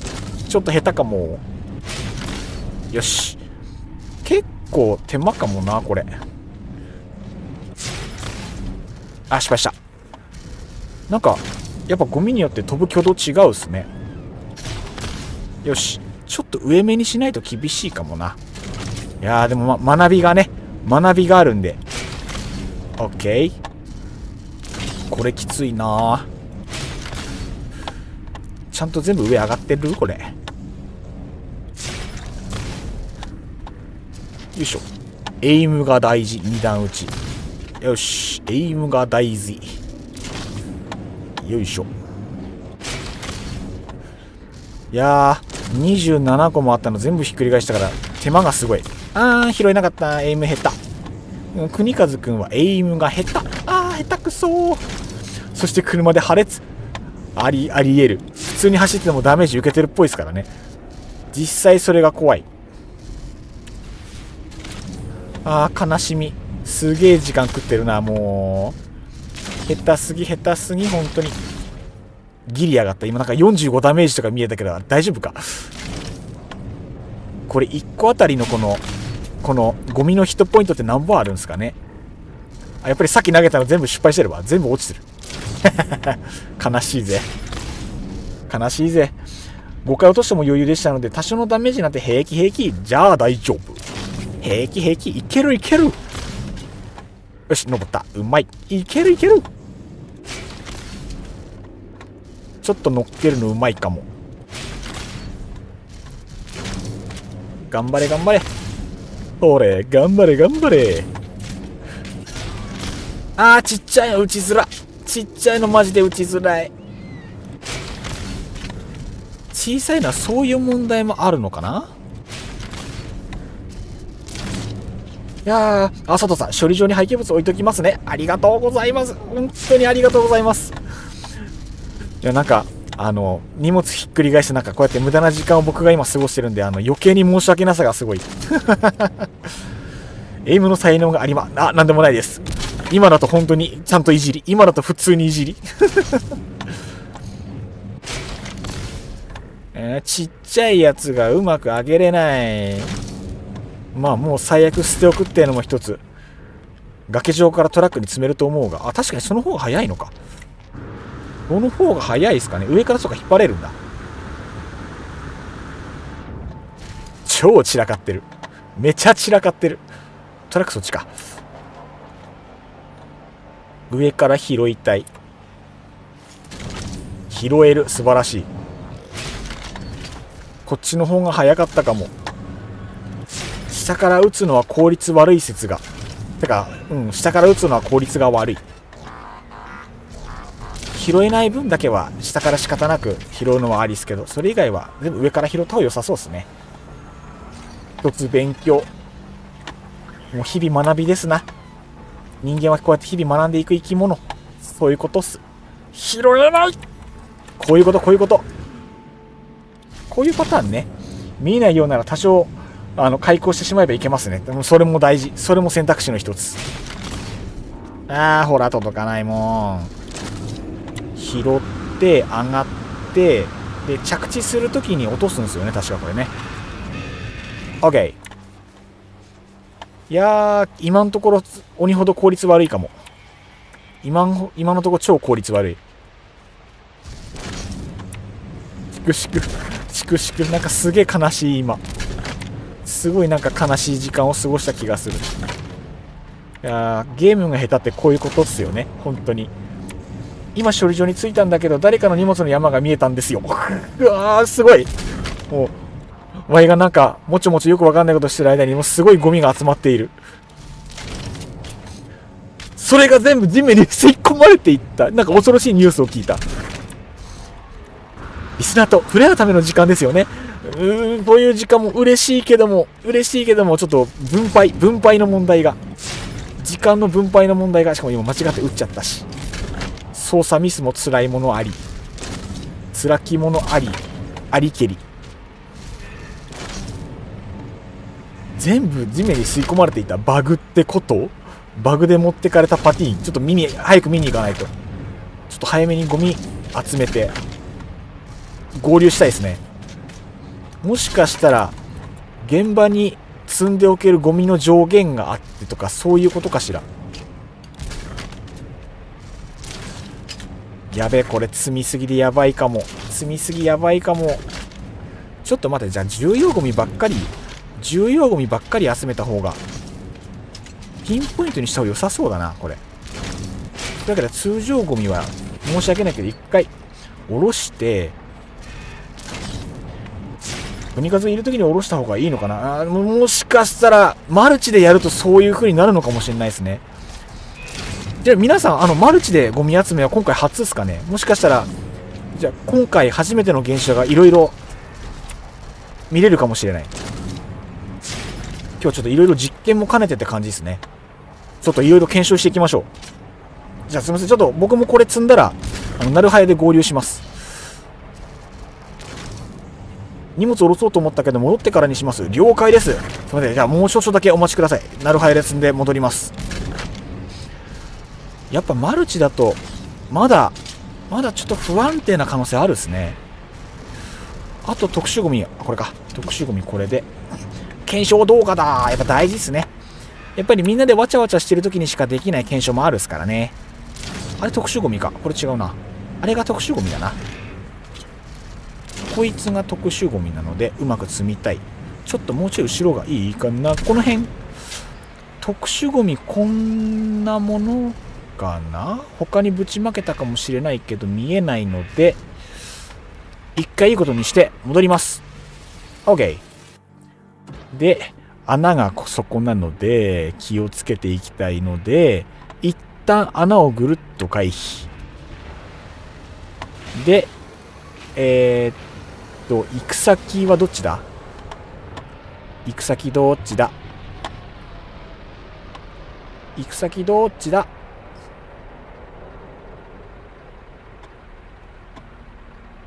行く先どっちだ。なんかそっちな気がする。そっち行く。なんかみんなのアイコンがそっちに出るからそっちに行きます。みんな穴に気をつけよう。穴に気をつけるんだ。あんなにたくさんあった荷物が14個になってしまった。悲しすぎる。最高27個もあったのに。あああそこにも穴あるな。気をつけないとな。ついでにスキャンしつつ、そこにもあるのでそこにもちょろっと立ち寄りつつ、特殊ゴミがあればそれも拾いつつですね。なくなってるわ。さっき持ってきたやつやっぱり途中で消えちゃうんだ。これこの辺やばいかも。段差がやばいかも。あれここじゃないか。あ、ここはさっき拾ったところか。ごめんなさい、間違った。ここじゃないや。もっと先か。向こうだ。了解。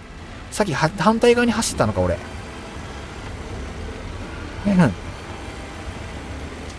安全走行。段差がひどい。やべえ、動物引いたら動物すげえ吹っ飛んでった。すごいなんか心苦しい絵面。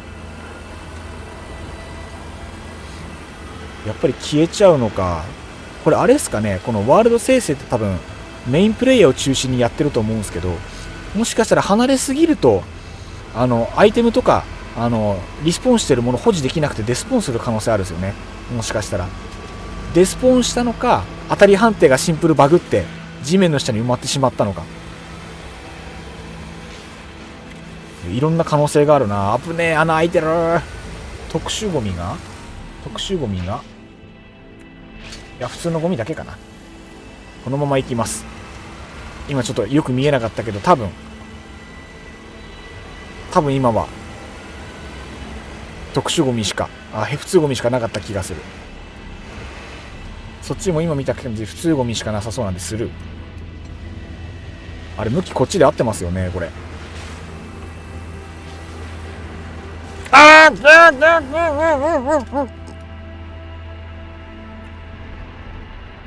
ク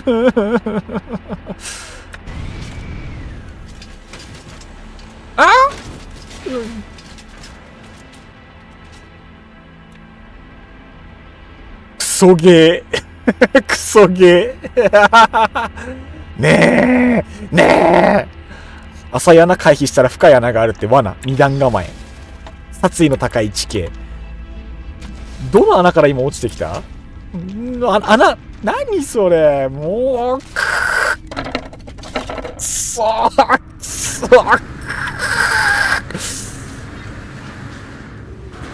ー、もう、国風ピキピキ。国風ピキピキも。地面すり抜けた。アイテムはすり抜けたみたい。国風は落ちました。アイテムはすり抜けたけど、国風は順当に落ちました。ごめんなさい。一回もう合流していいですか？このまま荷物放置して。もうなんかストレスえぐい。もう直接飛んで合流したい。もう嫌だ。もう嫌。もう嫌。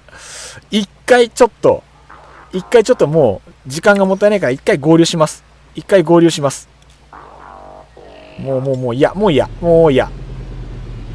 う嫌。いいもんね。モンスター飲むもんね。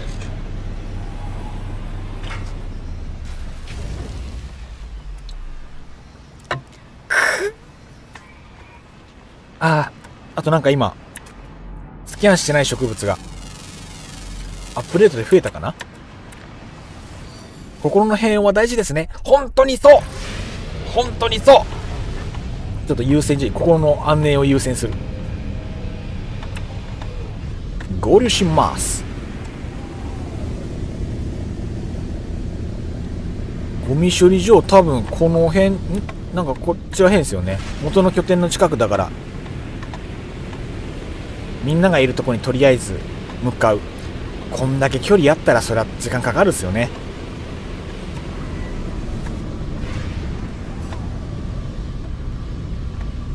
改めて着地しろ。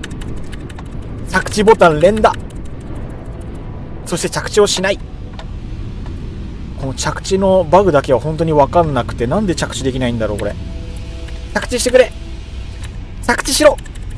俺の船着地しろ。なぜ着地しない。俺は着地を求めている。なんで着地しないの。泣きっ面に蜂はもう許してよ。もうスルッと言ってくれよ。あれなのかな、この手の船がシンプル着地苦手なのかなね。泣いてる。ニヤニヤじゃないの。ニヤじゃないんだよこれが。もう国数ピッキピキピッキピキでござる。処理施設の周りを巡回しながらみんなのゴミ集め待ってもいいかもですね。本当に申し訳ないです。七星さん。もう七星さんを筆頭にもう皆さんにもご迷惑をおかけしまくり、頼りっぱなし、トノプレイ。もうトノプばっかり。本当申し訳ない。じゃあ今日もうトノでいいですか？今日トノやらせてもらっちゃっていいですか？ D さん、建造物周辺の判定がおかしいのかな。いやでも本当そうなんですよね。こういうなんか施設の近くとかに着地しようと思うととにかくうまくいかなくて、なんでかな、悔しいな。じゃあすいません、申し訳ないです。あまりにも運転下手なので、僕はちょっとなるべくこの辺で活動させていただきます。七星さん、殿で本当申し訳ない。すいません、今日はお世話になります。どうぞよろしくお願いいたしますちなみにさっき荷物積みっぱだったんですけど、荷物積んだ状態のこいつを呼んだらどうなる？まあどうもならんか。空だよね。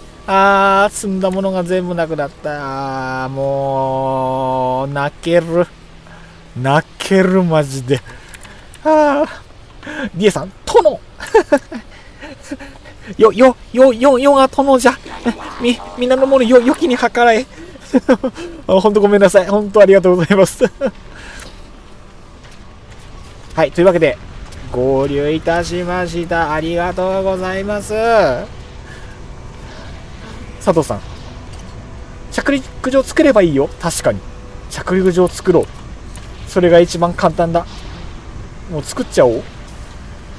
奥さん知ってます？誰かが言ってたんですけど。噂が立ってる噂が。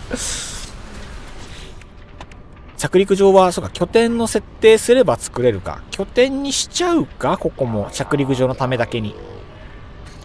今日中に終わるって言ってた人がいたんですよ。なーにやっちまったな。いや、やっちまったな。もう、悲しみがすごい。悲しみの、もう、ネタが渋滞してるもん、すでに。じゃあ、ちょっとここ土地の所有権を、あれこれしちゃって。いや、やっちまったな。お、はじめまして、初見さんいらっしゃいませ。コメントありがとうございます。配信見ていただいてありがとうございます。お名前よろしいですか？横文字なので、ちょっとゆっくり読ませていただきますね。横文字苦手民で申し訳ない。ケンジさん。ケンジ三井さん。よろしくお願いいたします。はい。初コメ、ありがとうございます。動画配信者の国和と申します。ノーマンズスカイハマって毎週水曜日やっておりますので、はい、どうぞお付き合いください。今日はまったり会となっておりますので、あれなんだこれ。基地登記歴を検出しました。新たな建築ターミナルを建築してください。あ、そっか、ダブルのか。了解です。どうしよっかな。はい、ケンジさん、こんばんは。よろしくお願いいたします。今日はですね、皆さんに手伝っていただきながら、コロッサスの方のね、カスタムパーツ、どんどん開放しているところでございます。さあ、果たして今日スタートの今日中に全部開放することができるのかというところでございますので、どうぞお付き合いくださいませ。初心者なのでわからないことだらけでございます。早速なんか、未知のバグも発生しているようなので、それの検証も兼ねてるところでございますね。ちょっと基地が設置できなくて、あれなんで、一旦こいつは回収しちゃおう。はい、回収。次回には手伝えるように頑張ります。DS ありがとうございます。本当に助かります。本当に。その時はぜひよろしくお願いいたします。佐藤さん、荷物下ろしましたよ。ありがとうございます。でちょっと早速やらせていただきますね。本当にありがとうございます。助かる。じゃあ廃棄させていただきますね。行きます。今日はトノプ OK ということで、シュート。じゃあどんどん放り込ませていただきます。今日本当だ、消えた。見えた。消える瞬間見た。こういうことっすね。こういうこと。ゲルギリさん、チュートリアル終わったばかりのオイラです。チュートリアル、これも結構長いですもんね、チュートリアルというか。チュートリアルは最初のあれだけなのか。今、消えましたね。今から下ろしますね。ありがとうございます。よろしくお願いします。今、目の前で消えました。ここに積んであったのが、地面に溶けましたね。地面に溶けたし、もう、なくなってるから、もう多分、あれなんでしょうね。完全に、デスポーンに近いんだ。へえ、こうなるんだ。困ったもんすな。これデスポーンするのか。ありがとうございます。リエさん、その廃棄物消えるよ。声が聞こえてくる。マルチだからかな。なんか本当にマルチ特有っぽい感じは今のところあるっすよね。なんだろう、やっぱり処理の問題なのかな。やっぱマルチでちょっと安定してない説はあるですね。表示数の上限が何かあるのか。いやー、どうなんだろう。難しいところ。ああ、時間経過で消える感じ、確かにありそうですね。そっか、一回積んでから一定時間以上置くと消える可能性。まあ、確かにマップ上のアイテムをリスポーンさせるときのためにやっぱそういう処理になるのかな。七星さん、あと1分ほどで到着です。ありがとうございます。よろしくお願いいたします。助かる。もしかして集めた人に紐付けされてる可能性はある。あとあれですよね、その集めた人を中心にして多分リスポーンデスポーンの判定がある可能性もあるですよね。うん、紐付け関係でそういう可能性は確かにある。枠内に下ろさない方がいいかも。ああ、なるほど、了解です。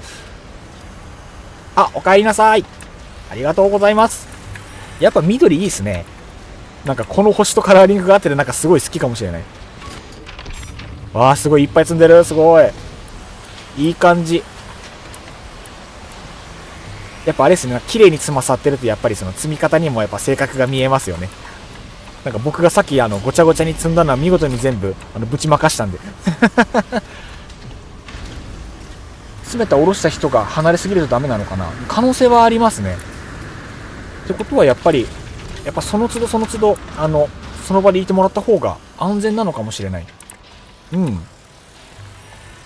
ありがとうございます。これはもうこのままじゃあやらしてもらってもいいですかね。このままいけるかな。ありがとうございます。じゃあこのままありがとうございます。やらせていただきます。よいしょ。でこれにこっちのよいしょ。やべ、高すぎた。相手のゴールにシュート。この位置からだと全ての施設に投げれますよ。あ、本当ですか。なるほど、そういうことですか。ここが最高位置ってこと。俺はダンシンあ、ほんまや。ここが一望できるんだ。なるほど、ありがとうございます。あ、スペクターさん、国和さん、こちら無法者ロールプレイ体験準備を進めておきますね。あー、楽しみ。今日楽しみにしております。それでは明日も早いので寝ます。皆さんおやすみなさい。いやー、ありがとうございました、スペクターさん。また来週もよろしくお願いいたします。お疲れ様でした。いい夢見ろよ。おやすみなさい。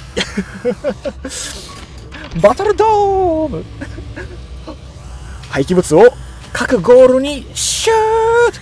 超エキサイティング。つくばオリジナル。平均はつくばオリジナル。シュー。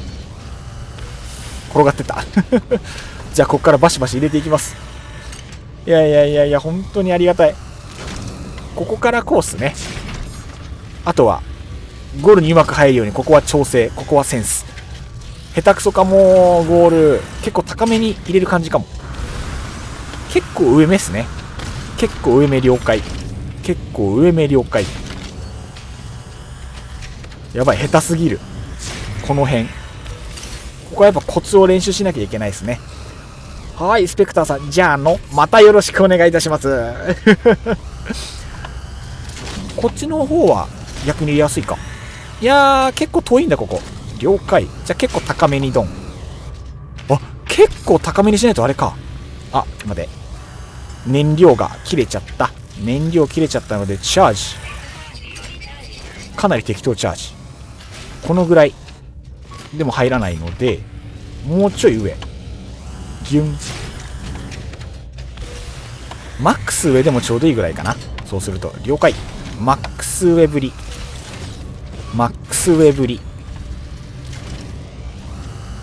あれ、マックスでも届いてないな。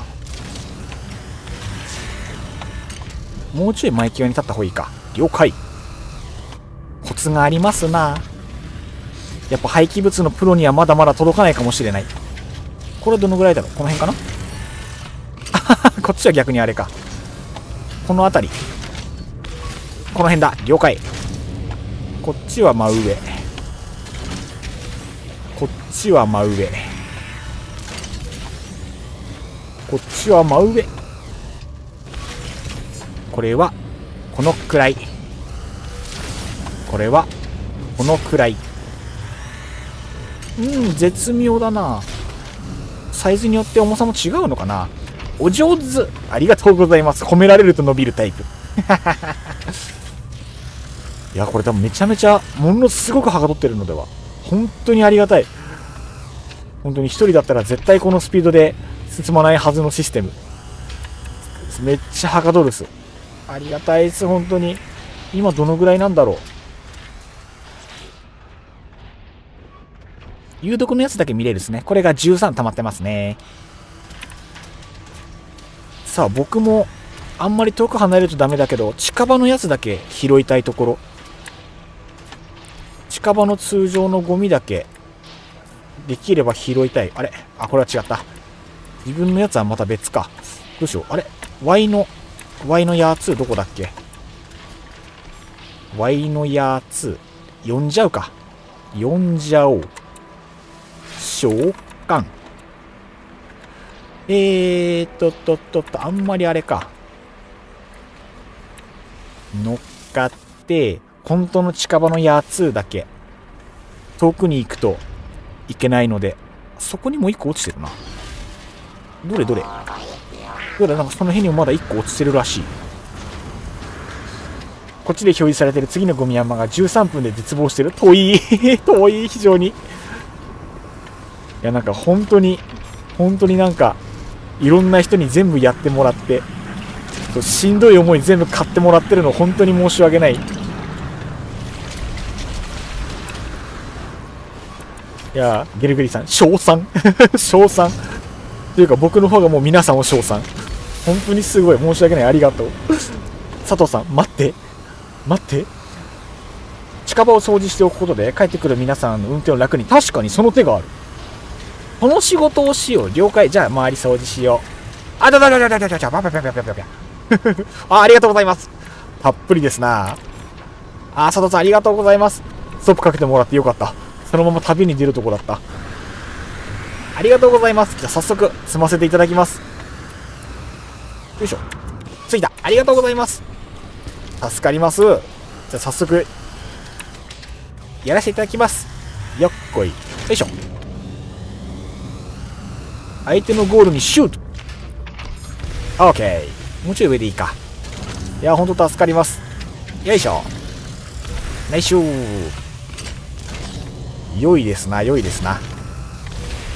これがこっち。あ、やべ、下手くそだった。この辺やばい、下手かもしれない。穴埋めしたり、穴埋めほんと大事かも。あ、ケンジさん一旦出ます。また拝見させていただきます。ありがとうございます。見ていただいてありがとうございました。ゆっくりお休みください。はい、毎週水曜日なのでね、タイミングがあるときはいつでも遊びに来てください。大歓迎でございます。またよろしくお願いいたします。お疲れ様でした。いい夢見ろよ。ありがとうございました。あ、入れるとこ間違った。ごめんなさい、入れるとこ1個間違っちゃった。申し訳ない。すいません。申し訳ない。もったいないことした。すいません。本当申し訳ない。失敗が上達の一歩。佐藤さん、それどく。本当にごめんなさい。本当に。左。喋りながらやってたら間違った。ごめんなさい。反省します。こっちですね。ゴミなので、こっち。僕ゴミはこっち。もう、やっぱりダメですね。集中しなきゃ。集中。これですね。このアイコンがこっち。オッケー。難しい、これ入れんの。ちょっと下だ、ロゴのちょい下だ。オッケー。取れたか。もう取れたかといってもなんか、運んできてもらったのそうするのは心苦しさがある。なんか自分の労働数が圧倒的に少ないから申し訳なさすごい。オッケー、これで。まだ入ってる。ちょっと2台失礼しますね。お邪魔します。オッケー。よいしょ。ドーン。オッケー。ありがとうございます。おろし終わりました。ありがとうございます。全集中。ゴミ分けの呼吸。1の方。1の方なのか。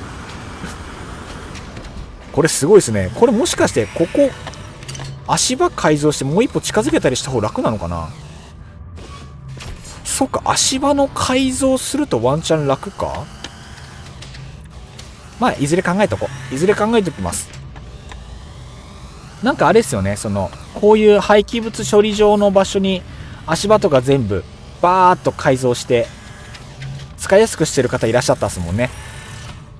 空間の最適化は一つ後で考えておくとワンチャンいいのかもしれない。まあその場合どうすればいいかちょっと悩みどころではあるけれども、資源ゴミ分別大事。あれがあるな。あれもだ。ほう、ギリ入らない。ほう、よいしょ。どうしよう。じゃあこの周りの整備を、なんかまた敵の宇宙船がボロボロとやってきてるらしい。もろやんけ。仕方ない、応戦するか。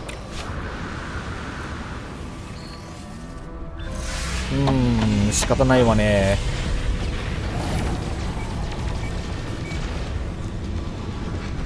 よいしょ。まず1機だけか。よくまあこんなにたくさんのトラベラーが集まってる拠点を攻めようと思ったね。もうそれはまさに万有か。着地したい。何回やるねんこれ。着地したい。そこじゃないけど、まあいいか。もうしんどい。じゃあちょっとこの辺の穴埋めますか。リエさん何があった。嘘だろ。お荷物連れたコロサスがものすごい勢いですっ飛んでった切なすぎる。ちょっとこの辺の穴を埋めたいけど、今マルチでやってるから今目の前で埋めると埋まるんすかね。どうなんだろう。これの仕様がちょっとよくわからないけど、ちょっと待って。運んでるとちょいちょいありますね、敵の襲撃が。これは本当に辛いところ。じゃあちょっと試しに埋めてみます。これで埋めて埋まるのか。これで埋まるんだったらその方いいっすよね。T でどでかく埋めると。この辺かな。穴埋め作業ズンズン。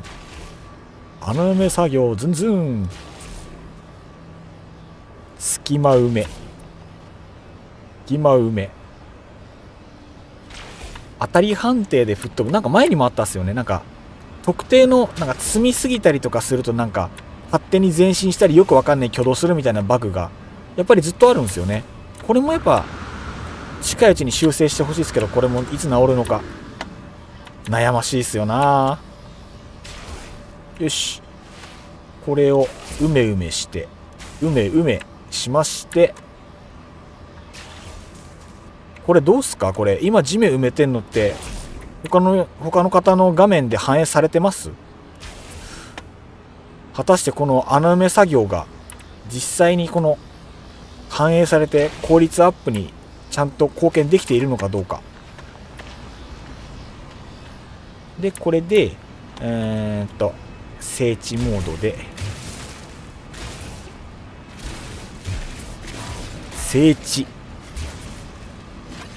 なんだろう、でっかい穴開いてるよりはマシなのかもしんないけど、いまいちピンとこないデコボコ具合。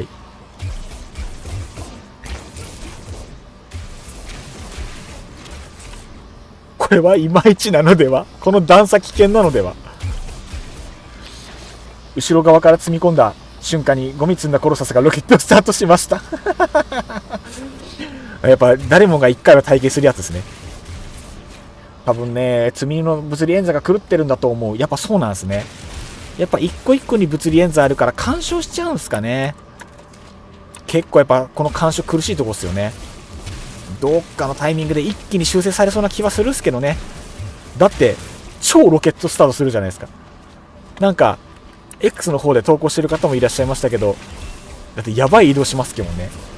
ゾーンって言って壁があるところまですっ飛んでって、壁に当たっても勝手に曲がってその辺縦横無尽に走り回るみたいな。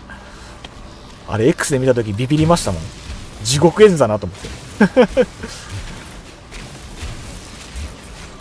て地面の修正かなり大変かも。超デコボコ。ちょっと一回これ走ってみようかな。おかえりなさい。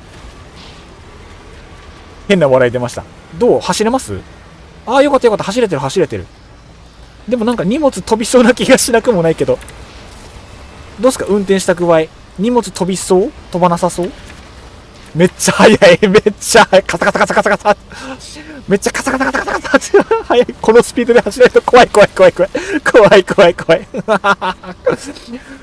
なんかちゃんと迫ってくる感ある。謎の緊張感。変な笑い出ました。僕も今なんか別のことで変な笑いが出た。でもなんか今見た感じ、良さそうっすか？結構いい感じに。中さん大丈夫そう。よかった。ありがとうございます。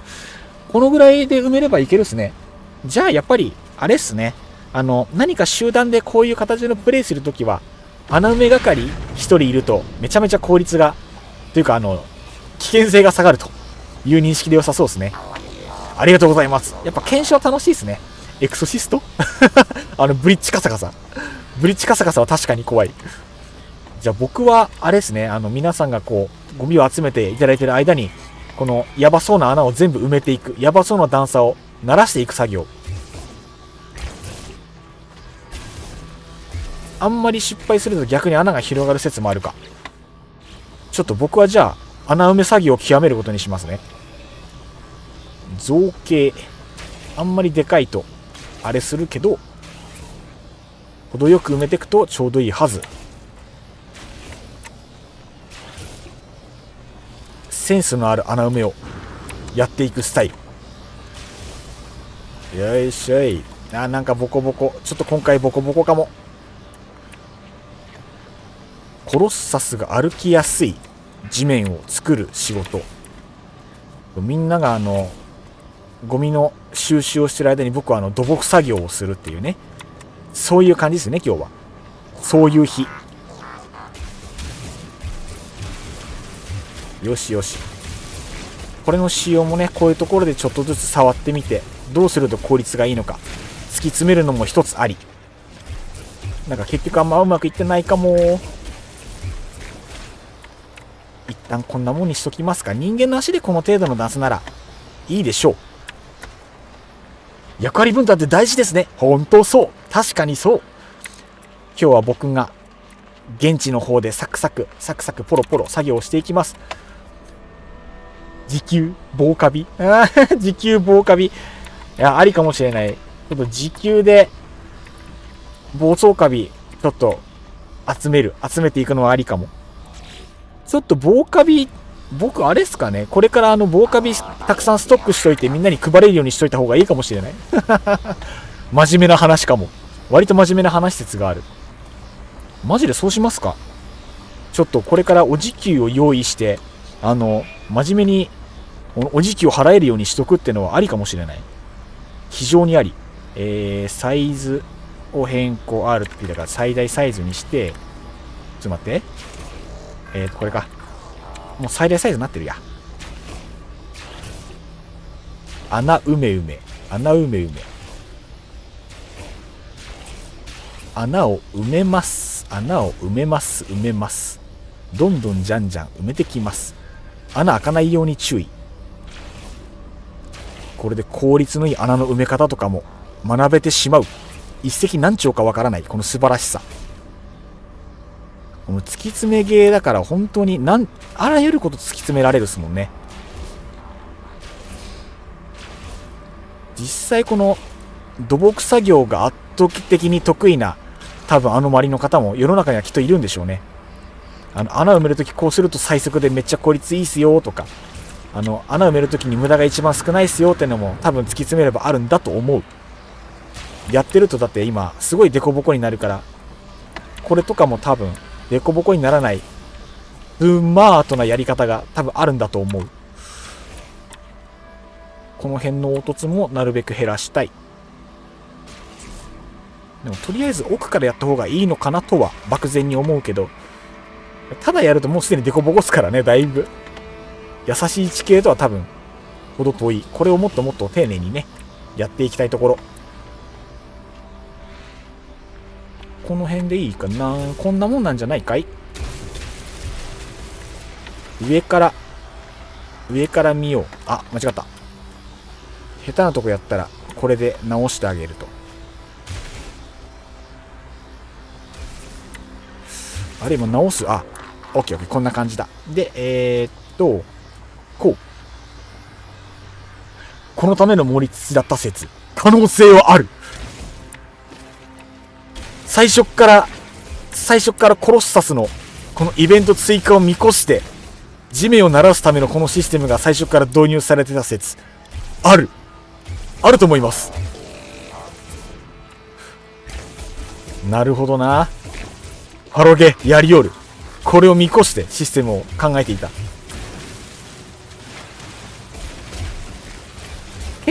結構でも、あと斜めの斜面も作れるようにしてほしいですよね。潰した時に斜め地面が作れるように。こういう感じでどうだろうか。この辺はもうちょっと平らにしたいけど、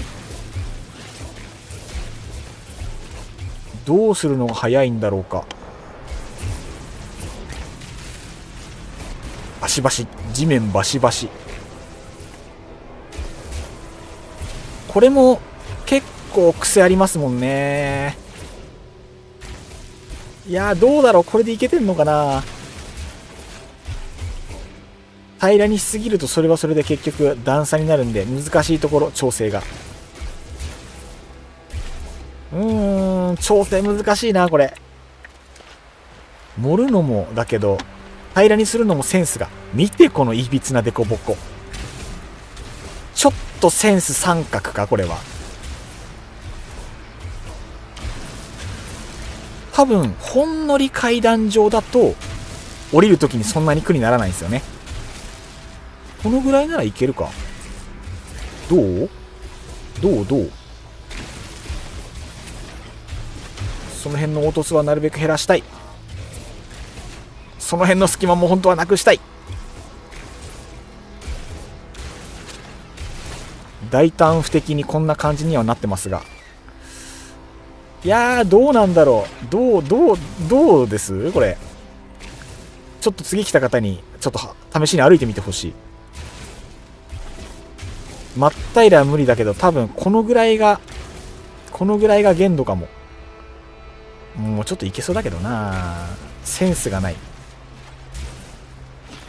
さあどうだ。ボッコボコだな。なんかそれでもコロッサスくんなら走り抜いてくれる。階段作ってる言わないであげて。いやうまく潰せないんだもん。だってなんかねなっちゃうのこんな感じに。でもまあ盛り土ちっちゃい盛り土でいけるかな。ちょっと待ってね。岩、山、地下だと思うけど、一回打たないと出てこないんだな。あ、出た。これでちっちゃく埋める。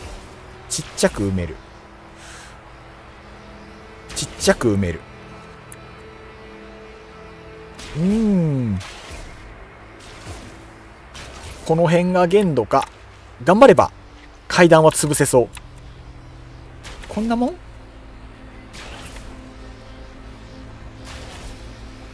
やばい、本当にちゃんと土木作業だ。ノーマンズスカイすごい。土木作業もできる。逆に何ができないのかわからないぐらい何でもできるゲーム。これがノーマンズスカイ。ちょっと地面慣れてきた。あ、よくない？すごくよくない？なんかぽい。上見たらすごい段差だらけだけど比較的マシだと信じたい。この辺の段差も埋め立てたい。やっぱあれっすね。ちゃんと丁寧に作業すれば結果を答えてくれるっすね。時間かけて丁寧にならせばやっぱり地面は平らになる。ただ単純シンプル、燃料がすぐ足りなくなる。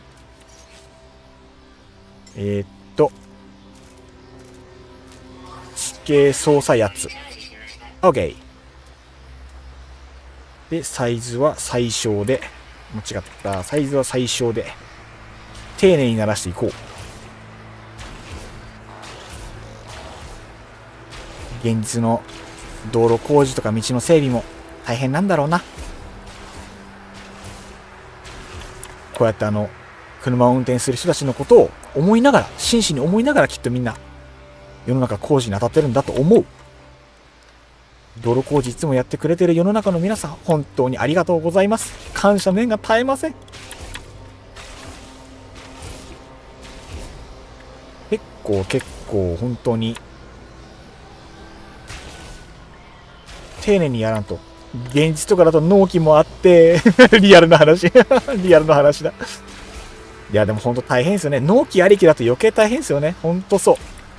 仕事ってのはやっぱり納期があるから時間も限られてるですからね。その時間内で仕事も綺麗に決めなきゃいけないというやっぱ辛さもあるですよね。結構綺麗に埋まった気がする、最初よりは。それでも段差はやっぱ多少は感じるけども、まあまあ多分コロッサスくんなら大丈夫でしょう。ここ段差が引っかかるな。ここは埋めたい。これでどう？いける。よしよし。歩いた時に引っかからないぐらいがいいかもしれない。あ、お待たせ。佐藤さんありがとうございます。ありがとうございます。助かる。よし、じゃあ一旦こっちの作業を中断して OK。 じゃあ向かいます。わーい。イエイシェイ。ありがとうございます。では早速入れさせていただきます。よいしょ。じゃあ行きますね。よいしょ。でこ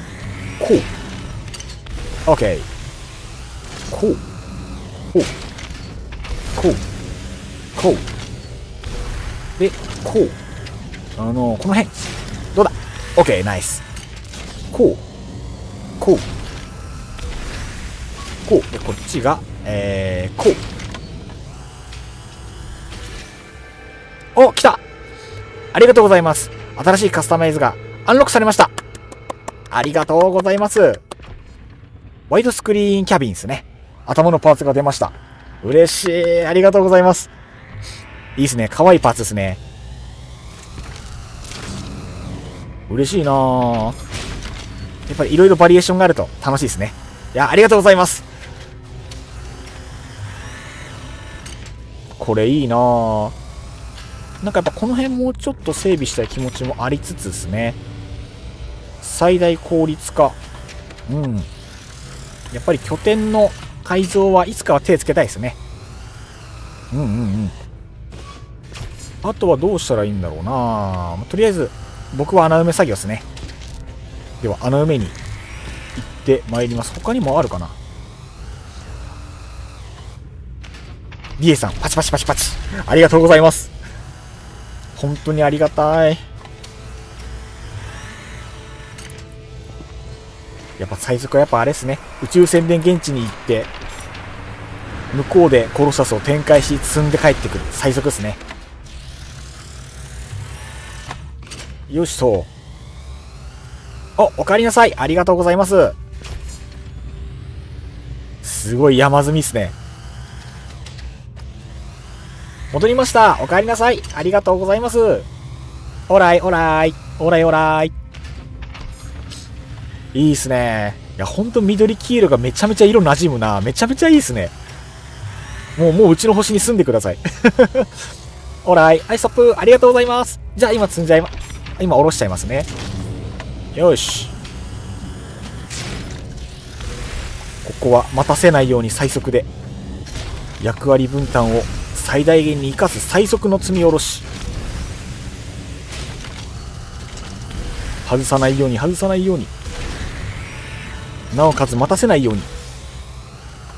最近親指のとこ腱鞘炎でたまに手首をクイックイしないと痛かったりするので一瞬止まる可能性がいた。よし OK。 よいしょよいしょ OK。 シュート。コルベットの拠点建築のやり方は分からんのよな。コルベットの拠点建築、あれです、コルベットにそのパーツくっつけたりも確かになかなか難しいものがありつつ、僕もコルベットの回収はまだ全然手つけてないですからね。本当はもっといろいろやりたいところですが、よいしょい。あ、オッケー、全部下ろしたかな。あ、まだある。よいしょよいしょ。あー、下手くぞ。もうちょっと上です。よいしょ。ナイスショー。これで多分全部いったかと思います。七橋さん OK です。ありがとうございます。めっちゃはかどる。なんか普通に仕事してる気がする今。リエさんお大事に。ありがとうございます。ちょっと体はいたわるようにいたします。本当に右手の親指だけピンポイントで腱鞘炎なんですよね。ありがとうございます。なんか本当にちゃんとゴミ処理施設の仕事してる気がする。なんかノーマンズスカイって本当に突き詰めていくと仕事っすよね。これ仕事にちゃんとだんだん仕事になる。ちょっと水分補給します。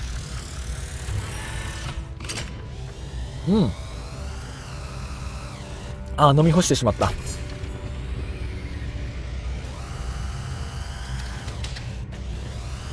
あ、モンスター1本ごちそうさまでした。うまいな。モンスターのピンクのラベルもう一つあったけど、すいません、ちょっと一瞬次の飲み物取ってきていいですか。ごめんなさい、そのみんな仕事してもらってるのにすいません。ちょっと一瞬離れて飲み物取ってきます。少々お待ちください。よしと。冷蔵庫にあと2本あるので、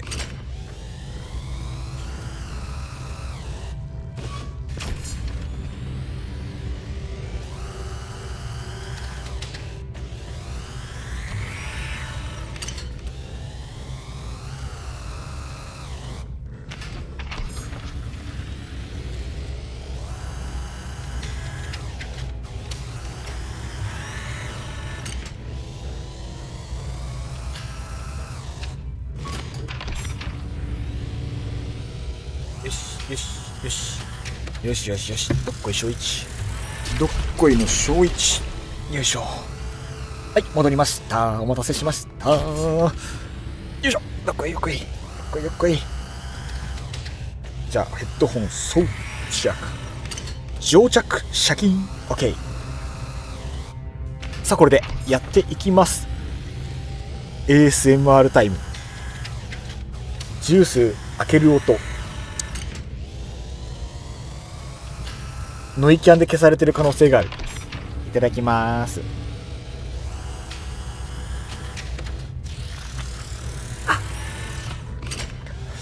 うまい。さっきのピンクと味違うんだこれ。レッドなんたらとこれはまた違うやつなんだ。美味しい。イエさんお帰りなさい。ただいまでございます。いやー、よし。じゃあ早速エネルギーも補給したところでまた穴埋めに戻りますか。穴、あとどこに穴が開いてるでしょう。さっき埋めた場所、埋めてる最中のところ、こ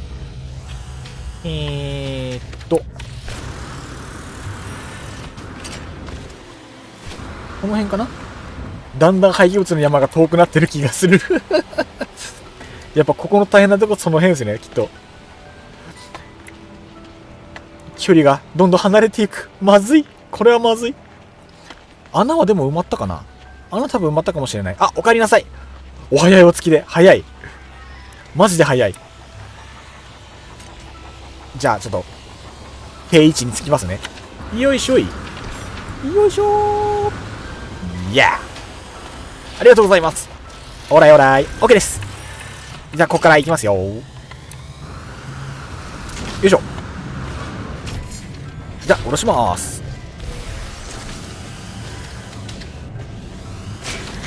そうか、今日は気づきっすね。産業廃棄物処理はこれは協力ゲーだったんですね。よいしょ。廃棄物の距離が遠くなる問題ももしかしたら何か解決する方法があるのかもしれない。おや、あ、来た来た。よいしょ。こっちが意外と収め、あ、意外と届いてない。意外と届いてなかった。むむむ。これエイムが遠距離エイム苦手に。よいしょよいしょ。これが毒なんでこっちとおいで毒よいしょで毒のよいしょ。あ、落としてるや。ういよいしょよいしょ。引っかかりますな。よいしょ。いけ。やっぱ入りやすいものと入りにくいものもやっぱあるみたいですね。よいしょ。入れ。ナイス。現在廃棄物の山まで17分まで伸びてます。どんどんやっぱ伸びていくっすね。さすがにどんどん遠くなるな。これあれっすね、廃棄物をやっぱ集めに行く人の負荷がどんどんでかくなっていくっすね。しかもこの負荷にどんどん上限がなく伸び続けてる感じは結構あるっすね。やっぱあれかもしれないですね。今日一日ではちょっと厳しいかもしれないですね。その皆さんの負荷を考えるとあまりにもそれは酷な話になりそうな気がする。自分ソロでやってますが22分だいぶ伸びてる。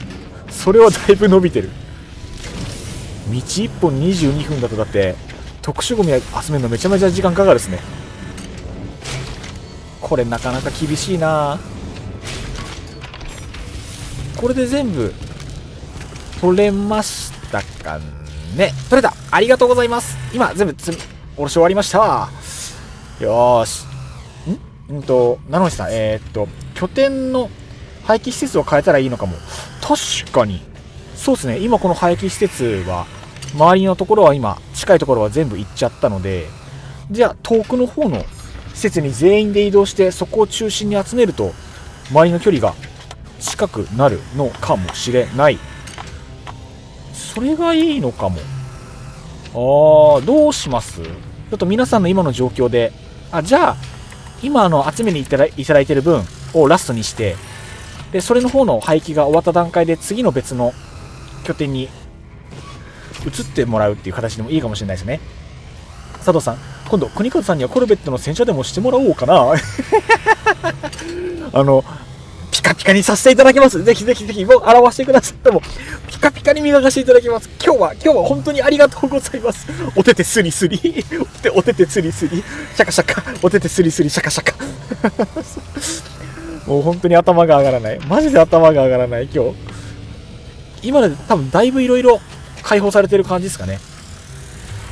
いやもう本当にもう土木工事は無駄になっちゃいますか。いやでもあれじゃないですか。多分拠点を変えてもうまた持ってきてもらってる間に土木工事、さっきの土木工事で多分10分15分あれば穴は普通に埋まってたんで、多分みんながやってる間に埋めてっていうのでちょうどいいのかもしれない。一発目が多分ゴミ処理場まで5分とか7分とか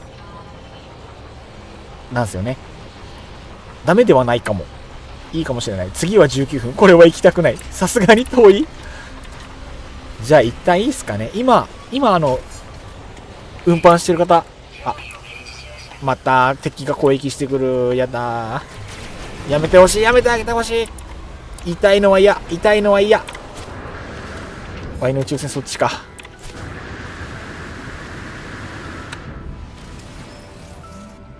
ファイヤ。どれこの脇を敵に回して生きて帰れると思うたかい。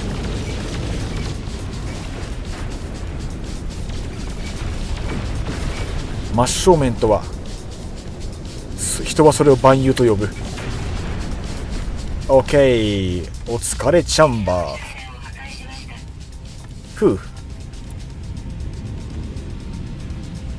そっちに到着まで10分。了解です。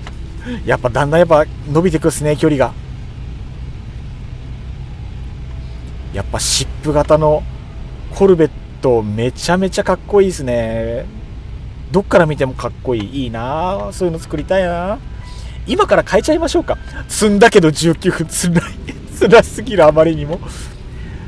今から変えるの確かにありですね。やばい、また着地できない。着地バグです。あー、よし OK。 地面の感じなのかな。一旦戻ります。了解です。一旦ここで合流っすね。一旦ここで合流して、おう、着地うまっ。今自分でもびっくりした。着地がびっくりするぐらいうまかった。じゃあ皆さん集まった段階で次のところに行けるように、どうしたらいいんだ。今のうちに次のところのスキャンだけは済ましてていいのかな。いや違うな。空飛んで離れた場所で再スキャンすればいいんだ。了解。それかあれですね、今回ここが僕の普段使ってる拠点の近くスタートだったので、この星に僕もう一個次回のイベント用にこの星のちょうど真裏側に先日あれですね、バザールイベント用の会場を作ったところがこの星の真裏にあるので、そっちの方にワープして行くのはいいかもしれないですね。でも真裏だとみんな移動するの少し面倒になるのかな。なんかもうちょいちょうどいいところの方がいいか。ちょうどいいところなんかあったっけかな。そうだね、少し離れた方がいいですよね。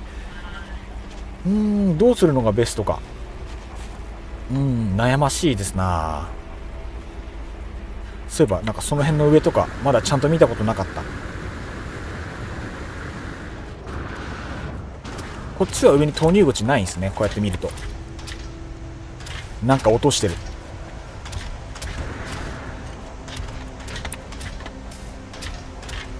あー、こんな音してるんだこれ。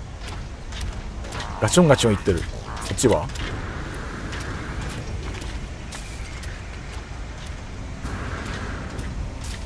こっちもバチバチ言うとる。そっちは落ちるとダメージ受けるんかな。ほう、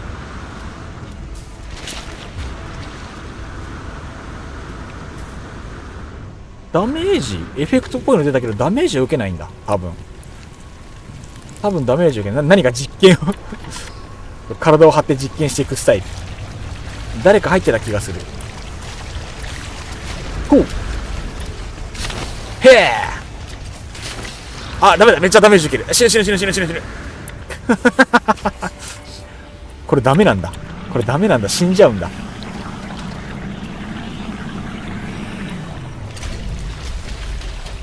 こっちもじゃあ入ったらダメージ受けるのか。物理的に潰れそう。ほう、うわ、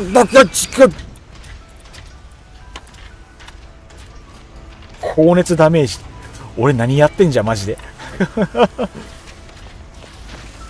ダメだ。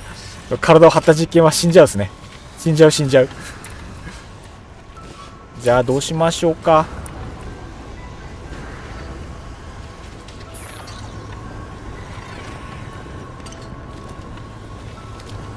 あとはもう一瞬画面が重い。一瞬重い。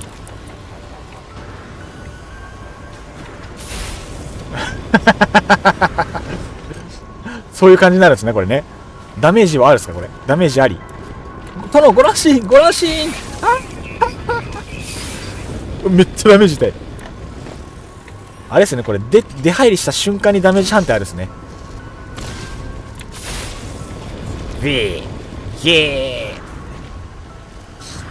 ここでグエ診断号ができる。出入りした瞬間、エフェクトが出た瞬間にダメージ判定がある。みんな行かないで。死んじゃう。ご乱心。殿以外もご乱心。死んじゃう。危ない。みんな落ち着いて。大変なことすぎる。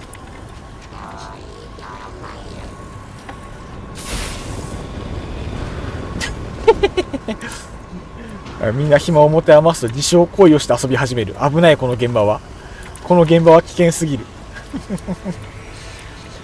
お、ゲルゲリさん、おいらもそろそろ寝る。了解でございます。おやすみなさい。ゆっくり休んでください。今日もありがとうございます。ご覧いただいてありがとうございます。また来週もよろしくお願いしますね。今日もお疲れ様でした。いい夢見ろよ。いやいやいやいや。終身蔵かな。みんな命は大事にでいきましょう。作戦命は大事にでございます。テクノロジー壊れた。やりすぎやりすぎ。なんて大ダメージ。ゲリゲリさん、またにゃー、またにゃー、お疲れ様でございます。おやすみなさい。さてさてさてさて、次どっちの方角行きましょうかね。どのぐらい離れれば次のなんか拠点場所ちょうどいいところに行けるだろうか。難しいところ。どうしたものか。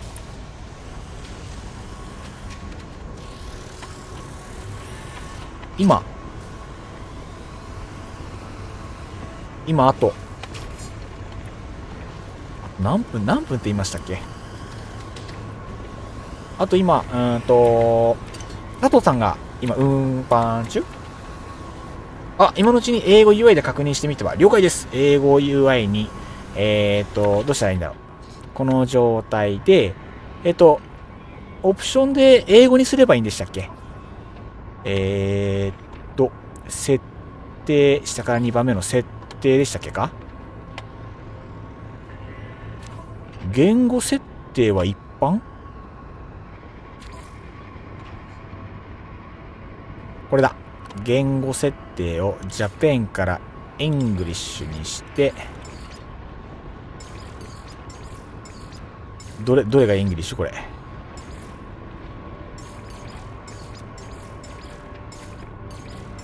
どれがイングリッシュ何個もある。へえ、どっちでもいいのかな。で一旦これにしてみよう。でこれで、適用する。さあ、あとは戻り。さあ、あと英語読めない自分がこれ元に戻せるかどうか。これでいいのかな。いや、英語になっていない。佐藤さん、着きました。お待たせ。ありがとうございます。ちょっと待って、これ戻した方がいい？今 UI。あれ今適用したつもりだったのに。コンフォート。あれこれ、UI の変更じゃない？これ違うやつ？なんか間違ったか。一回デフォルトにしてみるか。なんか間違ったかも。これじゃない説がある。いや、一回ジャパンに戻そう。再起動しなきゃなのか。そうかもしれないです。そういうことか。仕方ない。致し方なし。了解でございます。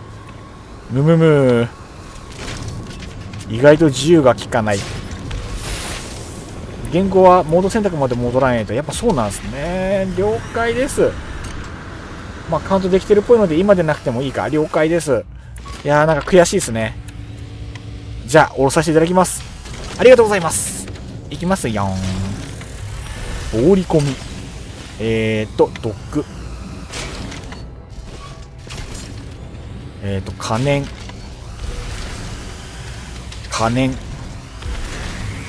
ドック。さっきのやつ落としてるか。よいしょ。ほんと結構ギリギリな感じですね。これだけ関しては。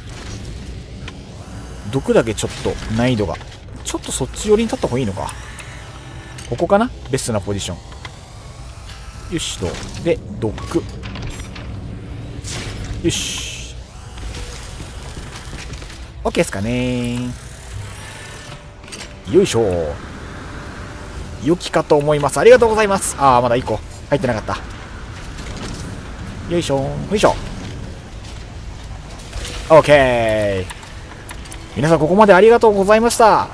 助かりました。ものすごい数が詰めたかと思います。じゃあ、場所の移動ですかね。どうしよう。ゲート使って僕が裏まで行っちゃった方が早いのか、飛行機で適当なとこまで飛んでいくのが早いのか。難しいとこですね。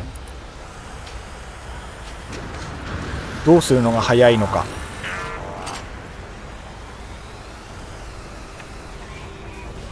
ビッグシップに全員で乗って次の場所まで移動するとかもありかもしれない。これマルチプレイで誰かのコルベットに乗っけてもらって移動した場合で甲板の上とかでも歩けるんですかね。ちょっとやってみたいかも。あれ乗ってもいいですか？あれ乗ってもいいですか？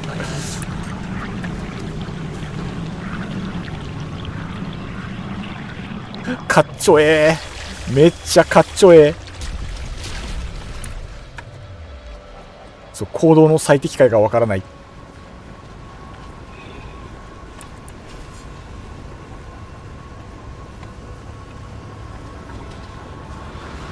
あ、背中から羽生えてる。いいなぁ。よいしょ。かっこいいやつ。乗ってみますか？いいんですか？乗せてください、ぜひ。乗りたいです。よいしょ。よいしょ。やったー。わーい。お邪魔します。すげえ、すげえ。あ、そっか。あ、下もちゃんと木だ。あ、アンテナか。これアンテナか。何のパスかと思った。こんな感じで使えるんですね。おしゃれ。かっこいい。かっこいい。では船で適当に飛んでみますね。よろしくお願いします。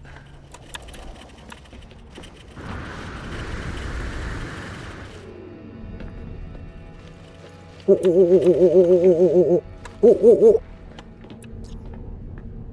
赤い翼だー。赤い翼だー。乗っちゃおう。おしゃれ、すごい。おしゃれすぎ。なんかお仕事してる子いる。えらい。すげえ、すごすぎ。おしゃれすぎ。すごすぎてやばい。語彙力下がってやばいしか言えなくなる。あー、すごいすごいすごいすごいすごいすごい。飛んでる飛んでる飛んでる。おー、すげえ。あ、こういう感じになるんだ。見て見て見て見て、この景色。虹も綺麗。おー、すごいすごいすごいすごい。やばい、テンションめっちゃ上がる。すっご。ほんとそう。すっご。すげえ。一瞬だ。楽しすぎ。すごっ。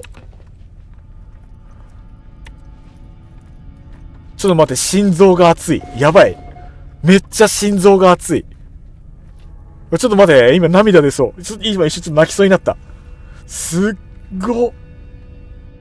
これすっご。ノーマンズスカイってすごい。タイタニックごっこ。あ、ワイもやる、ワイもやる。ワイもやる。ワイもやる。すげえ。めっちゃ危ないとこ立ってる。今にも吹っ飛びそう。今にも吹っ飛びそう。あ、すげえ。あ、しかももう、先端に象が立ってるのめちゃめちゃいい。旗と持ってるみたい。かっこよ。すーごい、これ。めちゃめちゃ景色もいいし、もうめちゃめちゃ楽しい。やんばー、すごい、これ。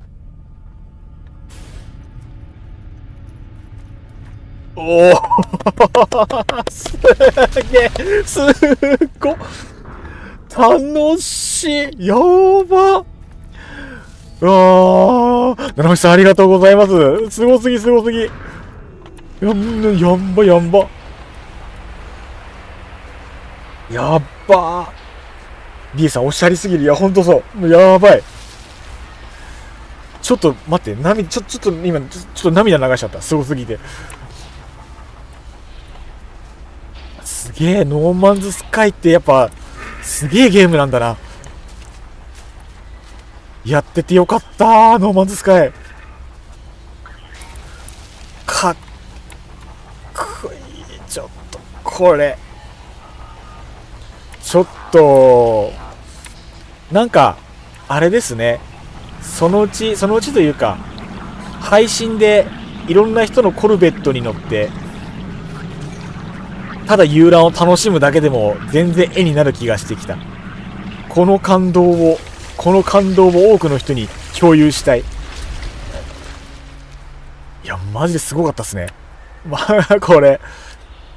やっぱ僕もコルベット、ちょっと一生懸命作ろうと思います。いやー、楽しすぎ。あ処理施設見つけたので乗ってください。了解です。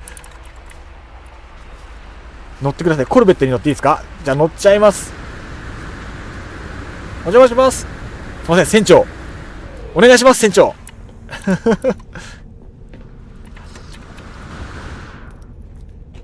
よし、船一同、乗船完了いたしました。よろしくお願いいたします。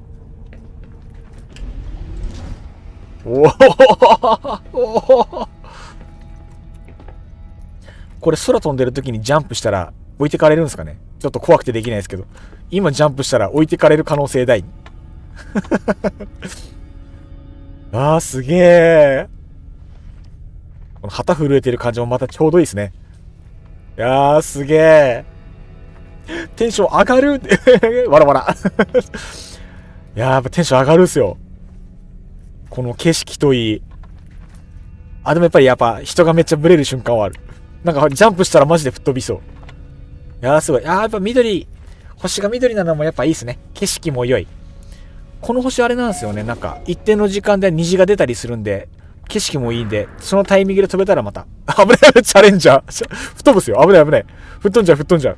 気をつけて、気をつけて。大気圏内も趣がありますね。飛んだ。あ、大丈夫そうっすか？いや、消えたぞ。落ちた。落ちた。どっか飛んだ。やっぱりここでジャンプすると危ないですね。飛行中ジャンプは持ってかれる。おわーと。ありがとうございます。いやー嬉しい。なんか今着地するときになんかチャポンって落としたっすね。おもろいなんか。ありがとうございます。やばい、ずっと眺めてられる。ありがとうございます。では皆さん、第2弾、ゴミ収集、第2波でございます。第2波もよろしくお願いします。ご安全によろしくお願いいたします。じゃあ僕は、あれですか、さっきと同じ感じですか？穴が3箇所、4箇所ぐらいあるやつを、みんなが来る前に鳴らして埋めるという感じですかね。あとは一応僕もコロッサスのコロッサスジオベイを設置していつでも動けるようにいたします。七星さん、作業開始。さあ、作業開始よろしくお願いいたします。いいですね。船で大気圏内も今綺麗だったですね。宇宙まで行くと上の方が紫色で星の色が下で緑とか青が映えるのがまたすごいおしゃれだったですね。すごい良かった。めっちゃ良かった。違う星飛ぶのもそれはそれでまた面白そうですね。セーブ用ビーコン立てておいてください。目印にするので了解です。じゃあ立てちゃいますね。セーブ用ビーコン、これだ。ビーコンズドン OK です。はい、じゃあ立てましたのでこれでお願いいたします。じゃあその間に僕は穴埋めの作業をやってまいります。いっちゃん近い穴、そこかな。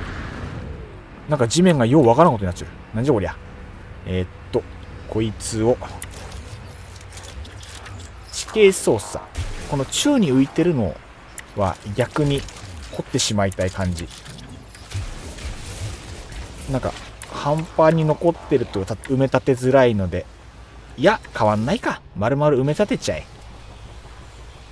え。造形でこれのサイズをあれ、最大、こっちか。最大にしてドン。最大にしてドン。この辺、元の宙に浮いてる地形があっても、それに関してはその下にこのでかいのを滑り込ませればなんとかなるか。うん、良さそう良さそう。こんな感じで埋めていけばいいかな。こうこうでっかいのでゴリゴリ埋めて、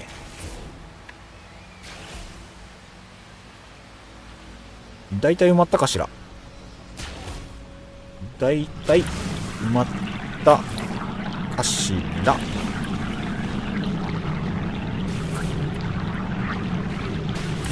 で、大きいので埋めたら、今度はちっちゃいので埋めてあげて、サイズを小さくするのはどれだっけ。間違うたがでかいコブを作ってしまった。これは埋めたい。普通に間違っちゃった。で叩き潰して鳴らすと、叩き鳴らしで平らにして、デコボコべらし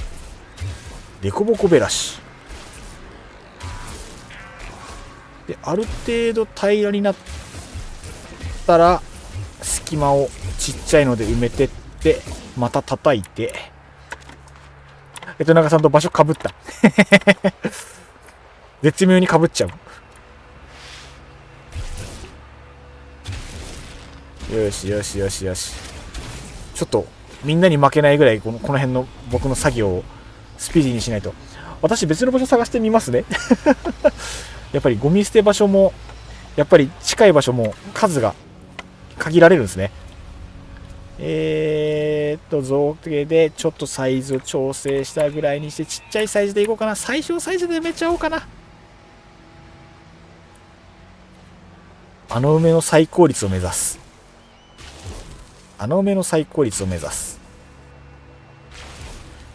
正直このぐらい埋めれてれば足りるんじゃないかと思う今日この頃。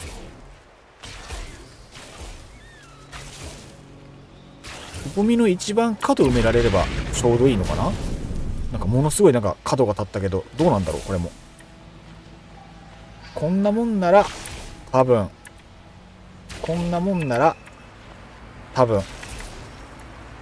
立ちこま足なら多分普通に走れるんじゃないでしょうか。なんかうまくいかないな、穴埋めが。なんかうまくいかない。意外とコツいる。あ、めっちゃでっかい穴開いてる。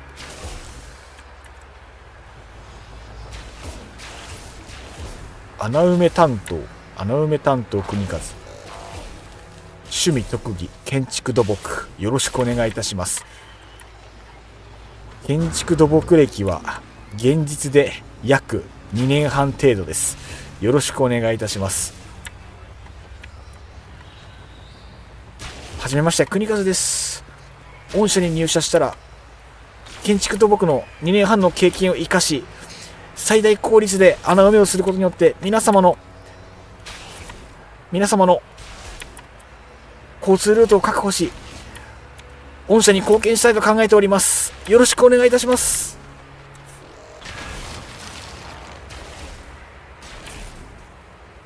穴埋めめっちゃ大事。きっと穴埋めめっちゃ大事なはず。きっと貢献できてるはず。そう信じたい。そう、全部ただやってもらうんじゃなくて、貢献できるとこはどんどん貢献していく。そう、協力プレイですからね。形として明らかに運搬してる人の方が労働の比重が重いはずなんで今のさっきのやつ見る限り明らかに運ぶ人の方が労働の比重多いんで、こっちはもうバシバシやっていかないと、バシ攻めていかないと。マジで僕が埋めたところを通った瞬間にゴミがパーンってほんと打ち上げ花火みたいに広がったら、もうそれはそれで先般ですからね。と適当な穴埋めして先輩になるのだけはね、それはいかんことですから、それだけは避けたい綺麗に埋めようぜ。穴埋めセンス丸を目指して。あとは穴埋めいい感じに埋めたら、あとは叩いて鳴らしての作業もちゃんとねやることによって隙をなくす。地面の凸凹を減らして凹凸ができる隙をなくす。ちょっと下手くそだったか。もうちょい上手に穴埋め、もうちょい丁寧に穴埋め。穴埋めマスターに俺はなる。国和先生の次回作にご期待ください。ダメか、打ち切りにするとなれなかったやつか。この辺も綺麗に埋めたい。なんかよくわかんないけど、急にトゲみたいなのが地面ボンって生えたりするのは多分穴埋めうまくいってないですよね。ここもやっぱなんかコツがあるんだろうな。なかなかこのゲームで自分穴埋めやりますって言って穴埋め担当になってどうやったら穴うまく埋まるかって検証する人なんかほぼいないですよね。あまりにレアジョブすぎる。今のところ地面に関しては結局このゲームの仕様でまた掘ったところも埋め立てたところも元に戻っちゃうから、普通にゲームプレイしてると多分あんまり需要がないあれなんですよね。工夫をしたことによって最適化するとかなってもあんまり需要が少ないから、この辺のスキルは伸びようがないのは確かにあるかもしれない。まあここもある意味検証になるっすかね。そうすると割とでもいい感じに埋まったのでは。ちょっとトゲあるけど、ちょっとこの辺も少し鳴らしたぐらいで意外と良き。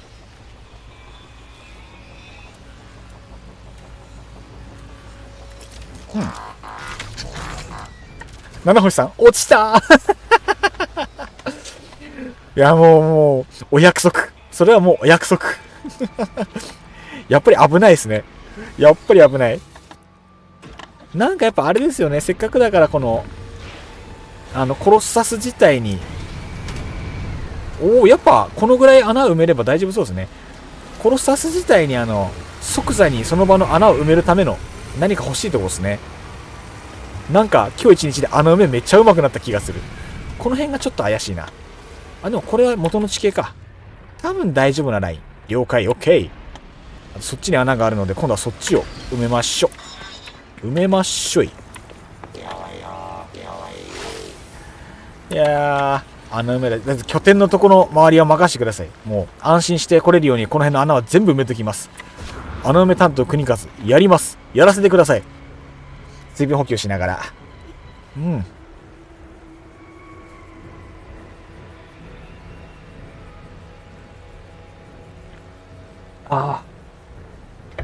んま。肝臓とろける。鬼ほど肝臓とろけちゃう。まずいとは分かっていてもやめられねえ。止まらねえ。よし、造形。穴じゃねえや。造形サイズを最大サイズにして、上から埋める。上から埋めて、で、次下を埋めて、多分これが一番早いと思います。いや、いまいちか。どうだ。多分これが一番早いと思います。どうしてもデコボコできちゃうんだよな。こんなもんでちょっとサイズ下げて、こんなもんかな。もう一つ。この辺が一番早いと思います。ワイトもそう思います。穴埋め上手の殿なのに土木やってる。今思った。殿なのに土木してる。殿なのにのぼうの城の殿みたいにめっちゃ仕事する。全然汗水流す。なんなら流したい。もうなんか明らかさっきより上手くなってるの自分でもおもろい。なんかコツが分かってきてしまった。穴埋めのノーマンズスカイってこういうゲームだっけか。あれ、ノーマンズスカイってこんなんだっけか。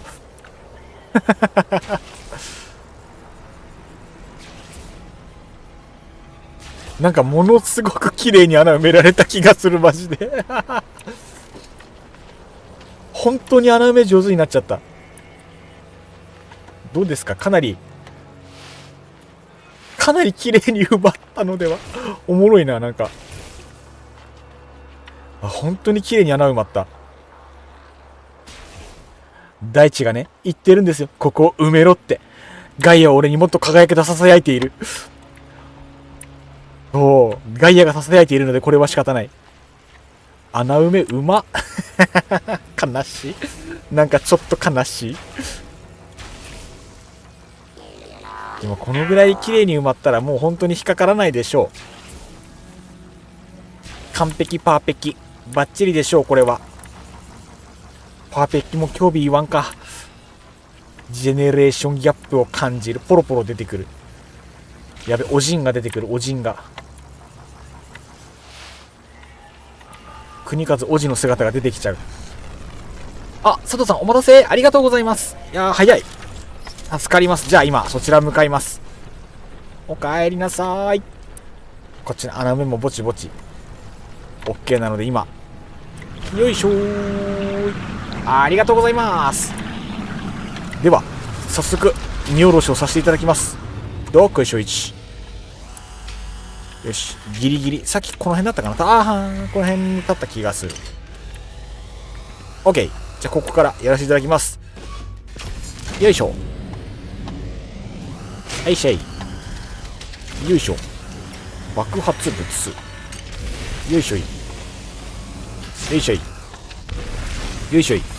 これが毒物。よいしょい。これがなんだっけ、これが放射性物質。よいしょい。あ、今毒物だった。アイコン見間違えた。すいません、ごめんなさい。1個もったいない、無駄にしちゃった。申し訳ないです。ちょっと待って、ちょっとよく見るよ。普通にロゴ見間違えた。申し訳ない。せっかく持ってきてもらったものをもったいないことしてしまった。これで、全部おろし終わまだってあった。これがこれ放射性物質ですよね。これ放射性物質。四角のやつがロゴが間違えてしまう。これでいいですかね。はい、おろし終わりました。佐藤さんありがとうございます。1個無駄にしちゃった。ほんとごめんなさい。申し訳ない。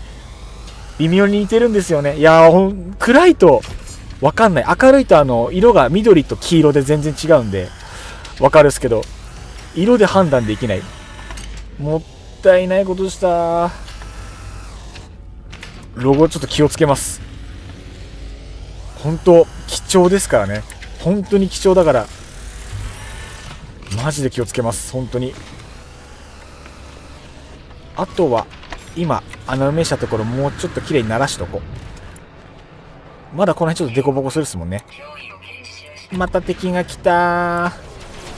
やめて、攻撃しないで。そもそも宇宙船使って一般人直接狙撃するってそれどうなん？人として海賊だからそうか。よいしょい。狙えるものはガンガン狙っていくのは当たり前か。俺は弱者、搾取される方。とても思ったか。俺の無法者ランクを教えてやろうか。なんぼだっけ、ワイの無法者ランク。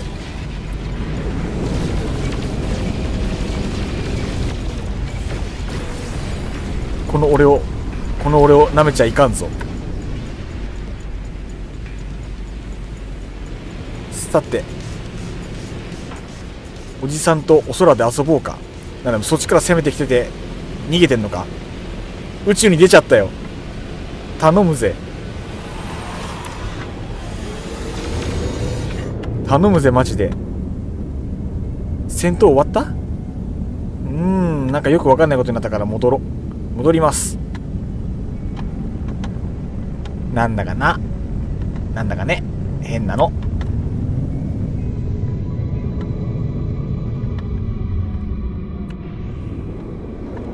よいしょよいしょ。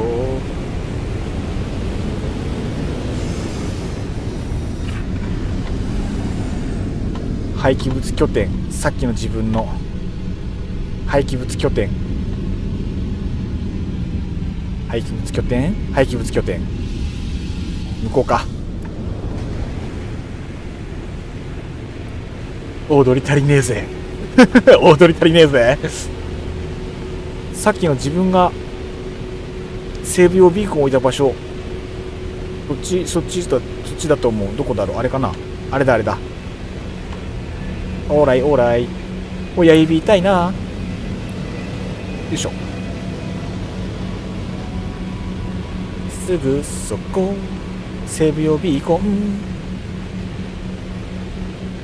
ギューン到着。着地。 OK 到着。よいしょ。一発着地できたのありがたい。よしよし、よすよす。穴埋めの続きしよう。えいしゃいえいしゃい。あと Y、あと Y。さっきまでちょっと多分ここの地面鳴らそうと思ったんだ。まだデコボコしてるから。ちょっと待って。こうじゃなくて、これの、これだ。やべ、えぐっちゃった。ちょっと半端にえぐっちゃうとそれはもったいない。あとこの辺のボッコボコをちょっと鳴らしたい。斜面になればいいのにな。斜面にならないんだよな。比較的マシになったということで、このぐらいでどうぞお許しください。先生、ここもう無理です。了解です。多分もう今距離が20分、15分とか20分になってる可能性大。了解です。ありがとうございます。早い。さすが。すげえゴミ満廃。めちゃめちゃうまく積んだっすね。すごい、タイヤモリモリだ。ありがとうございます。はい、着地失敗した。廃棄物の山まで30分です。きつすぎ。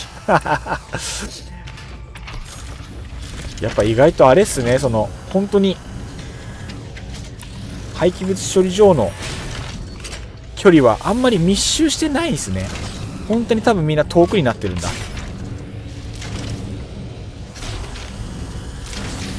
下ろしますね。バンバン下ろしちゃいますね。はい、どんどん。はい、じゃんじゃん。はい、どんどん。こっちは、こっち。はい、じゃんじゃん。これは、ロゴ見て。これは放射性物質。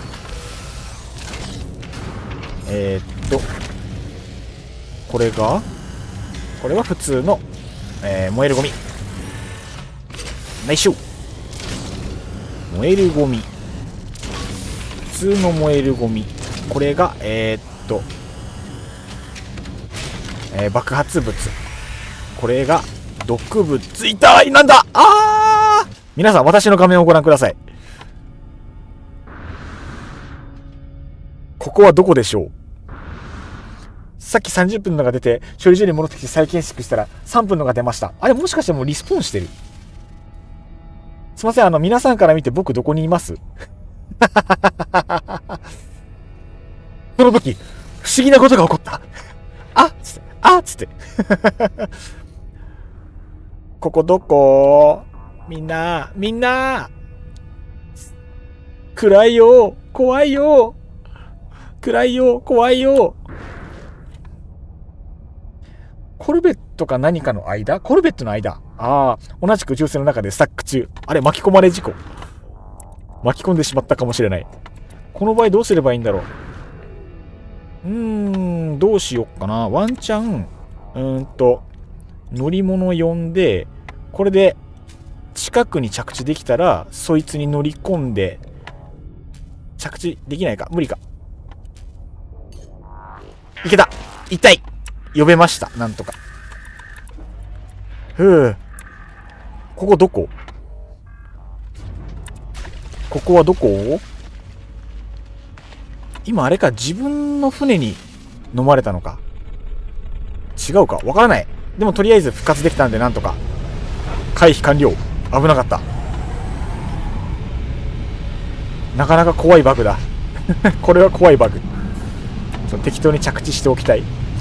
レトナガさんもなぜか同じ状態になっている。みんな脱出を。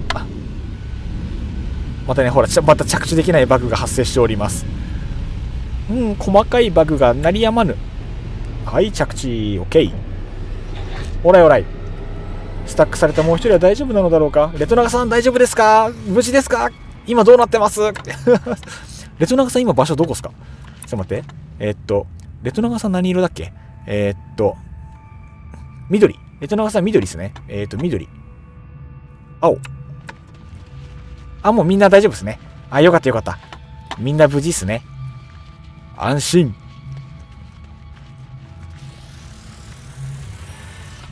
荷物ありがとうございます。すげえ、めっちゃポーンってなってる。そういう感じ？そういうスタック今。入れ。よいしょ。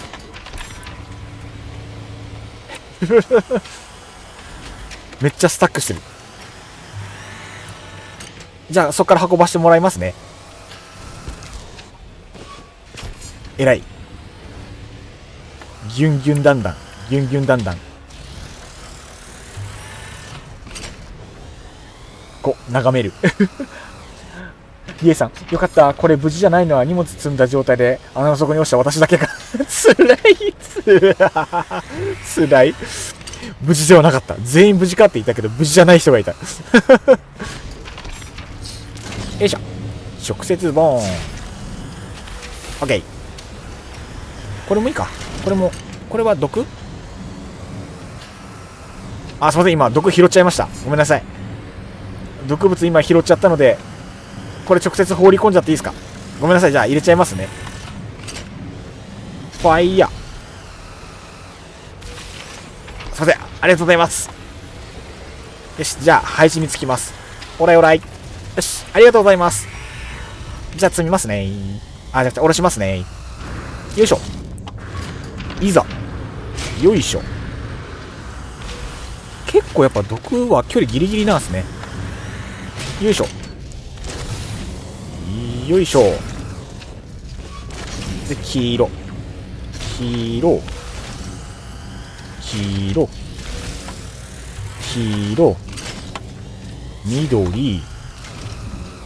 緑。今外したもしかして。緑。落としちゃったかな。あそこにあるや。緑。黄色も1個外してるや。ドン。そこに当たるのか。ちょっと下。この辺。ナイス。で、普通のが、この辺。ナイス。オフロードホイール。解放しました。ありがとうございます。順調に解放しております。ありがとうございます。オフロードホイール良さそうですね。なんか走破性上がりそう。いやーよかった。ありがとうございます。よしと。さて、そうなりましたら、よいしょ。ディエさん、パチパチ。ありがとうございます。順調でございます。どうしましょうね。そしたら、ここの拠点も限界ということなので、またちょっと別のところに行ってみますか。でも、効率的にどうですかね。結構いい感じ。ここに来てもう一回スキャンしたら3分のとこがあったってのもあったんで、やっぱりリスポーンしてるのかな。移動してリスポーンしてるのであれば、なんか今体が回転してる。体がなんか自動で、待て。今画面右に曲がってると思うんですけど、カメラ構えたら勝手にカメラが右に曲がるバグが発生してる。これなんだろう。スキャンモードを開くと勝手に右に曲がっていくバグが発生してる。こんなんもあるんか。怖っ。これ何？なんか今日すごい見たことない新しいバグめっちゃ遭遇する。頭に針金ハンガーつけると力抜くとどんどん頭が勝手に曲がっていくみたいな。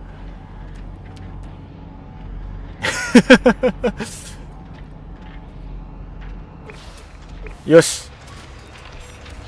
お遊びはこのぐらいにしよう。ずっと多分曲がり続ける。謎のバグすぎる。怖っ。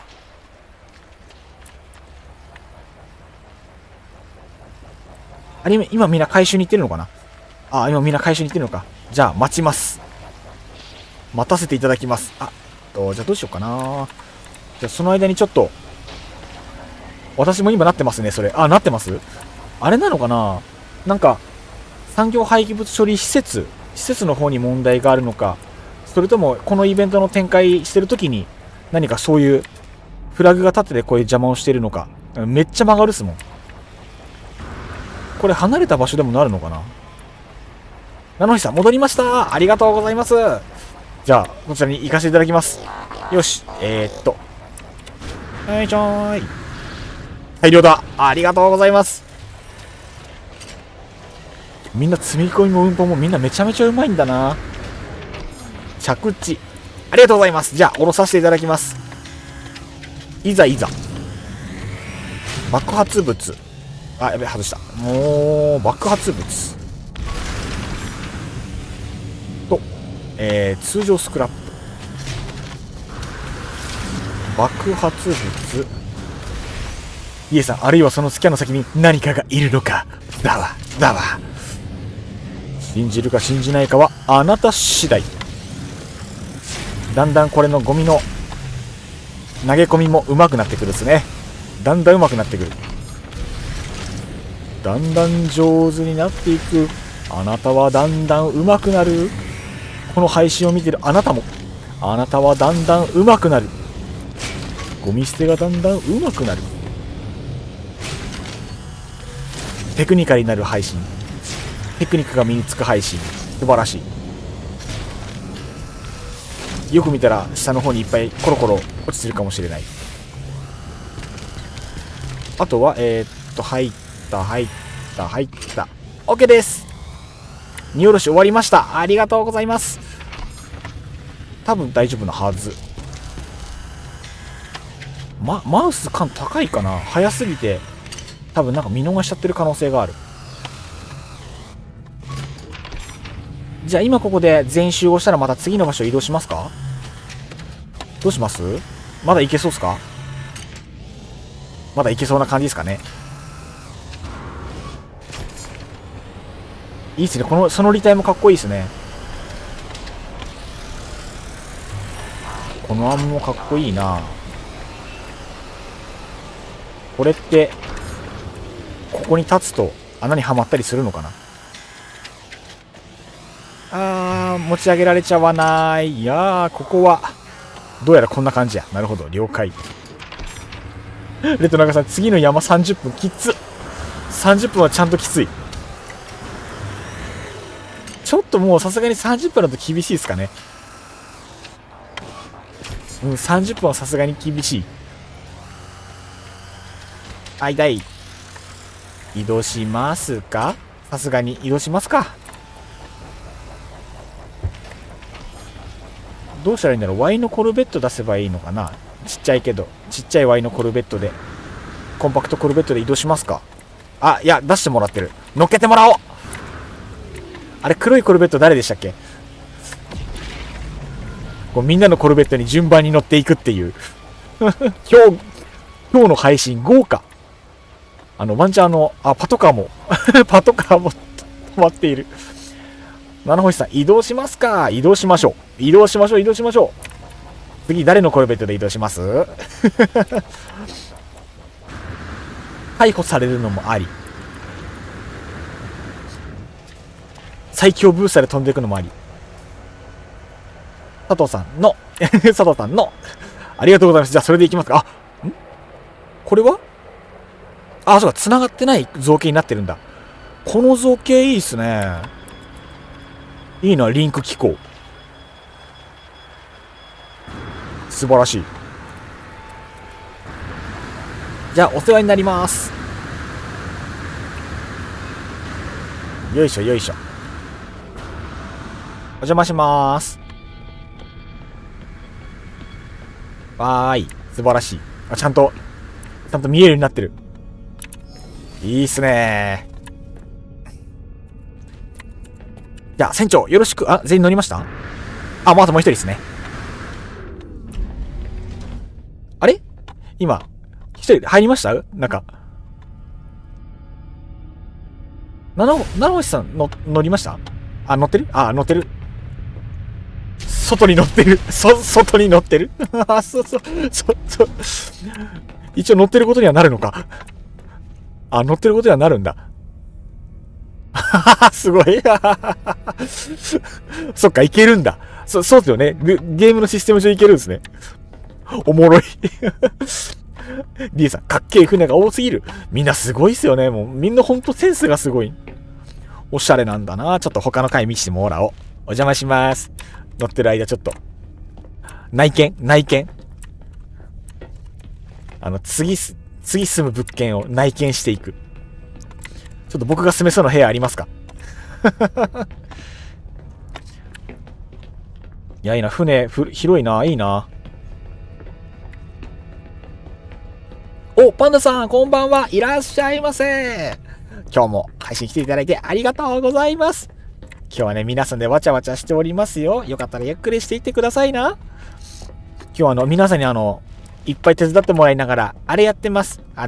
コロサスで産業廃棄物の運搬やっていただいて、僕の方の実績解除を、皆さんに全力で手伝っていただいております。で、その道中、皆さんのコルベットに乗っけてもらって見て。見てこの景色。ワクワクするでしょ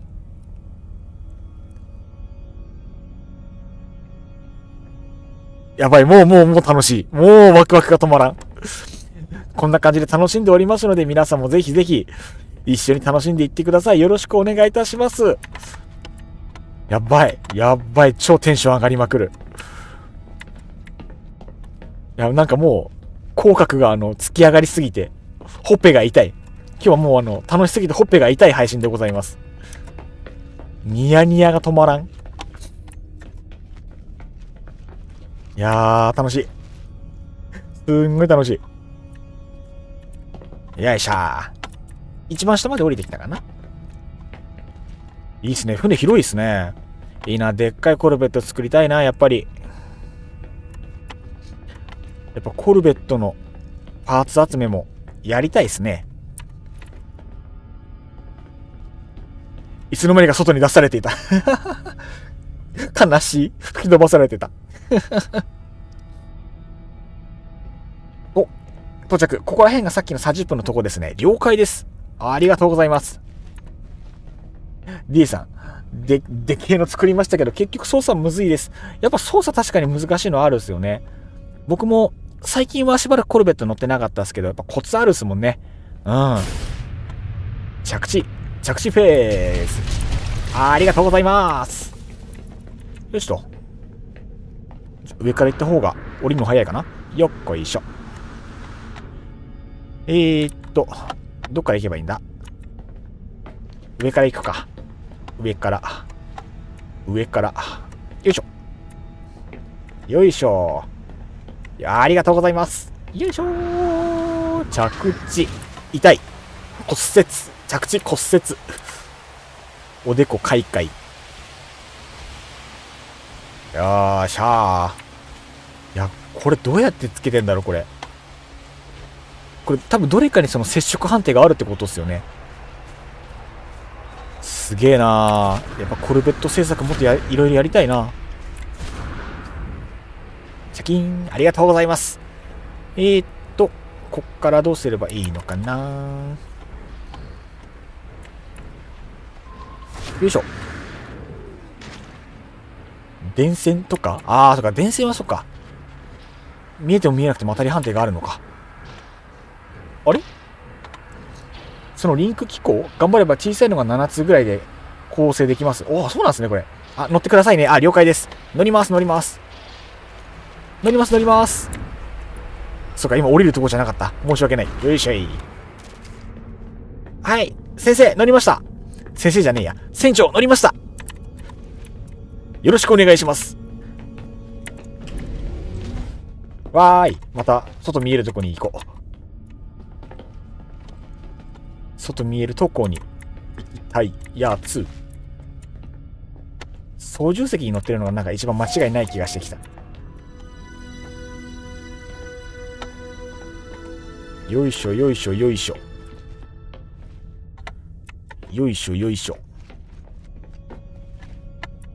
操縦席もっと、もう一個上か。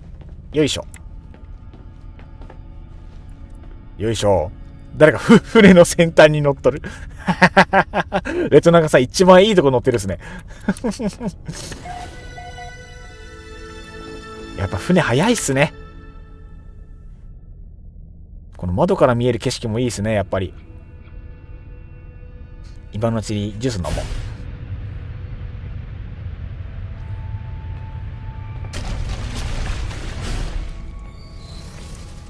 う。うまっ。いや。美味しい。ありがとうございます。早いっすね。からシンプルに僕のコルベットより速い。やっぱり僕のコルベットもフルカスタムしないと。ありゃありゃりゃりゃ。よいしょ。なんかラインが見える。これで繋がってるんだ。なるほど。着きました。ありがとうございます。はい。ほえ到着。めっちゃ合体してる。じゃあこの近場に落ちてるのとりあえず順番に入れてきますね。よいしょよいしょ。どっこいしょいち。はいどんどん。はいじゃんじゃん。わんこそばならぬわんこ廃棄物。蓋をするまで止まりません。よいしょ。はいどんどん。お、これで新しいファーネスシャーシンモジュール開放いたしました。ありがとうございます。これがあれですよね、ゴミ収集車になるってやつですよね。いいっすね。いや、ついにゴミ収集車になれるようになりました。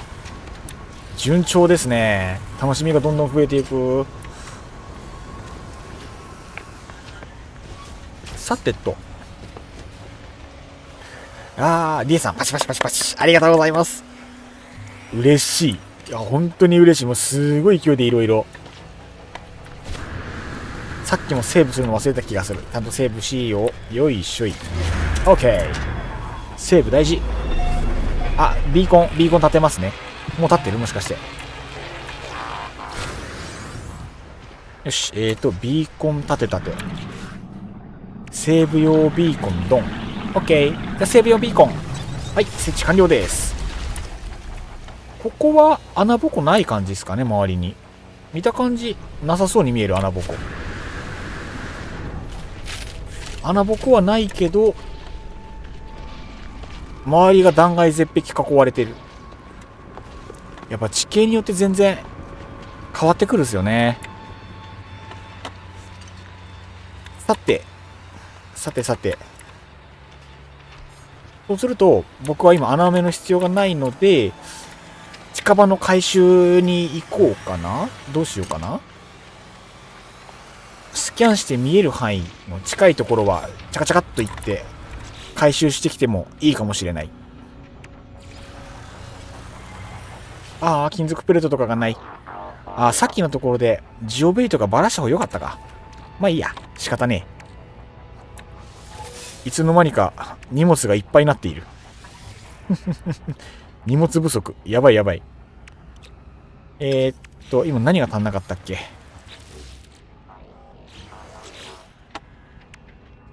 金属プレートとイオン電池が2個ずつ足りない。了解。金属プレートとイオン電池。なんか1個無駄に多く作っちゃった。仕方んめ。よいしょ。コロッサスジオベイ。で、なるだけ邪魔にならんところに置いときたい。この辺かな。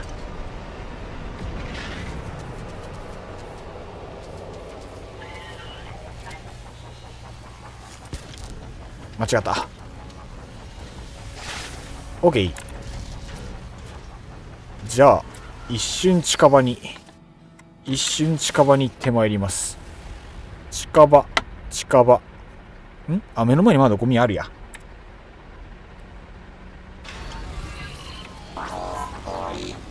全然見落としてた。よしと。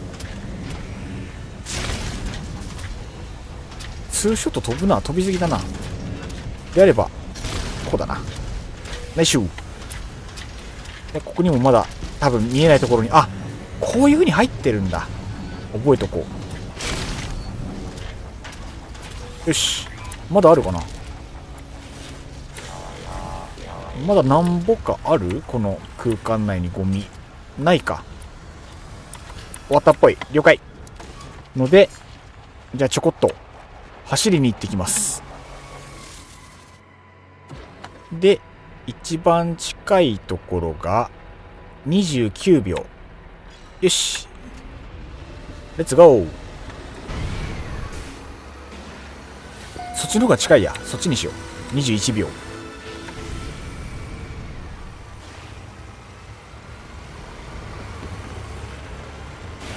木が邪魔で見えない。木が邪魔で見えない。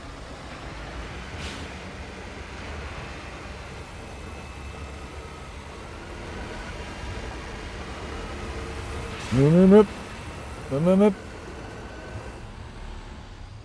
ぐるぐるしたらゴミのマーク見失ってしまった。なんかそっちらへんっぽい。見えない。見えづらい。66メートル。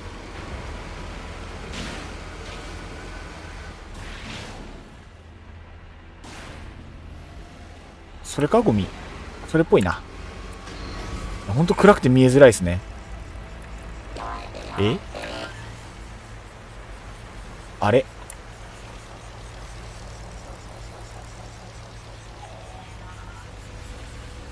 全然見えない。22分か。遠いっすね。22分遠いっすね。22分はそれは遠い。あれ、ゴミのアイコンここにあったはずなのになんかゴミないな。なんで見つからん？あとね、今ふと気づいたんだけど、フレア邪魔。フレア邪魔です。ライトチカチカされて全然周りが見えん。20メートルある？そこに見えないんだが。20メートルってだってそこだよね。地中海？あ、地中か。え？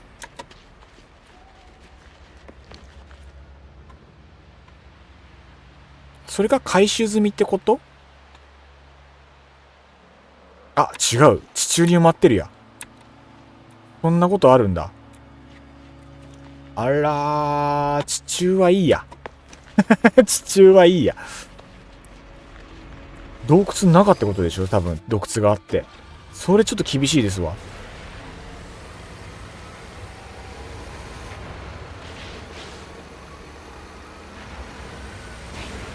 どうしよう。周りの木とりあえず壊して回るか。ゴミ処理場が埋まってることもありますからね。あ、そういうことなんですね。結構ゴミ処理場埋まってるパターンはきついですね。ちょっと、周りの木々をなぎ倒して道確保しておきます。なぎ倒せ。なぎ払え。なぎ払えーい。これって木なぎ倒したのって、他の人の画面でも反映されるっすかね？されててほしい。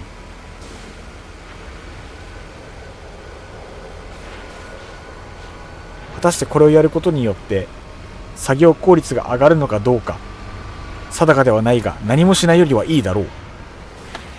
そう、初めての試みゆえやれることは何でもやろう。早すぎたんだ。腐ってやがる。早すぎたんだ。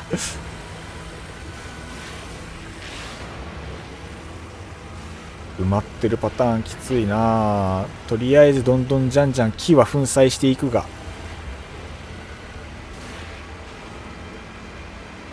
これ多分まだつけてないパーツというか解放されてないパーツがあるから、これ多分アイテム回収扱いになってないですよね。なんかその顎につける破壊したアイテムが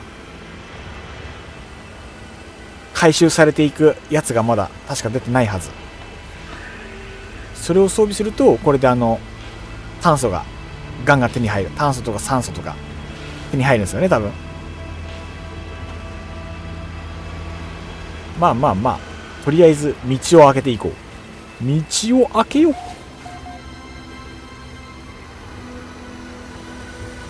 あ、それはテクノロジーだったかも。あ、テクノロジーでしたっけか。おや？よいしょ。うんやうんや。ちょっと一回ちゃんといろいろ確認しよう。外観のどれだっけ？シャーシは、ジオムインの形状は3つ出たっすね。これが一番好き。シャーシが、これと、噂のこれ。これすごっ。そう、採掘ブレードだ。採掘ブレードは多分まだ、ないのでは。走行装置が今、これと、これと、オフロードホイールの方がいいのかな？トレッドの前後。これもなんかあるのかもしれない。で、メカニカルレッグ。嬉しい、メカニカルレッグ。ロケットユニットとは、これだと、ロケットユニット関係ないんだ。で、フロントデカール。OK。サイクスブレードはテクノロジーでインストール。了解です。じゃあテクノロジーがまだ出てないから、これは仕方ないんですね。出てないっすよね、多分。選択肢に今、まだないので、そのうち出てくるのかな、これは。原文が後で取りに行こう。メタンは在庫あったはずだから後で。なんか、重水素がない。重水素ってどうやって作ったっけな。なんか、シリケトと2水素だった気がする。作れるか、ワンチャン。今だと。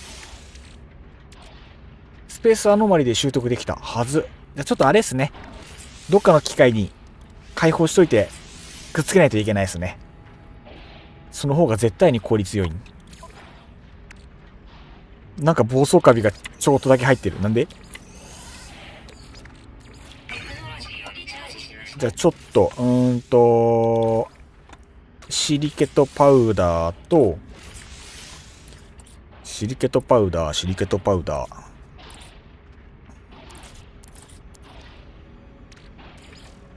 と、2水素2200ちょいしかない。10水素。11。何個あればいいんだろう、これ。そんなに数なくてもいいんじゃないかと思いつつ、とりあえず100個ぐらい作っとくか。気が向いたら10水素も1スタック用意しといて、いつでも使えるようにしてた方がいいかもな。OK。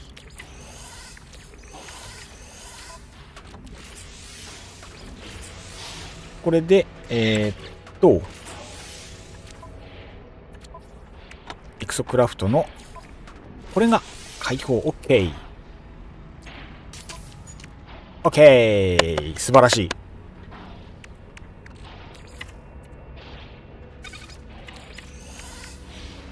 これで、いろいろ OK ですね。さて、おかえりなさい。ありがとうございます。オフロード早いっすね。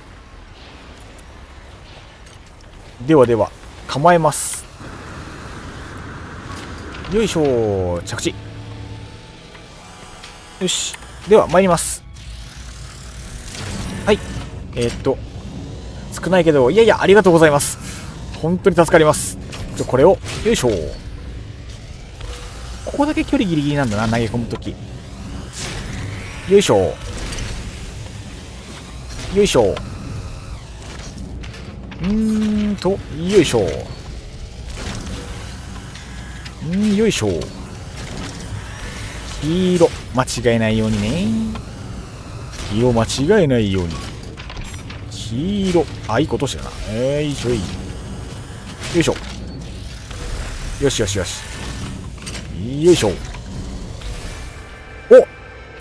トラック式トレッド解放しました。ありがとうございます。すごいスピードで。待って、危険物持ってる時に脅威検知は怖い。OK です。ありがとうございます。いいですね。じゃあ、ありがとうございます。早速。じゃあこちらも、このまま行かせていただきます。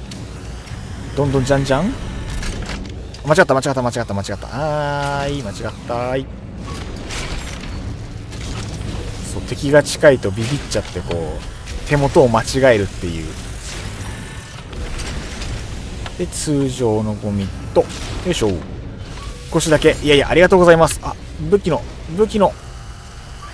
エネルギーが、ここれがこっち、あとこれが通常ゴミ。よいしょい。以上ですかね。 OK です。ありがとうございます。おろし終わりました。宇宙船がちょっと待って、応戦した方がいいですね。ちょっと待って、今行く居眠り運転してなんでこれで終わりにします。了解です。痛い。レトナガさん、今日も本当にありがとうございました。助かりました。本当にお付き合いいただきありがとうございます。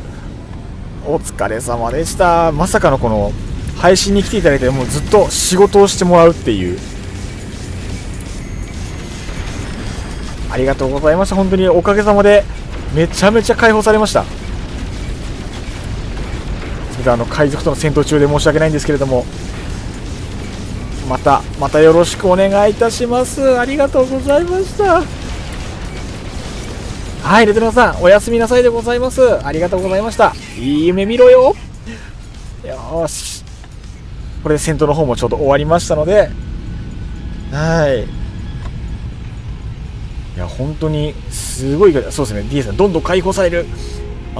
めちゃめちゃ手伝ってもらってめちゃめちゃ解放しまくりなので、今日一日でめちゃめちゃ進みました。本当にありがとうございます。もう今日は本当にいろんな方に甘やかしていただいて、姫プならぬトノプをね楽しませていただいて、いや本当に感謝の極みでございます。本当にありがとうございます。いやー本当にお疲れ様でした。レトナカさん本当にそう。ありがとうございました。今どこいます？今もうよいしょ、こっちか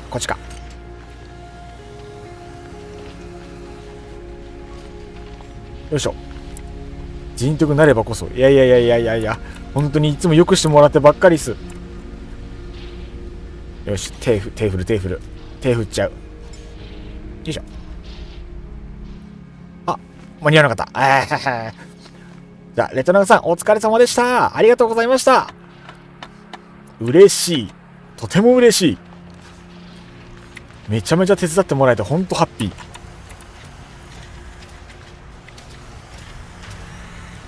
ー。いやー本当にずっとよくしてもらってありがたいっすね。本当に。いやよいしょ。生命エネルギーが足りなくなったので一旦補充をさせていただきます。これでログで確認できるかな。回収したスクラップメタルが95、有毒資材が44。多分それ以下もきっと同じぐらいになってるんですかね。あとどうしましょうか。今で1時52分。もうほぼいいとこな気はしてるっす。これ実際あと何が何個あるのかちょっと僕分かってないんですけど。よいしょ。外観の今乗務員室とシャーシが開放されて、走行装置があと2つ、キャタピラートラックと超弾性ホイール。いろいろあるな。デカールはすべて開放済みの。あと何があるんだろう。やっぱ何が何個必要かわからないのはやっぱ痛いですね。このやっぱり言語対応はハロゲさんなんとかハロゲさんよろしくお願いいたします。よしと。また集めていただいている間に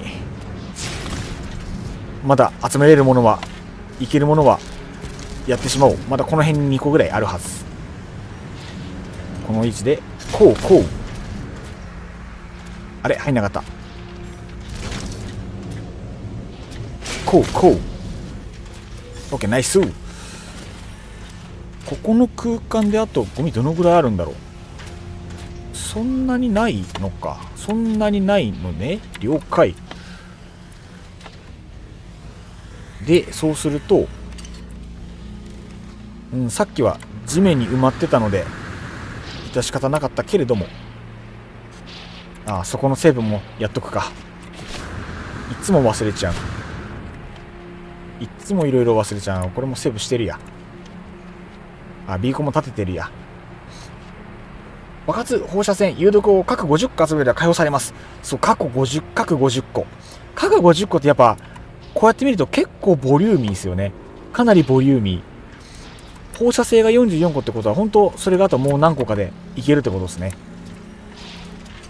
そっちにもまたんだ。そっちにも積んでもらってた。ありがとうございます。よいしょよいしょいよいしょい。パンダさんもいつの間にか星に上陸、ありがとうございます。いや本当にパンダさんにまで働いていただいて本当にありがとうございます。佐藤さんお帰りなさい。ありがとうございます。では早速いきますよ。じゃあ下ろしていきます。放射性、はい、爆発物、はい、もう爆発物下手くそだった今。よいしょ、ナイス。放射性、親指が痛い。佐藤さんお待たせ、ありがとうございます。頑張れ俺の親指、検証にごときに負けるんじゃない。でかい爆発物、よいしょ。でかいの一撃で入らない。はじけちゃう。今日はこれで最後です。了解です。本当にありがとうございます。本当にありがとうございました。本当に助かりました。今入ったかなちゃんと。よいしょよいしょよいしょ。これで多分全部下ろしたのではないでしょうか。1個取り損ねてる。よいしょ。オッケー。佐藤さんありがとうございました。助かりました。本当にありがとうございました。もう相当数いけたと思うんです。これはすごい。はい、お疲れ様でした。コアクさんこんばんは、いらっしゃいませ。軍でアーベント国数ダンケダンケありがとうございます。めっちゃなんか好き言われてもう本当にありがたいです頑張れ頑張れ、めっちゃハートマークありがとうございます。本日もご来場いただきありがとうございます。今日はヒメプならぬトノプで、はい、皆さんに遊んでいただいております本当にありがとうございます。すごい今日は甘やかしていただいております甘やかしていただきながらいろんな新要素をこうどんどん解放していく流れでございます。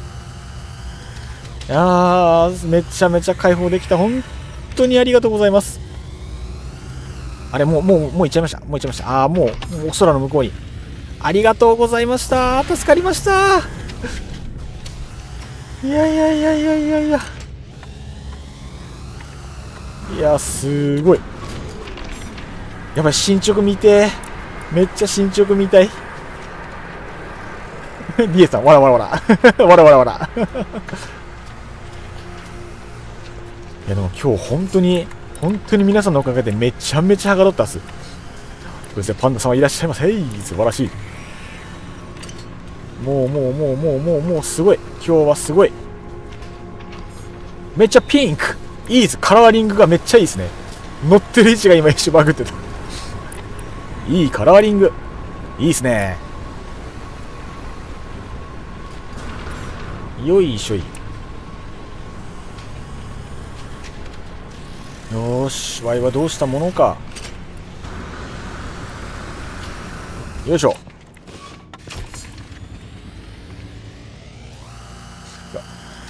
佐藤さんもうあれなのかな、もう今日このまま寝るのかな。佐藤さん今日は本当にありがとうございました。いい夢見ろよ。なんかこれなんかエンディングでいい夢見ろよって言う癖にしたい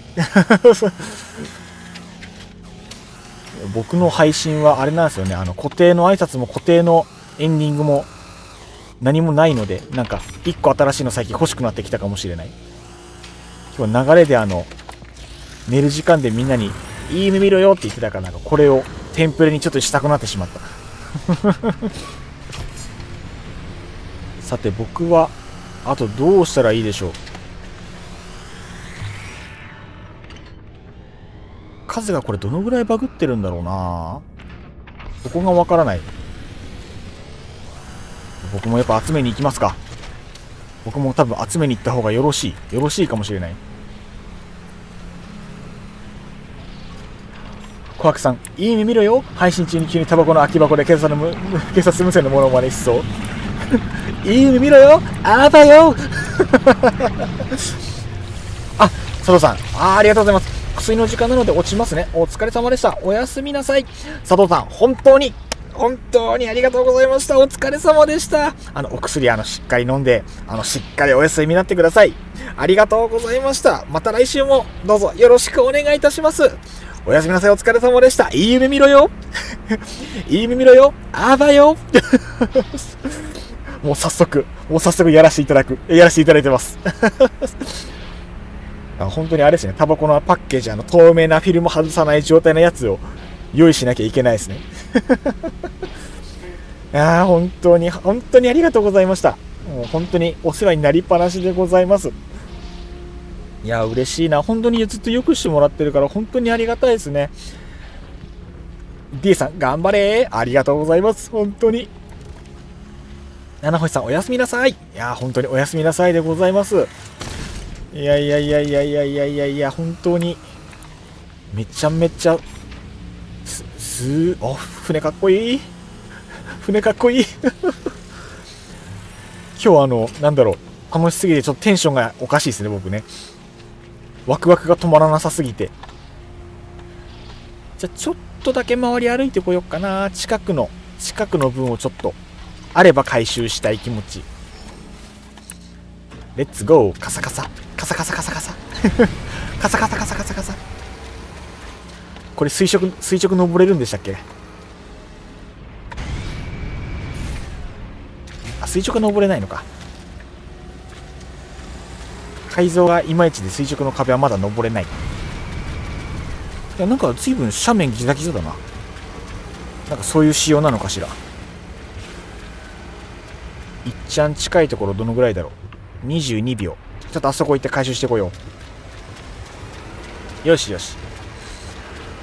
もうそれ始めたら一人デッドボール乱闘モノマネに火曜サスペンスモノマネしなきゃいけない流れになるんですよ。それはまずいもうなんかモノマネネタが増えてしまうのはそれはそれで辛いところがあるかもしれない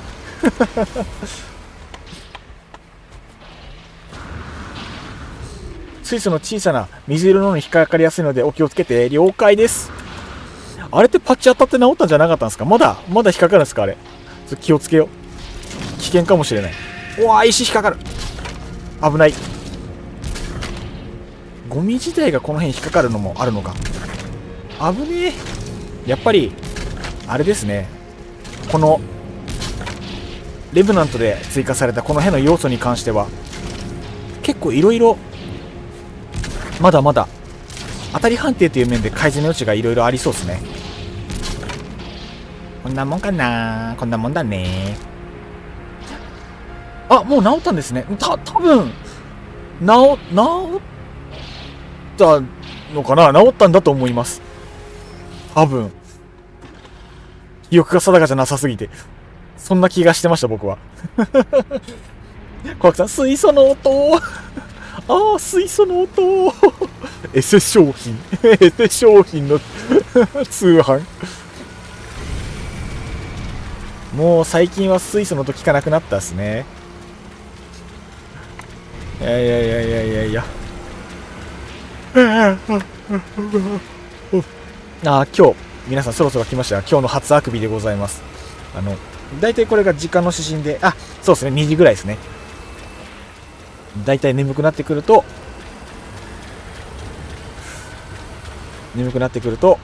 あくびが出始めるという感じでございます。この辺でいいかな。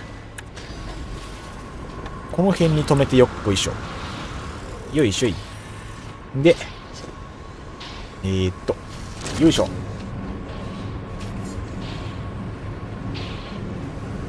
七海さん、治りましたね。ああ、よかった。本当に治ってよかったっす。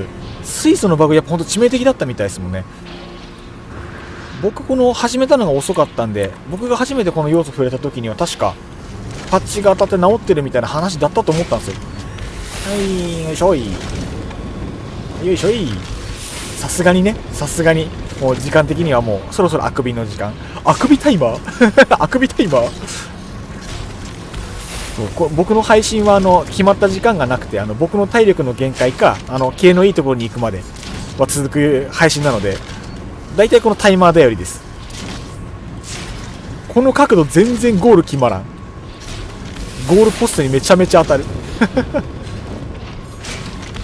角度が良くない、角度が。よいしょい。あらよっと、あばよとっつぁん。これじゃなんかとっつぁん投げ込んでるみたいになるななんかさっきこの辺に1個落とした気がする。これか。よし。あ、オッケー。あ、オッケー。ベリーベリーグッ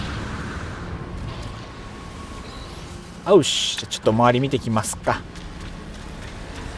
あと次の近い場所はどこかしら。山の上。あれは取りに行きづらい。その辺になんかちょこっとある。バカモン、そいつは有害ゴミだ。とっつぁんボイスあばよとっつぁんバカモン。あ、そこにまだ2個あるな。そこにまだ2つあるならそれも放り込んじゃおう。チュートリアルゴミがまだ残ってる。毎回ここ忘れちゃうのもったいないな。あらよっと、あらよっと。オッケーで、ここはワンツー転がって入った。ラッキー。なんかもう1個ぐらいあったように見えたけど、気のせいか。気のせいか。気のせいですね。了解。さて次のやつを回収しに、次のやつを回収しに。よし。はいしゃい。引っかかり遊ばせ。引っかかり遊ばせ。その辺から登れれば早いかな。下手すると車輪の方が早いまであるのかしら。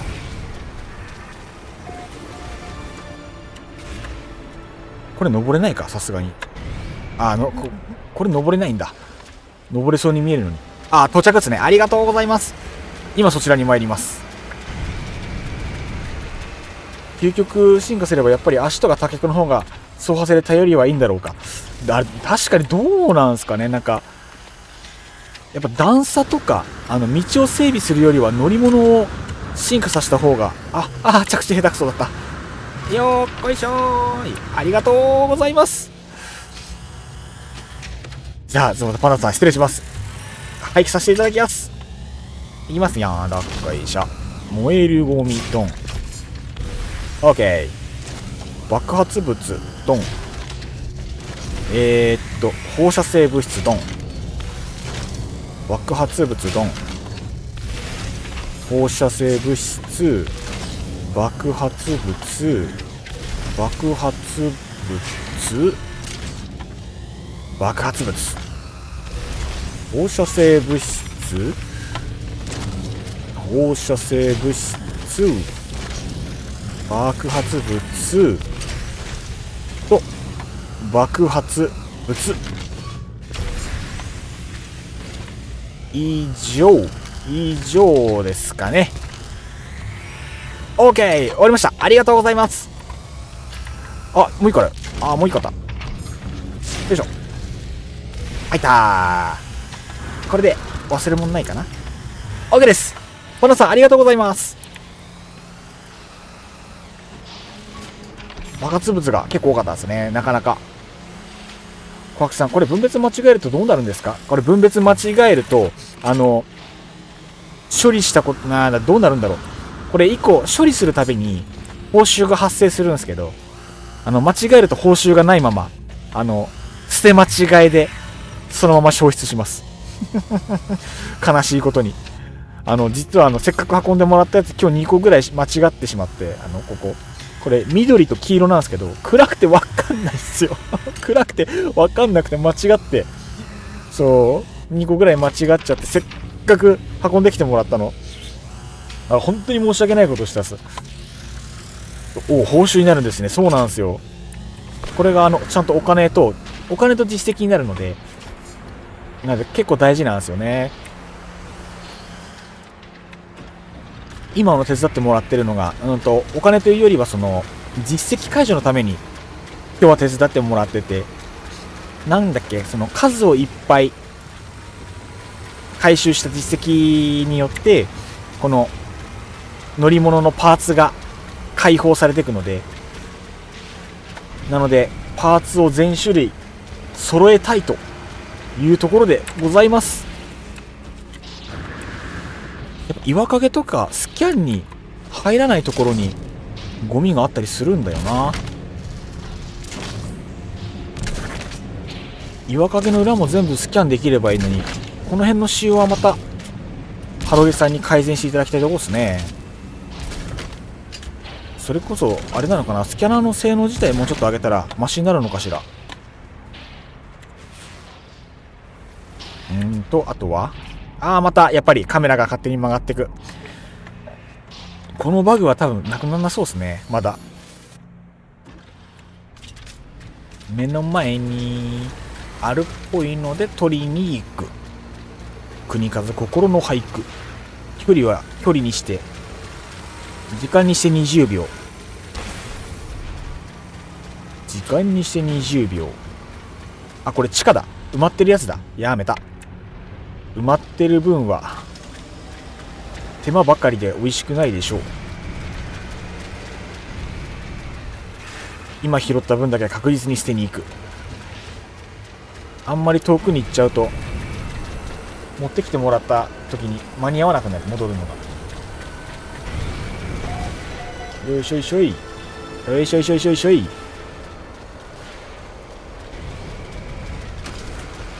車輪の方が早いかこれ。もう来てもらってる。ありがとうございます。ただいま参ります。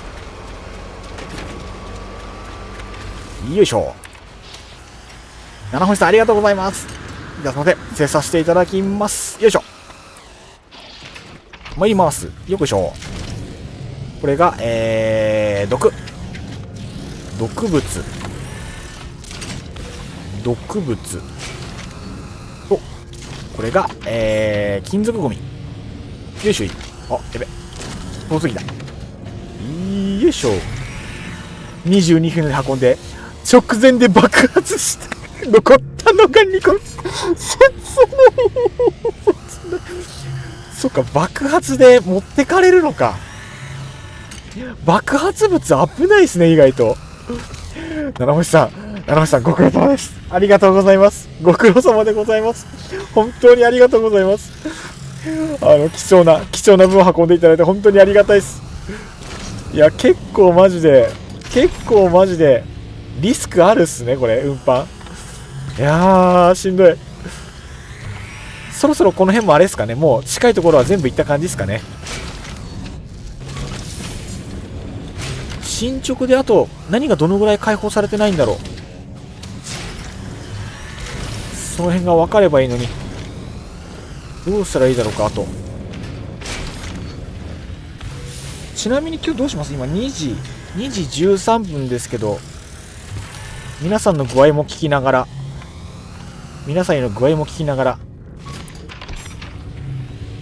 どうしよう。あれか。自分の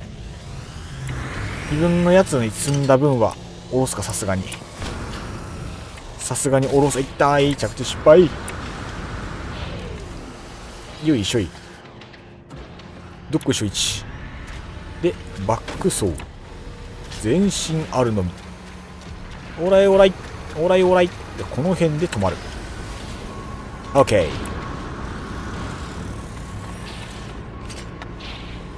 なかなかどうしましょうね。探索でまた20分。了解ですっていうか、どうします。本当に結構やっぱかかりますね。でも結局これあれですもんね、特殊ゴミじゃないと多分カウントされないやつですもんね、ここから先。あー、またうまく入らない。うまく入らない、この縦長のやつが。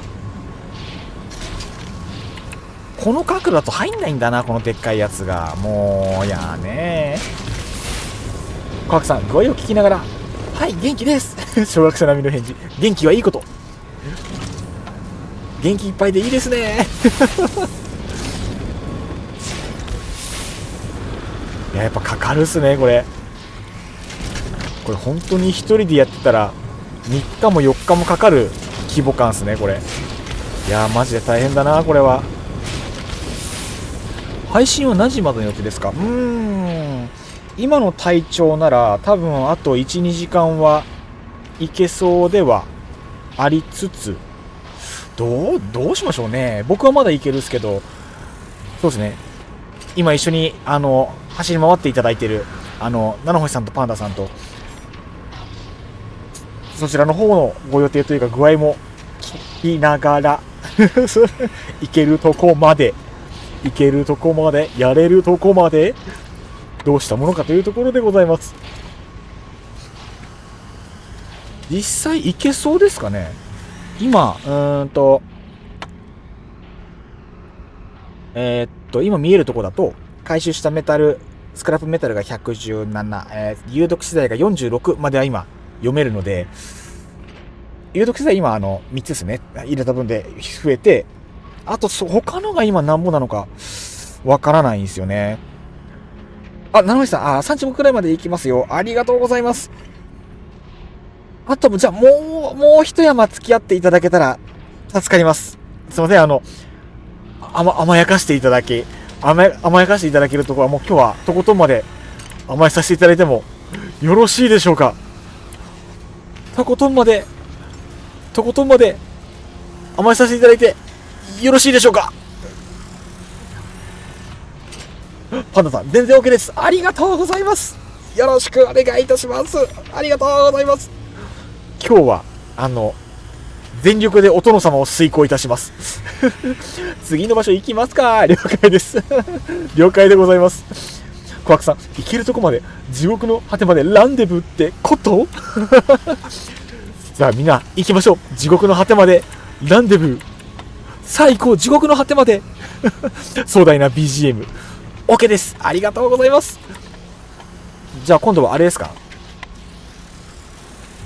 パンダさんのビングのめちゃめちゃかっこいいコルベットに乗って次の場所まで行っちゃいますか。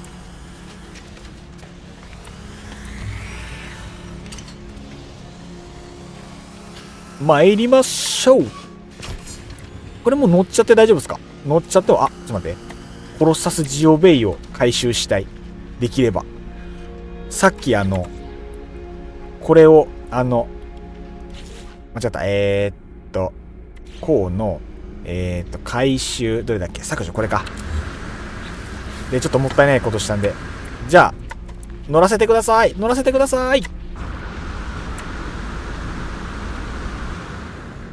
パンダ3号で次の処理施設へ。よし、乗りました。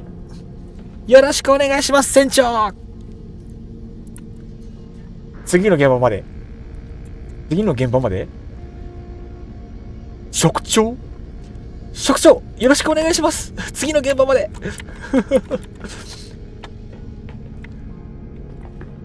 なんだこれ。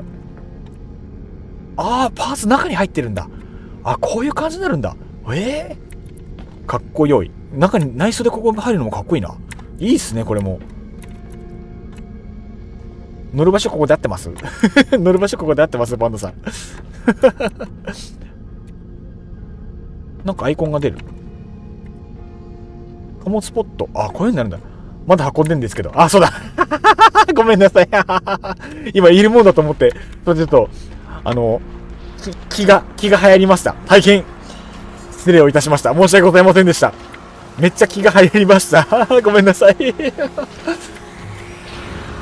ょっとワイの車も移動しますね。ごめんなさい。申し訳ない。これはいかんっすね。めっちゃ無礼な振る舞いをしてしまった。ほんと申し訳ない。わっしょい。ここの辺でじゃあちょっと待ってます。店長の帰りを待つ会今どの辺います？アイコン見えるかな。青と緑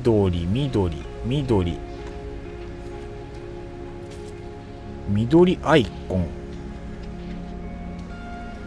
アイコンの見方がよく分かってない。よいしょ。ほっ、間違えた。今のうちに知らない機能を全部把握しておきたい。近くにいるとアイコンがこうやって出て、横に向くと画面に矢印が出る。これで見れるのかな。ああ、そうだ。頭が勝手に回るバグがそのまま残ってた。これで仲間のプレイヤーって映るのかな。映ってるっぽいけど、距離によっては映らないっぽい。一生画面が右に回る。何もやってないのに、回してないのに右に回り続ける。なんじゃこりゃ。なんか地面に荷物がいっぱい。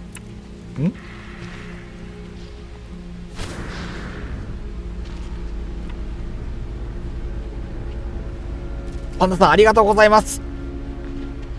いや本当にありがたい。ありがとうございます。乗った。あ、もしかしてこの荷物って今上からジャンプしてきたのか。なるほど、了解です。これもぶっ放そう。爆発するかな。爆発するかも。ダメか。やめとこう。爆発しそうな気がする。あ、なんか爆発した。もしかしてごめんなさい。申し訳ない。やってしまったかもしれない。ありがとうございます。じゃあすいません、下ろさせていただきます。上から失礼します。よし、行きます。毒物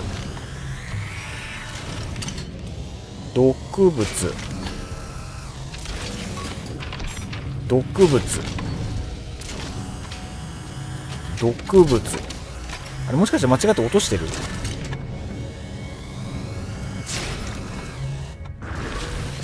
あ、間違って落としてる。ごめんなさい。間違って落としてました。飛べ。やっぱギリギリなんだな。ギリギリまで前に出る。よいしょ。毒物と、お、キャタピラートラック解放されました。ありがとうございます。順調に解放が進んでおります。放射性物質、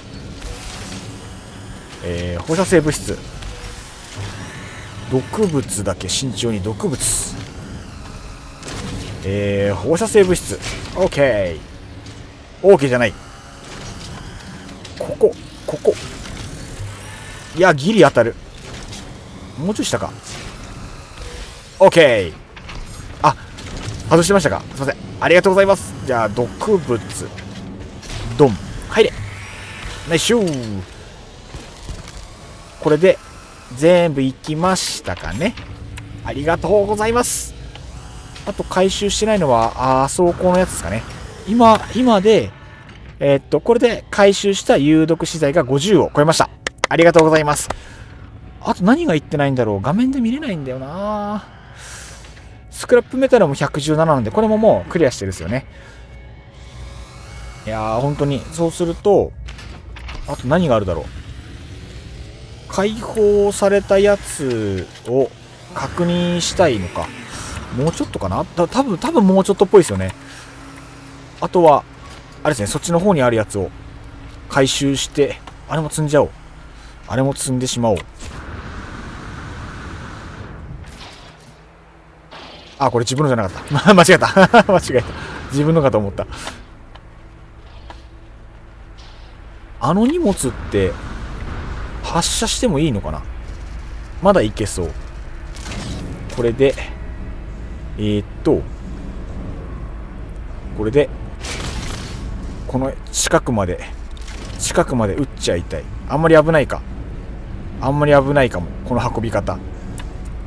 爆発するかな。 HP 半分だとこの運び方で吹っ飛ばしそうな気は正直する。やばそう。この距離この運び方すると多分吹っ飛ばしちゃう。やめとこ。炸裂する。これとで毒物もう一個こう OK。 あと何個必要なんだろう。ありがとうございます。これをドン。よしと。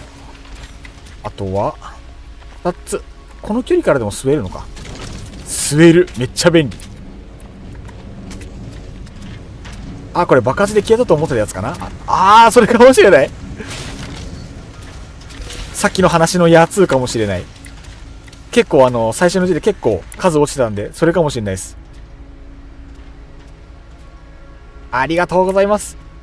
これってキャッチできるのかな。当たり判定出る。そういうわけでもないのか。ありがとうございます。じゃあ受け取ります。よし OK です。ありがとうございます。じゃあこれって離さなくても奥に入り込めば入るんだ。 OKOKOK。 ありがとうございます。これで全部いけましたかね。あとは解放されてないものを調べればいいですかね。どうすればいいんだろう。さっきジオベイは取っちゃったから、もう一回ジオベイ設置して、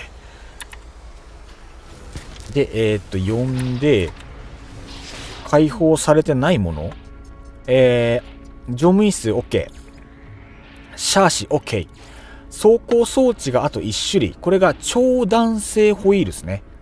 あとどれなんだろう、長弾性ホイールだと。で今キャタピラートラックが解放されて、メカニカルレックこれで長弾性ホイールなんで、長弾性ホイールどれだろう。そうすると多分放射性物質か爆発物どっちかがもうちょっとってことですね。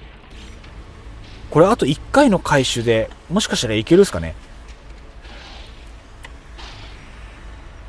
じゃあちょっとまだゴミ1個あるな。まだ1個ある。ちょっとあれを回収しよう。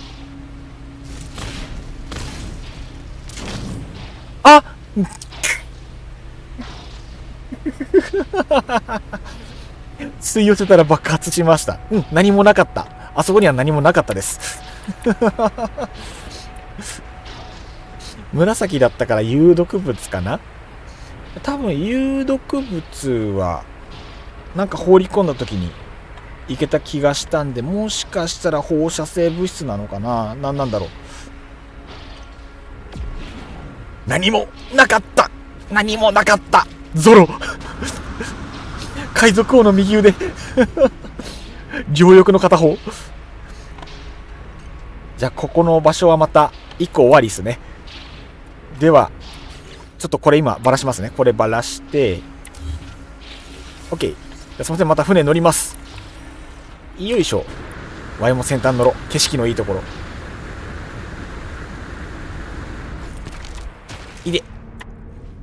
次どこっすか次どうしましょう。次どこがいいですかね。よいしょ。近くの場所どれ見ればいいんだ。 F これで見て、画面が右に勝手に曲がる。勝手に右に曲がる。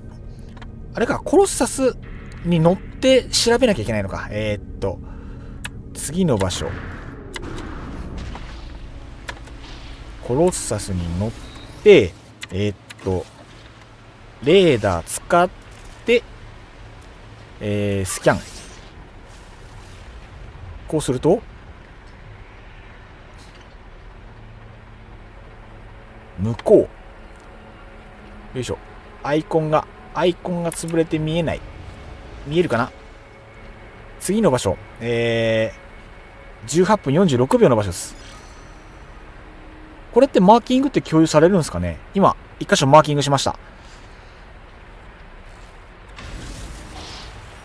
どうでしょう。これってマーキング先とかってこれで共有できるんですかね。よいしょ。どっこいしょい。よいしょ。めっちゃポーズ取ってる。めっちゃポーズ取ってる。映える。めっちゃ映える。なんかコテかっこいいですね、それ。かっこいいコテつけてる。次の場所が、距離にして12キロ。あちらですね。これ共有されてるかな。おお。この石結構怖いかも。あ、こっちケツか。こっち後ろだった。あ、ちゃんと共有されてるっぽくてよかった。よかった。ありがとうございます。じゃあ飛んでる間にちょっと水分補給をさせていただきます。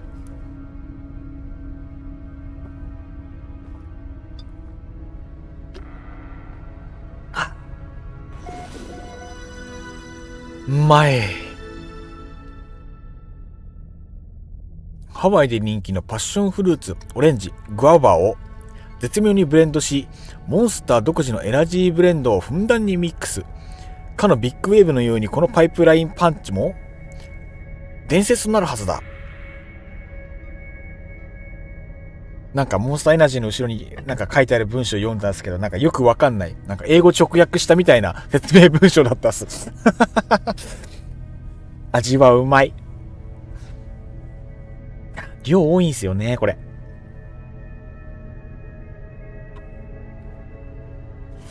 やっぱこの、あれっすね。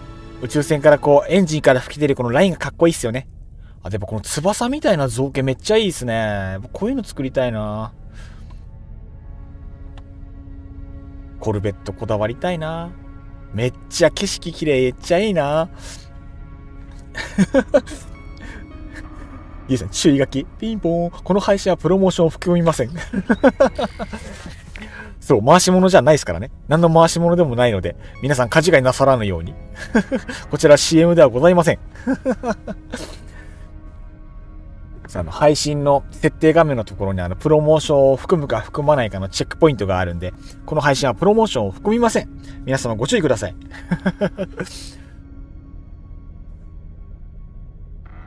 お、到着ありがとうございます。素晴らしい。やっぱコルベット早いっすね。めっちゃ早い。上から見るとやっぱ結構規模感でかいんだな、こうやって見ると。じゃあ降りまーす。はいしゃい。上から降りるとこの角度になるんだ。これも知らなかった。わっしょーい。わっしょいわっしょい。よいしょー。よし、じゃあ散らばってる分は今すぐ積んじゃいますね。よいしょ。1個2個。通常のスクラップはもうでもいいのかな。もう開口終わってるのかな。よいしょよいしょよいしょよいしょよいしょよいしょよいしょいよいしょいよいしょ。どこいしょよいしょ。どこいしょ。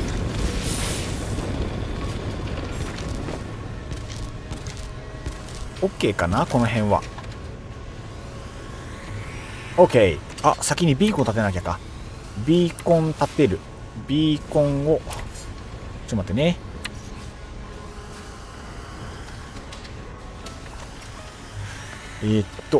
こうっすな。ビーコン、セーブ用ビーコンをこの辺に立てまして、よいしょ。OK。はい、セーブ用ビーコン設置完了です。お願いいたします。基地周辺のやつはセルフでポンと集めて、遠距離ポン、どんどんと。OK。もう一発。もうちょっと高くてもいいな。よいしょ。もう一個あるか。ワン、ツー。あ、引っかかった。ワン、ツー。オッケー、ナイス。こんな、あ、まだまだいっぱいあるじゃん、ここ。タイヤ結構あるんだな。これタイヤ全部いけるんだ。さっきのところちょっと失敗したかも。あ、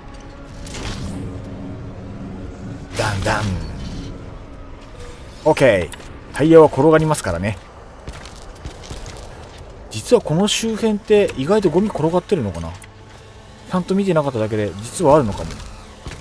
ちょっと構えてうろうろしてみよう。これは違うっすよね。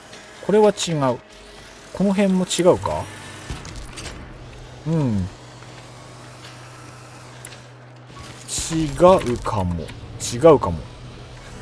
運ぶか。素直にワイも呼んで近場のやつ拾ってこよう。そっち側見ようかな。よいしょ。よいしょ。どこでしょ。で、近くのやつ。よいしょ。真正面にいるな。じゃあ真正面のところに回収に行きます。ただ障害物があると検索引っかからないから、こういうところに実は隠れてたりするんですよね、ゴミがね。こっちにあったか。あるけどそっちの方が距離近いか。14秒18秒、どっちもどっちだね。どっちもどっちだ。行っちゃおう。穴あるから注意ね。穴に注意。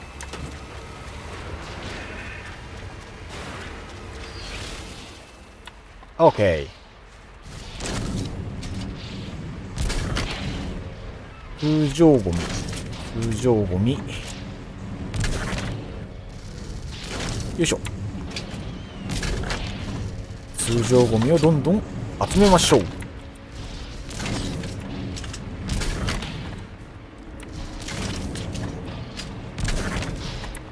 一旦こんなもんかしら。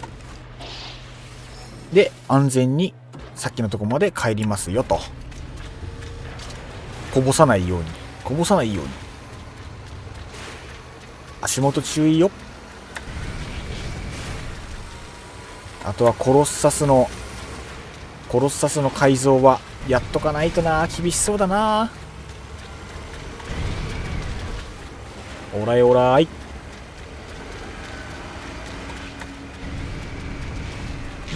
廃棄場所がここだから、この辺につけておきたい。はい、 OK。 こんなもんかしら。よいしょ。はいと、よいしょ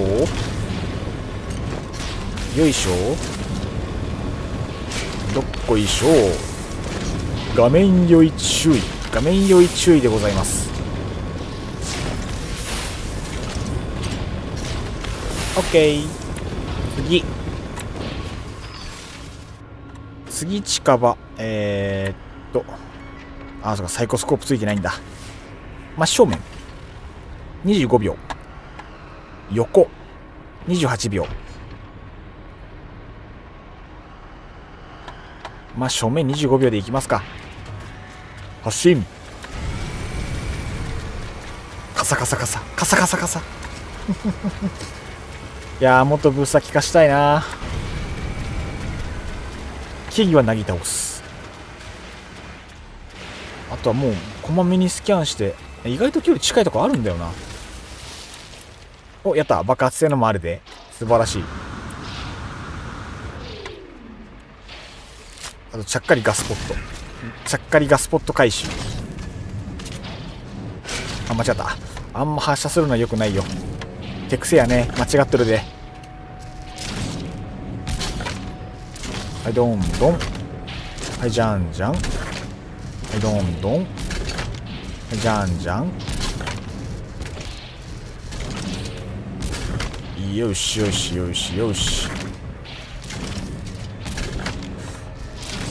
積めるものはほぼ全部積んでいく。積めたかな。まだあるな。よし、全部かな。 OK。 じゃあ安全に戻ります。こぼさないように。よし、こっちは大丈夫かな。一瞬視界が埋まっちゃうから怖い。よいしょい。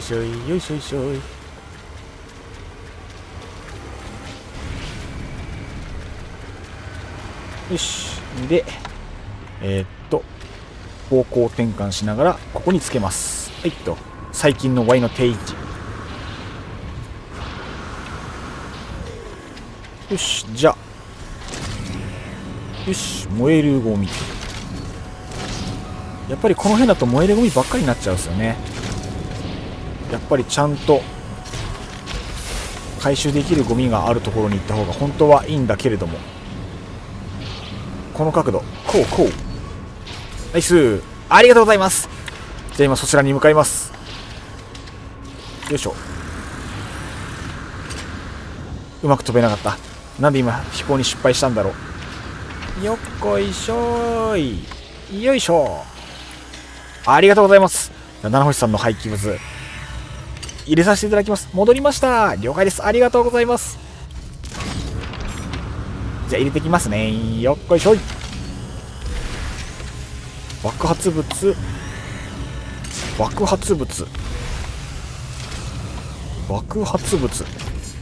やっぱちっちゃいやつの方が飛距離稼げるのかな、こうやって見ると。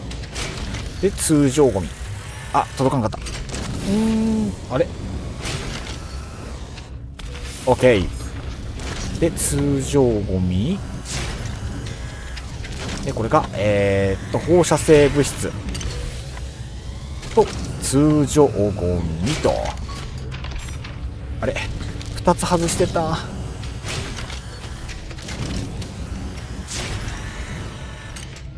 入らないな、うまく。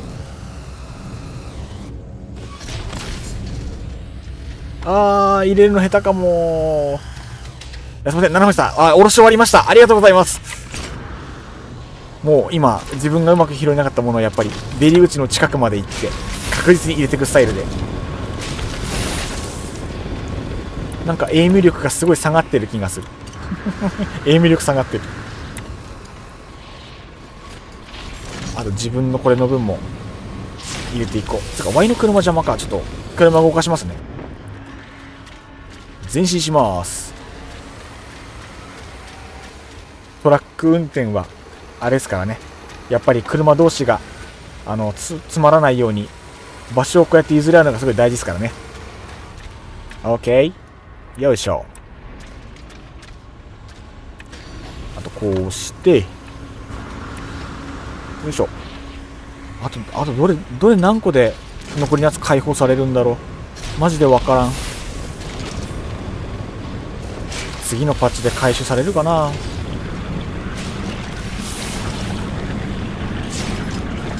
次のパッチでこの日本語の部分やっぱ全部きれいに治るといいですね。よいしょ、よいしょい。通常ゴミはこれで OK。 よしと。じゃあ僕も次の検索に次の近いとこ、サイクロプススコープがもしかして、そうか、これは買わないとダメなんだっけか。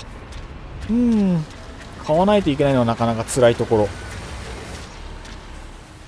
一番近いところは24秒、そこかな。こっちのゴミをやっていきます。ローカライズはちゃんとしてもらいたいさはあるけど、そうっすね。やっぱりハロゲさんの今後のアップデートに期待ですな。よいしょ。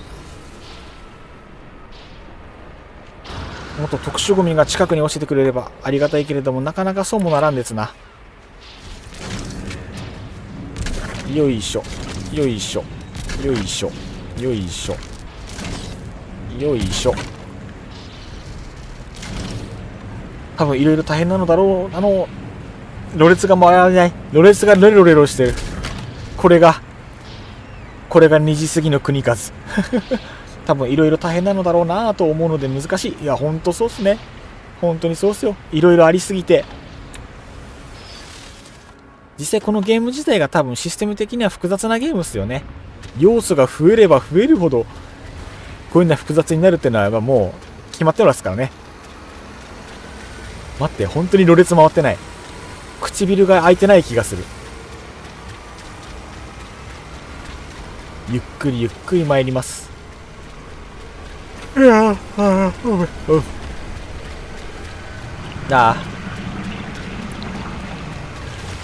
この辺でストップ。よいしょよいしょ。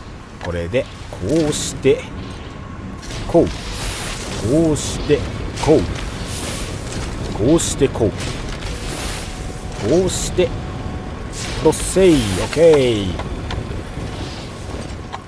さて順調、さて順調。なんか一個落ちてた。なんかあれですね、ここに入れるときにサイズ感がギリギリな、やっぱでっかいやつは入れづらいですね。ぼちぼち肩が凝り始めてる頃。次のバーションは乗った方がいいか。乗ってちょっと歩けば出てくるか。これだな。17秒、すぐそこ。特殊ゴミが落ちてたらラッキー。落ちてたらラッキー。どうだ。動物くん気をつけ、弾へ引いちゃうぞ。オッケー。埋まってるな、埋まってるな。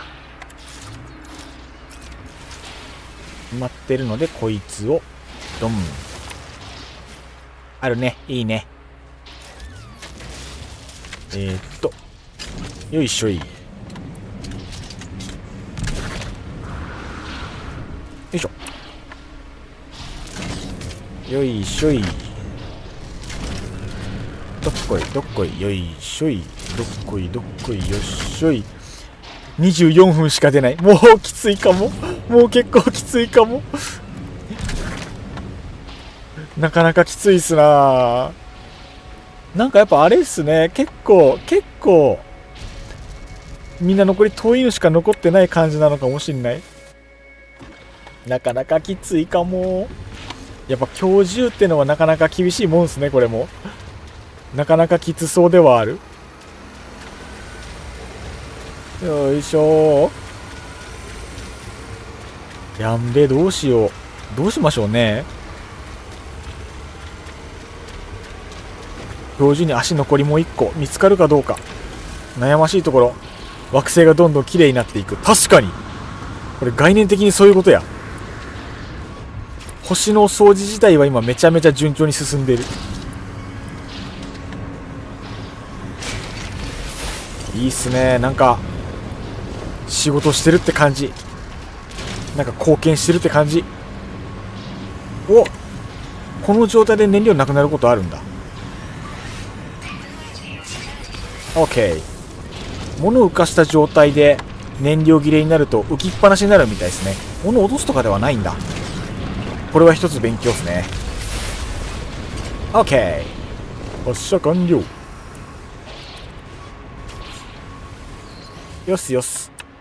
でちょっとこいつをずらしてと。24分はなかなかに遠いな。あ、しまった。ここビーコン置いたけど自分でセーブするの忘れてた。セーブしよう。シャカシャカシャカシャカシャカシャカシャカシャカ。よいしょーい。よっこいしょい。セーブはなるだけやった方がいい。間違いない。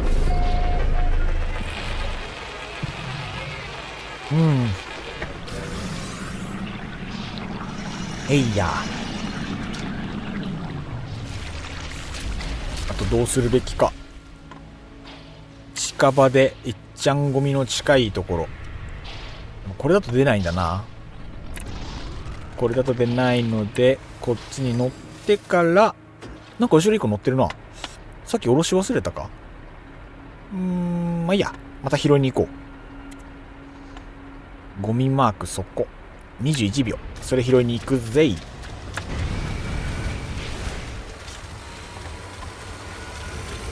特殊ゴミあるかな。見た感じ普通のスクラップオンリーっぽいですね。 OK。 また余計な動きをする。 OK。 よいしょよいしょ。どっこい。よいしょどっこい。よいしょよいしょ。よいしょどっこい。よいしょい。こ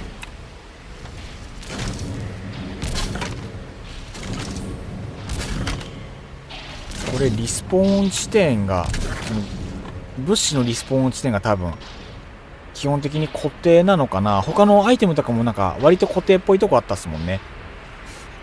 ので、あと問題は一回回収した後にそこのゴミがリスポーンするときに内容が全く一緒なのか、それとも特殊ゴミとかも含んで内容はランダムなのか、それもなんかいずれは検証したいところではあるですね。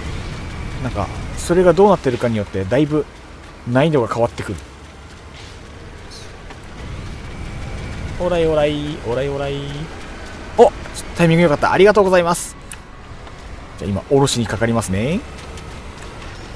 よいしょよいしょ。ありがとうございます。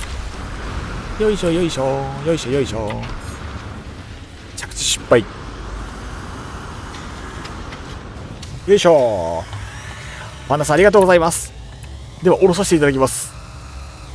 なんか車揺れてる。なんか車プルプルしてるよし、爆発物 OK で、放射性物質放射性物質放射性物質。よし OK です。ありがとうございます。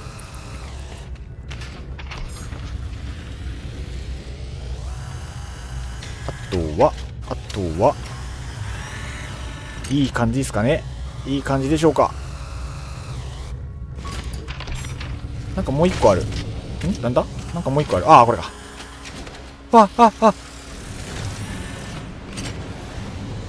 スキャンなんとか試しましたが24分しか出ないですね。了解です。やっぱもう厳しいかもしれないですね。なかなかもう割と厳しい感じですね。あと何が何個必要なんだろう。それが分かればな。もうちょっと考えようも。これほんと直ってほしいですね。この画面の体感的には放射性と爆発物の数は足りそうな感じするんですけどね。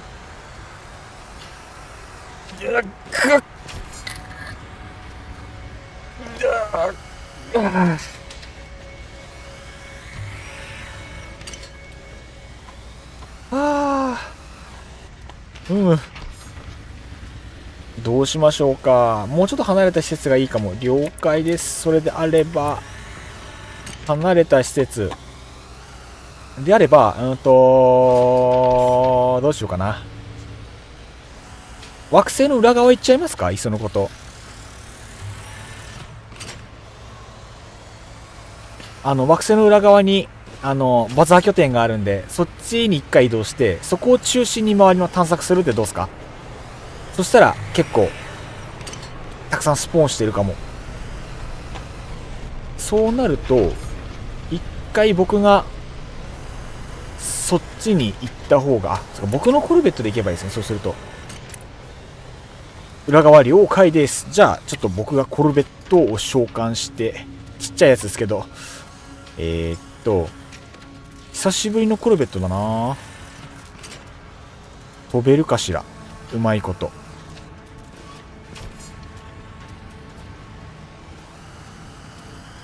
いしょ。その辺に。よいしょ。 OK。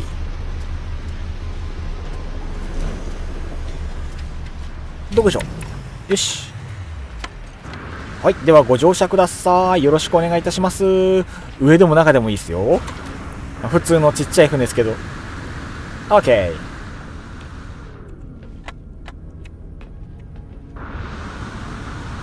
ちらもう2人とも上に乗っかったっすかね。コンパクトでかっこいい。ありがとうございます。褒め上手褒め上手。乗ってますね。じゃあ行きます。どっこいしょ。これこのまま宇宙行っても2人ともちゃんと乗ったままなりますか？一回宇宙出て大丈夫ですかこれ。わからないことだらけ。一回宇宙出ます。ギュン。ああ、そのままいけるんだ。へえ。よし。ほいで、こっから、宇宙じゃない、この星の裏側に拠点があるので、それにアイコン合わせて、こっち向きかな？そうすると。振り落とされても今ならコルベット呼べる時代になりました。いやー、便利っすね、やっぱ。ほんと便利っすよね。多分、あれかな？表示出る？表示出ないな。なんかアイコン表示が出ない。なんで？アイコン表示がエボルトコロニー、多分これなんだよな。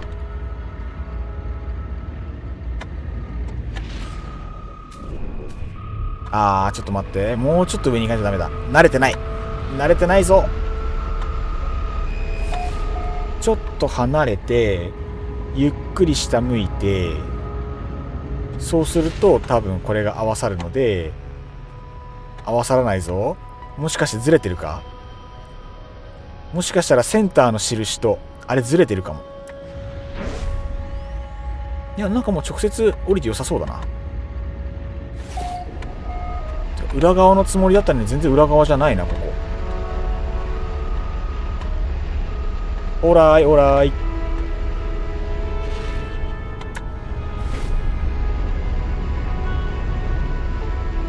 はい、到着でございます。この辺の近くからスタートしてやっていきますか。着地。裏って言った割に全然裏じゃなかったっすね。ここだと近いですか？もしかして大丈夫そうですか？ちょっと一旦周りを試しに見ていただいて、どんなもんか。よいしょい。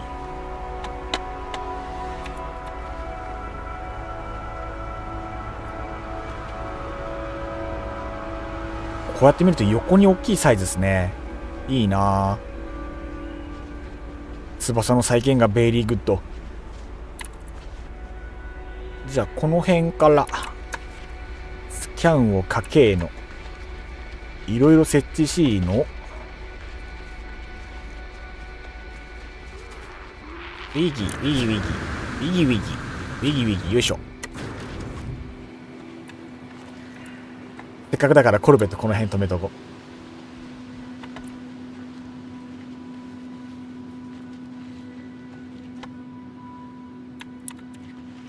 これ完全に気持ちの問題。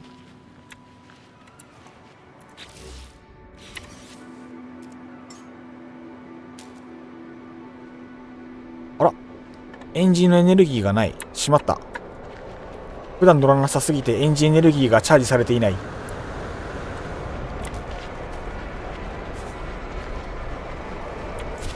船のメンテナンスがなっていない。悲しいぜ。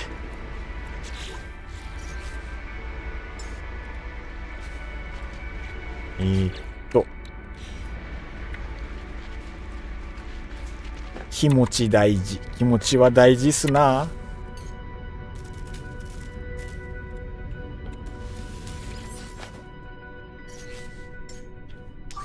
エンジンチャージ。あとはいいな。OK。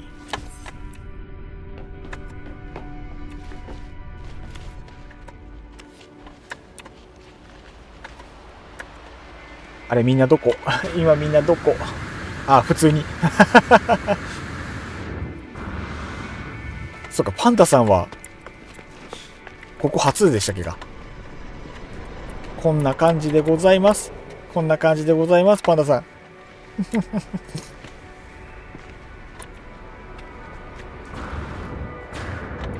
こんな場所も用意しておりました。いずれはここで船から落ちた。落下してしもた。船からポロリほろりほろり。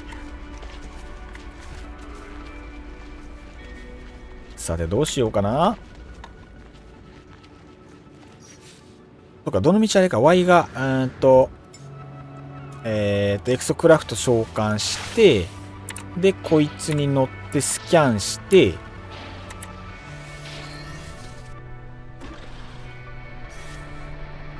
リエさん、すごいな。いやー、褒め上手。褒めてもらえてやっぱ嬉しいですね。ここで、廃棄処理場施設をスキャンすると、さあ、どこに行くかな。僕ね。26分か。こっから26分、了解。よし。じゃあ、また僕の船で26分先の廃棄物処理施設行きましょう。連れて行きます。どうぞご乗車ください。どうぞ。お客様ご乗車ください。参ります。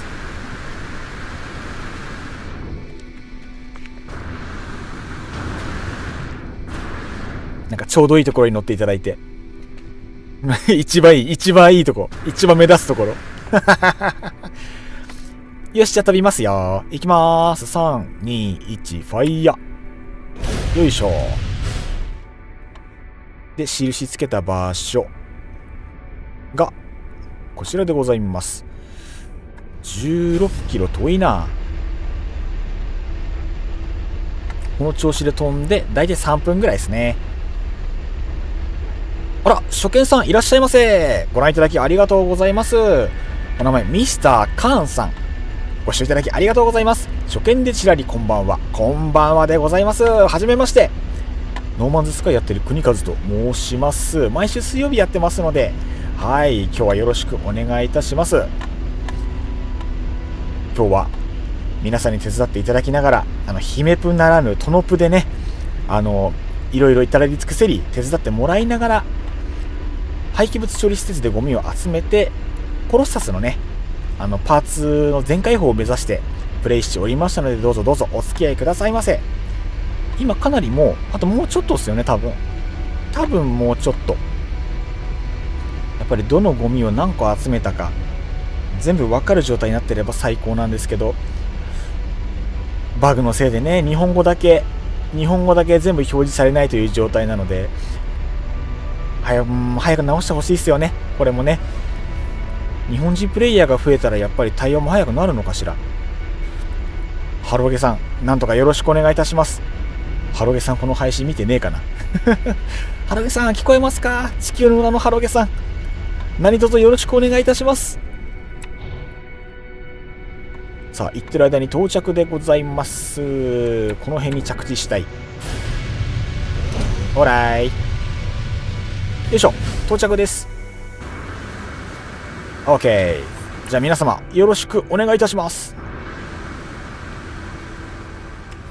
パンダさん、後でいいんですけど、うちのコート見に来ませんか？コートってサッカーコート？めっちゃ見に行きたいです。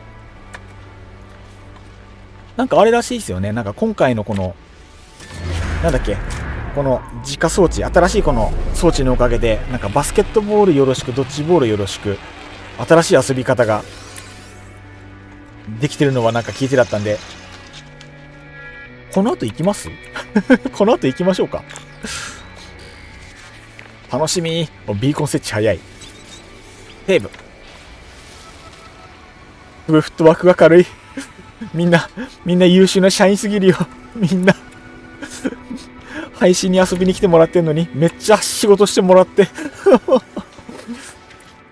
や、よろしくお願いいたします。いや、その間に僕は施設内のゴミを回収して持っていきます。わっしょい。わっしょい。で、ここはツーショット。ナイスー。今日すごいな。一日でこんなに仕事がはかどるとは思わない。あ、失敗した。OK。タイヤがここに多分4つぐらいあるんよね。間違った。ワン、ツー。OK。ワン、ツー。入りきらない。どんどんオッケー、ナイス。もう一個ぐらいなかったっけ？これか。オッケー。ドンドン。うまい。自画自賛。あとなんかそっちにもゴミあった気がする。あるある。やっぱりこの辺のゴミの配置は、みんな固定なんすね、基本的には。こんなもんかな。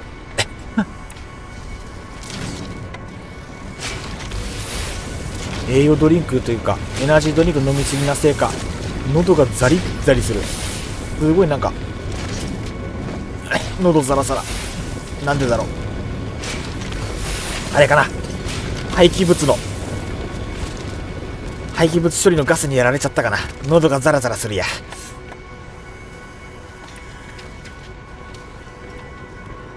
こんなもんかしら。こっちの裏にゴミあったりするのかな。なさそうかな。ないかも。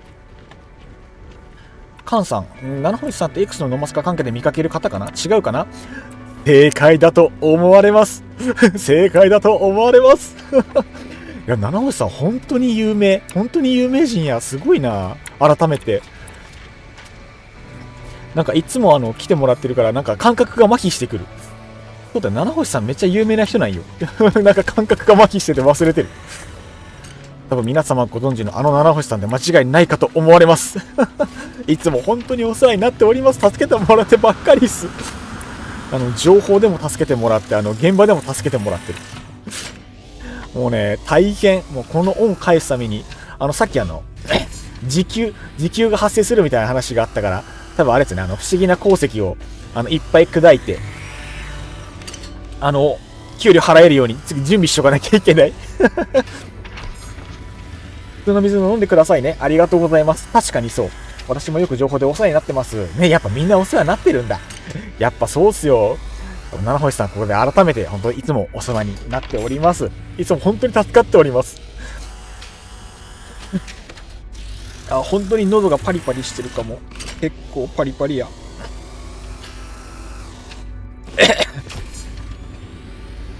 今気づいた。リエさん、X、フォローありがとうございます。フォローば返しておきますね。よろしくお願いいたします。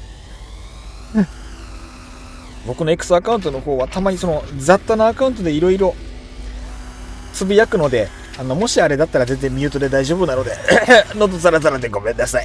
よろしくお願いいたします喉ザリザリ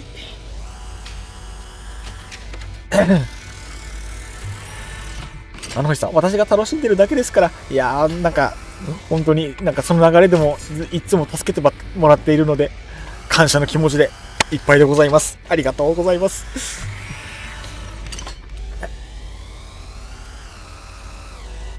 リエさん、それをさとき本当にちゃんとお水飲んでください。本当そう。どうつかな。そろそろお茶汲むか。あれ、七星さん大丈夫ですか。今3時ぐらいですけど、ぼちぼちいい時間ですか、もしかして。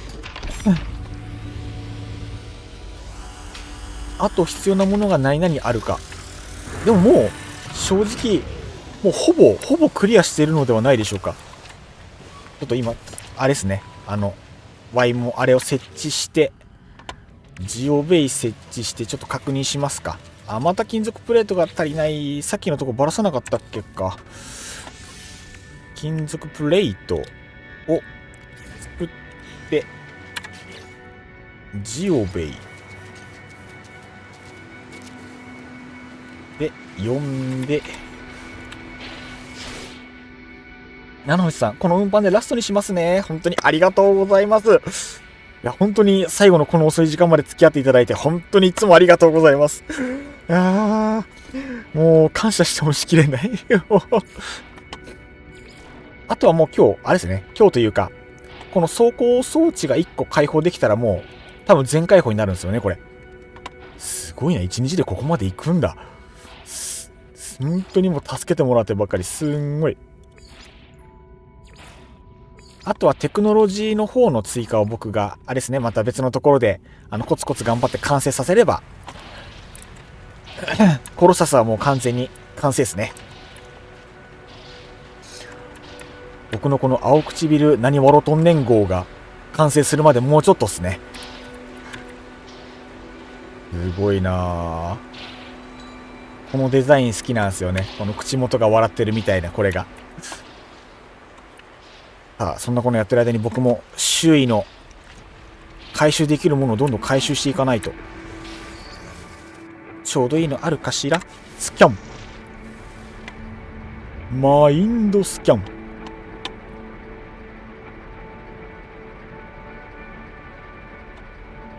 あれか、そうか、コロッサスのアンテナだとまだスキャンの能力足りないのか。そういうわけじゃない、こっちか。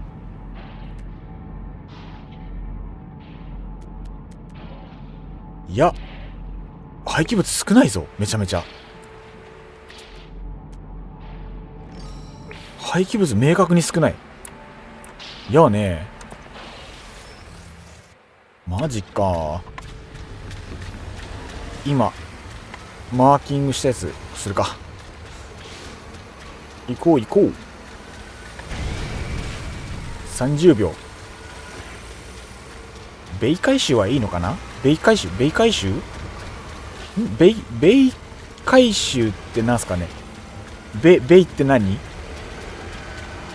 ベイ回収。まだ知らない言葉がいっぱいある。もしかしたらまだ回収してないものが。ああ、そうか、コロサスベイの回収普通に忘れてたかも。回収しとかないとまたさっきの二の舞になってしまう。戻ったら回収しよう。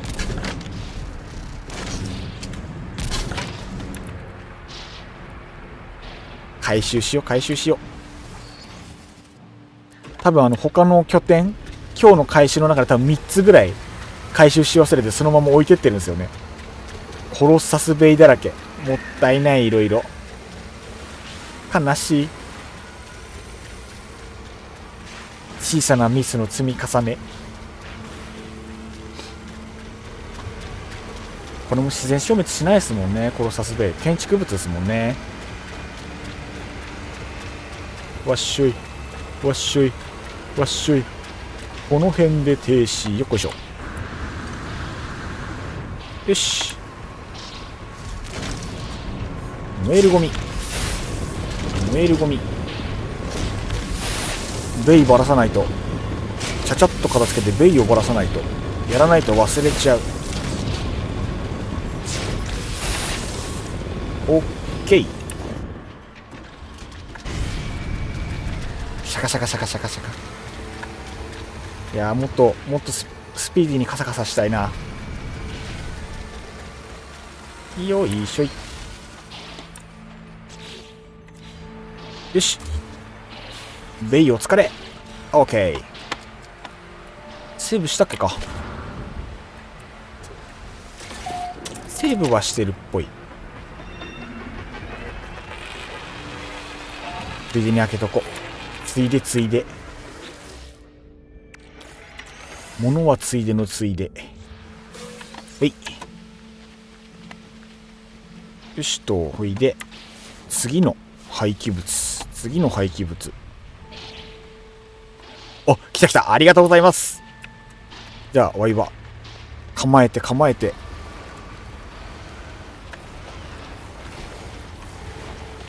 いしょ。よいしょ。ありがとうございます。じゃあ行きますよ。よいしょ。爆発物。爆発物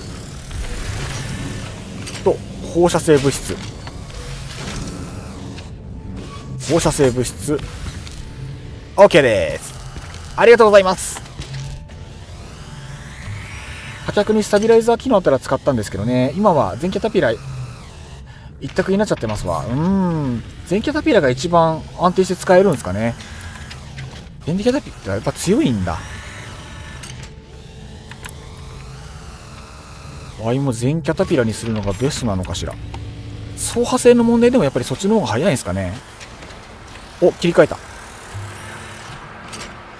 やっぱり状況に応じてってことなんですかね。ワイも使い分けれるようにした方がいいんだな。やっぱり何度見ても存在感あるな存在感あるな。やっぱこの多脚デザイン採用したスタッフはやっぱ優秀っすよね。強い。非常に強い。美女が強い。よしと。見た目の好み優先もまた趣があります。確かに。ほんとそう。実際種類、なんか、キャタピラも前キャタピラ、後ろキャタピラみたいな、なんかあるはずなんで、そこでももうね、好みが分かれるはず。性能差がなければほんと好みで選んでいいですもんね。このカメラが回るバグ、これもなんとか直してほしいな。あれなんですよ、この、今のこれやってる最中なんですけど、F ボタンでさっきのスキャンモードみたいなってる最中、マウス動かしてないのに勝手にずっと頭が右に回り続けるバグが発生してて、すごい視点を合わせるのがすごいめんどくさくなってるっていう。多脚のバリエーションでも6本欲しかった。わかるー。6本足やっぱちょっと欲しくなるっすよね。お、やった。特殊ゴミだ。いい感じいい感じ。足上げて止まってるのちょっと可愛いよいしょい。よいしょい。よいしょい。よいしょい。ここにあるのは全部かね。 OK。 じゃあ戻ります。よっしょい。よっしょい。あれ、来た場所こっちだっけか。あそこだ。よっしょい。ついでに木を破壊しながら。さすがに腹減ったなあ。今日夕食食ってなかった。そういえば忘れてた。腹減った。もう生活が雑すぎていけませんな。よいしょい。よいしょい。この辺で停止。はい、よっこいしょい。よいしょ。うん、これだったら撃つよりも着地が痛い。よいしょい。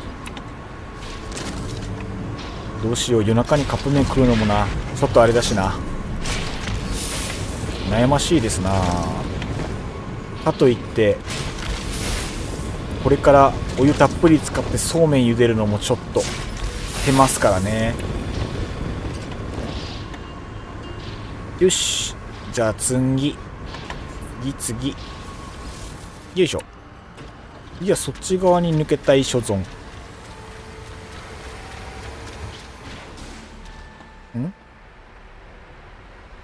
気のせいか。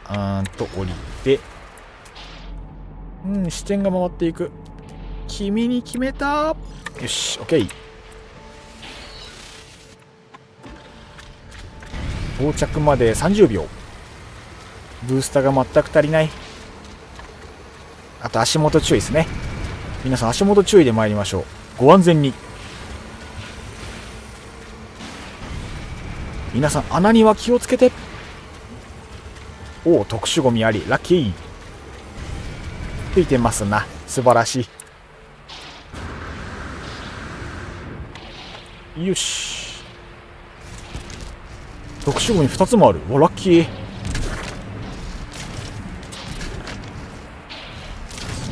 これはついてる。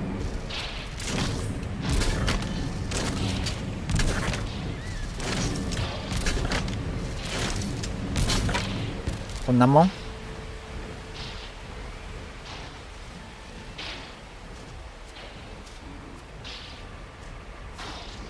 その背中の触覚どういう経緯で生えてきたんやそれどういう進化なんや。リエちゃん、気を抜くと足が穴の中にズボッとはまってそのまま。怖い。それは怖い話ですよ。恐ろしい。安全運転で、基本的には安全運転で。なんかそっちにもマークある。なんだ、まだ取り尽くしてないか。こっちになんかある？ああ、1個余ってるや。取り切ってなかった。ごめんな、忘れちゃって。仲間外れにはしねえぜ。オッケー。アイコン消えたね。オッケー。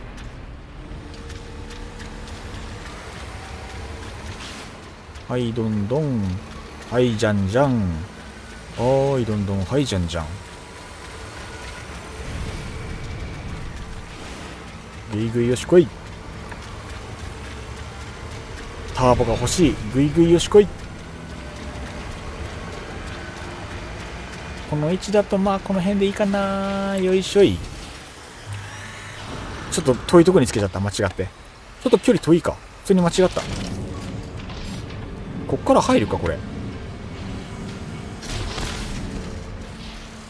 いけた。うまい。今のはうまいでしょ。これも入るかな。この高さどうだ。うまい。あ、来ました来ました来ました。超弾性ホイール解放完了です。ありがとうございます。ありがとうございます。いやーよかった。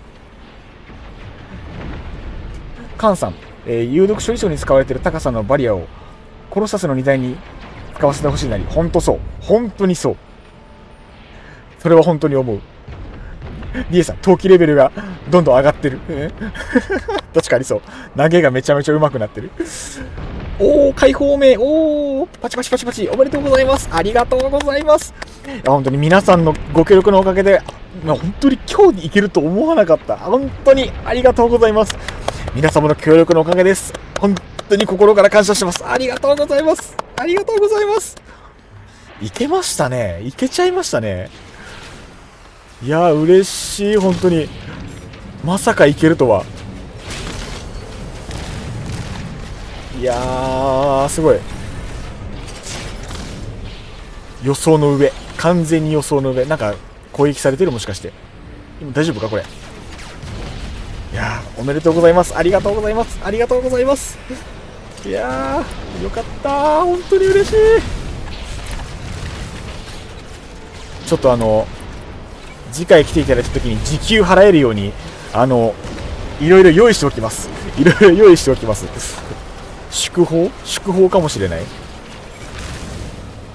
海賊の人も表記はしてないからこっちに巻き込まれてないのかな。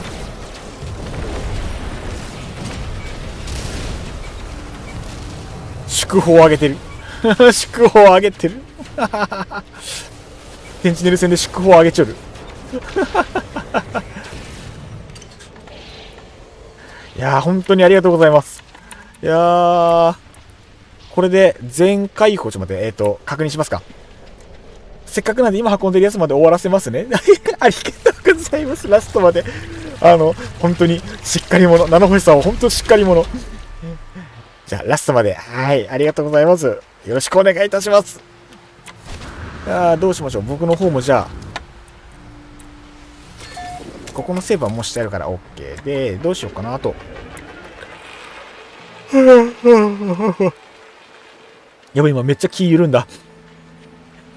すごい。パンダさんも本当ありがとうございました。嬉しい。マジで超嬉しい。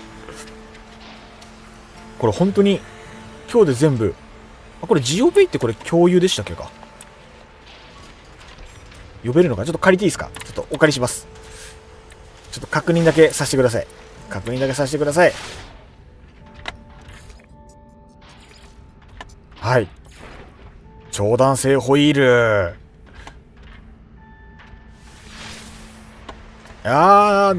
何これ。スケスケすごい。スポンジだ。さっきのセンチネル戦はうちの飛行隊です。飛行隊だったんですね。飛行隊だったんだ。戦闘じゃなかった。ありがとうございます。素晴らしい。飛行隊で祝砲。そういう使い方もあるんだ。これは跳ねるのかな。跳ねそう。めっちゃ跳ねそう。なんかおととととととと。これはめちゃめちゃ跳ねそう。これもしかしてハイスピードでいったら相当跳ねるのかな。じゃあちょっと飛んで跳ねてみますか。ターボがあれだから今までと比べると多分なんか跳ねてる気がする。なんか跳ねてる気がする。すごく多分跳ねるはず。跳ねる跳ねる跳ねる。通常のより全然跳ねる。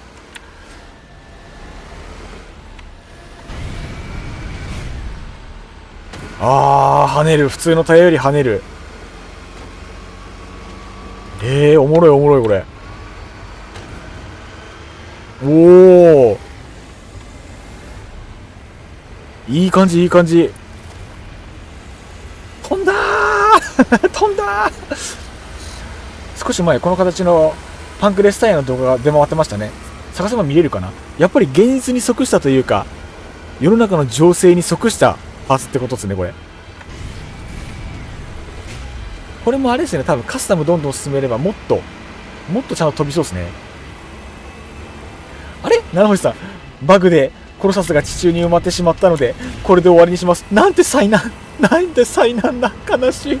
功労者なのにそんなひどい目に。いや、七星さん本当にありがとうございました。本日はいろいろ本当にたくさん甘やかしていただいて本当にありがとうございました。パンダさんめっちゃ速い。めっちゃスピード速い。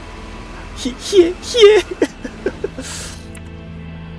七星さん今日も本当にありがとうございます。お付き合いいただき大感謝でございます。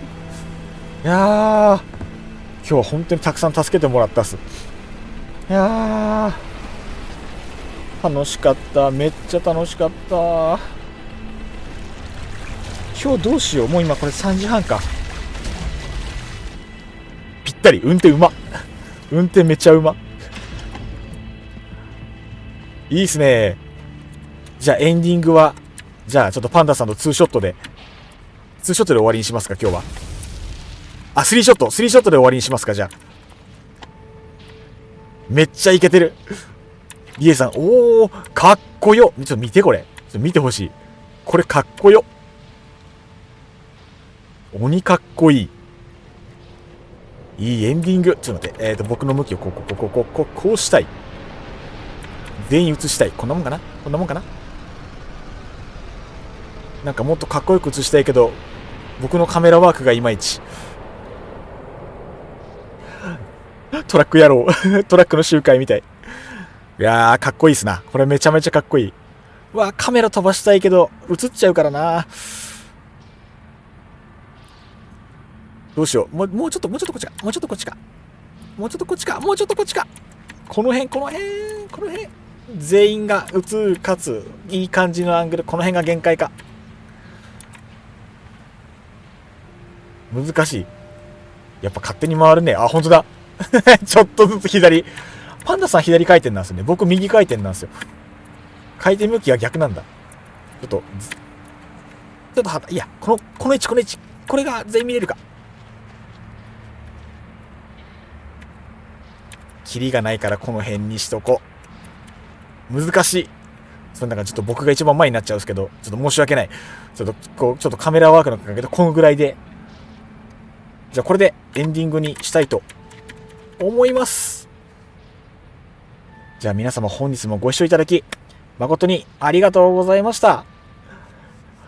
七星さん、パンダさんも最後までご協力ありがとうございました。あともうそれ以外にもガーッといろんな方にも手伝ってもらったので、そうか。じゃあ終わる前にパンダさんのコート見に行きます。これって配信載っけても大丈夫ですか。そうするとでも七星さんはちょうどいいですもんね。もう一旦どうします。一旦解散にします。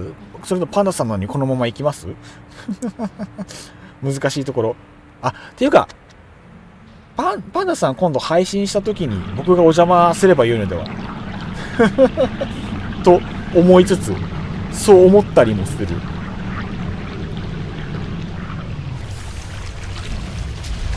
終わるって言ったから終わりにしますか。終わるって言ったから終わりにしましょうあ、これそうか、開いてなくてもみんなずっと回ってるんだ。アノマリー経由になりますが、次回にしましょう、次回に。今日はもう終わりにして、パンダさん今度配信やるタイミングを教えてください。見に行きます。みんなちょっとずつ、なんかずっと回ってるシュールだな、なんか。ファッションショーやってるみたい。よしと。そうですね。いい意味見るようですね、これは。よし、じゃあ、すみません。改めまして、今日もご視聴していただきありがとうございました。もし、面白いと思っていただきましたら、グッドボチャン、チャンネル登録をぜひぜひ、よろしくお願いいたします。最近本当にありがたいことに、ノーマンズスカイの配信を始めてから、登録者の、方、30人以上一気に増えました。本当にありがとうございます。おかげさまで本当に楽しく、配信ができておりますので、これも一人に見に来ていただいている皆さんのおかげでございます。今後とも、ぜひぜひよろしくお願いいたします。定期的に毎週水曜日配信しております。あと気が向いた時に雑談配信とかね、定期配信以外にもできるようにしたいと思っておりましたが、今ちょっとうまくいってないところもあったので、それもいずれはやっていきたいなと思っております。誰か怒らせた？めっちゃ怒ってる、めっちゃ怒ってる。怒るだけで攻撃しないんだ。優しい。来たパンダス誰かモザイクちょっと七星さんでモザイクかける七星さんでちょっとモザイクをかけるひでえエンディングだひでえエンディングだじゃあこっちに移して、じゃあ皆さんお疲れ様でした。ありがとうございました。じゃあこのままエンディングに行きます。じゃあ七星さん、パンダさんもお疲れ様でした。ありがとうございました。このまま解散でお願いいたします。お疲れ様でした。腹痛い。腹痛い。手振ってくれてる。ありがとうございました。じゃあ、閉じまーす。エンディングお疲れ様でした。いい夢見ろよ。ポチッとな。